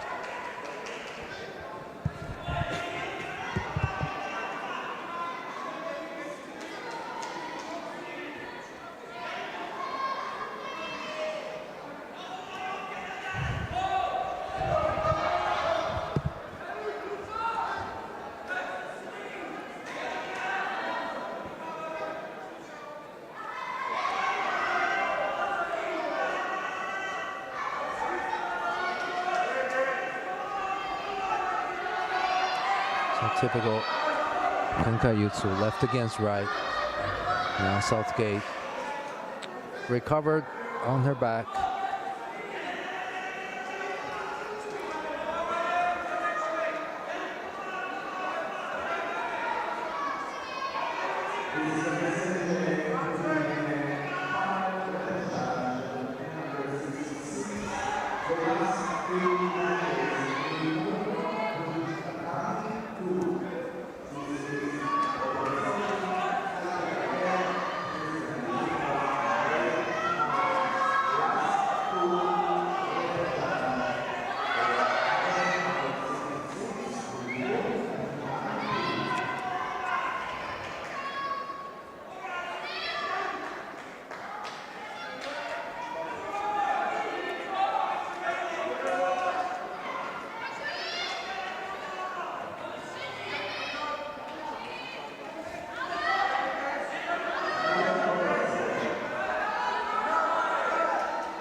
Bearskins. Can she get the leg out? She's got the shoulder and the head locked up. Just has to push hard, and the leg is out. The Southgate also has a good Niwaza response. As soon as she felt that leg was out, she turns onto her belly and stands back up.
Oh, there was a mistake from Biskins, and she finds herself under. And she was able to reverse from the Yosekomi.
On the clock, unbelievable.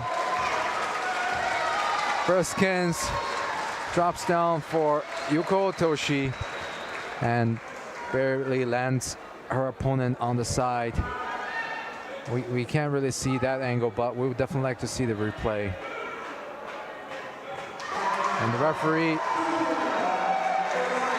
is decisive with that technique. So 3 seconds, she initiated that Yuko Otoshi and continues to pull and rotate.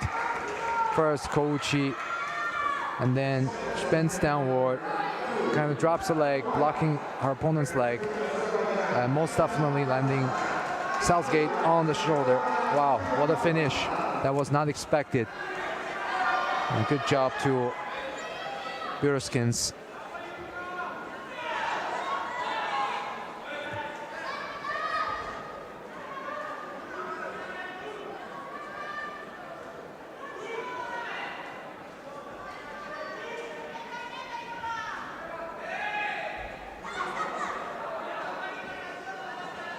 And now we have the second semifinal match between Fidan Alizada of Azerbaijan in white and Julia Bolanda of Poland in blue. And both are very good fighters. Alizada is the reigning European champion as a cadet.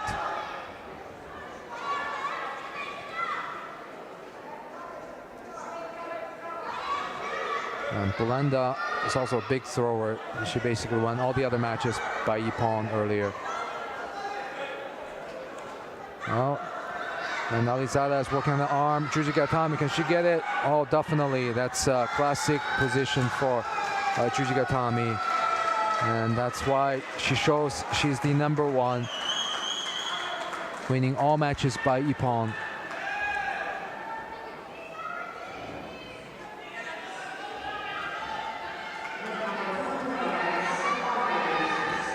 And Bulanda will have to drop down to repechage to fight for a bronze medal.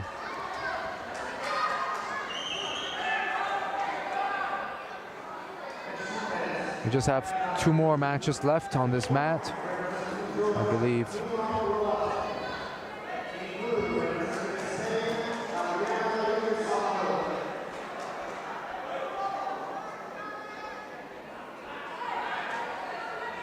Actually, no, 4 more matches. This is the match between Nino Lolazzi of Georgia in white and Adriana Rodriguez Salvador of Spain in blue.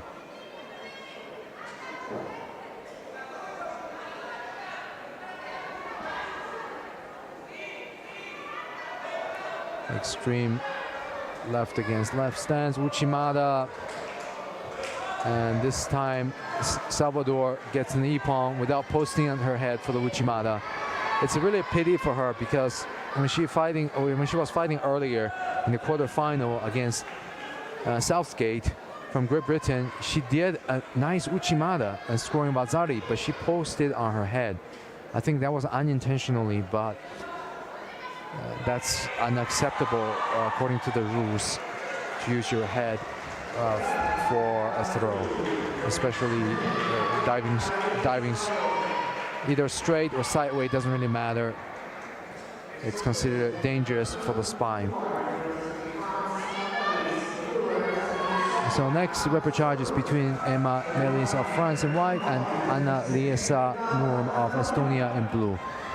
And Melis is a very dominant fighter. She lost earlier to Alizada in the quarterfinal, and now again her specialty, the Seotoshi, dropping really low, scoring a first Wazari in just 25 seconds.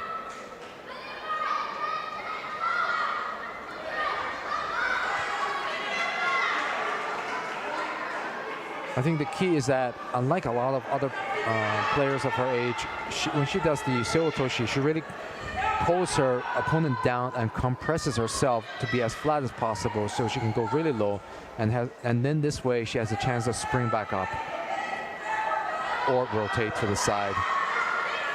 Now she's working on the leg passing. And Mate.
The second Lazari from Sodetsuru Komigoshi to Melis.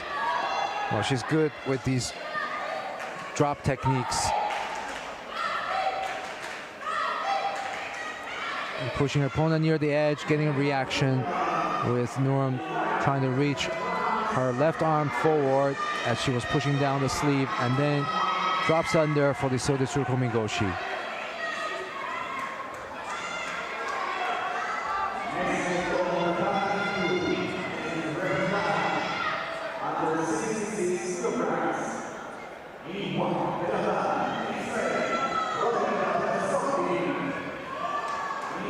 So this is a category which we didn't follow earlier. The boys under 66 kilograms category. And this is between Robert Sorkin of Israel and Alte of Denmark in blue. So Sorkin is in white, is in blue.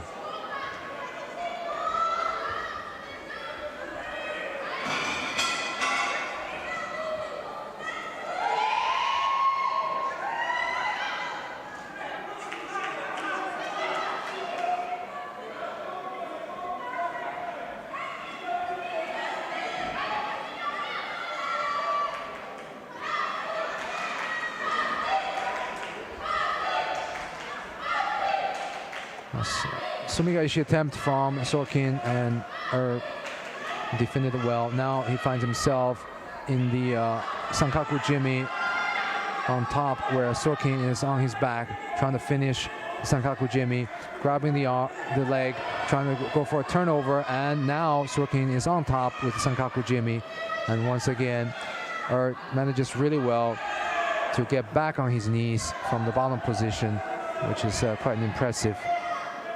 And now Sorkin is really sinking in the Sankaku Jimmy, and does a good job. And he sure looks a little bit out of breath.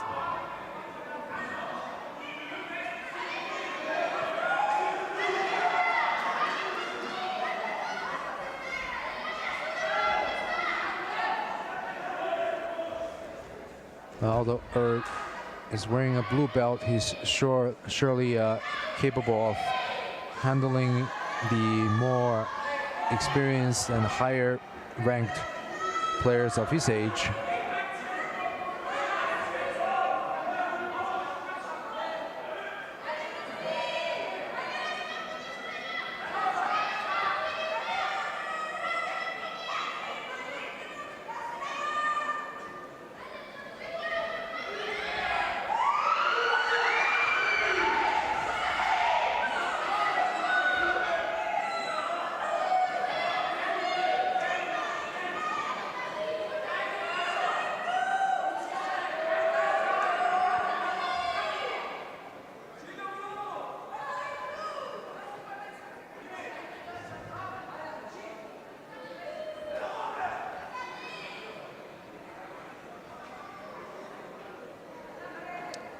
So is one of the two players from Denmark today.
Well, is really taking the fight to Sorkin.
Wazari goes to Sorkin for the Kochigari as tries to pick him backward.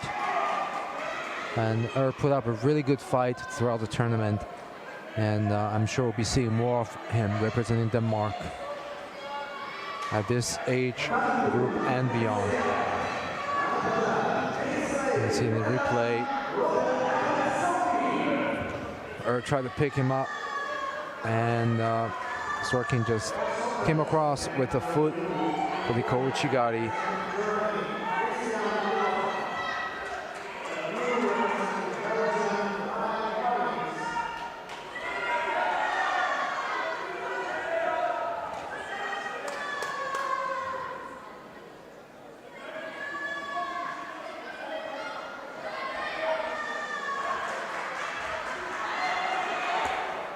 And here we have the last repechage match for the boys under 66 kilograms category between Christian Lewalcha of Germany in white and Ray Marinks of Belgium in blue.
Just 3 seconds left to this last repechage match. And there's no score or penalty, so probably it's going to either be a long one or a short one. The golden score, I'll give it a 50-50 chance. If it's going to be decided by penalties, it's going to be a long way for these two who are so evenly matched to get 3 penalties. If it's a short one, somebody's going to get thrown in the first 2 minutes.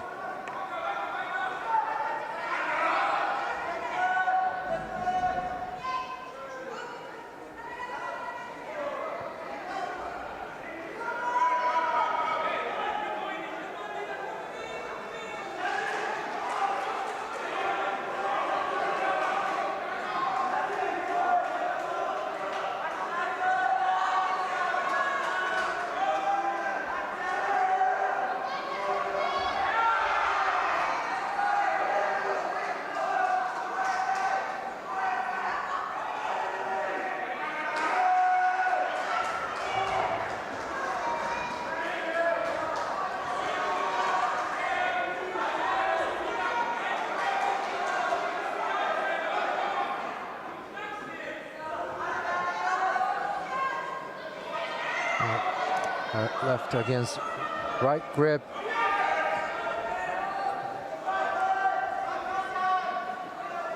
And Marinks is really pulling down, putting pressure on Olowacha's arm. Since Olowacha's got the inside grip, can't really allow him to be free with that arm. And Marinks just pushing forward.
So like I said earlier, either it finishes quickly or it goes into distance, and distance it went. So Marinks took the ippon against Christian Devachao, who took 3 penalties. And with that said, this concludes the preliminary session of today's competition, and we'll be back in just about 20 minutes at 4 o'clock for the final session. And thank you for watching, and we'll be back soon.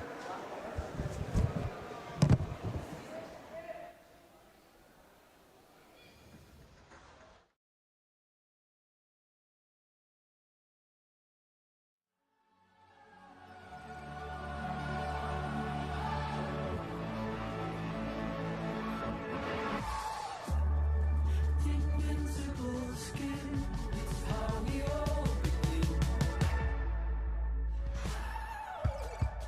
Invisible skin, where is the world within?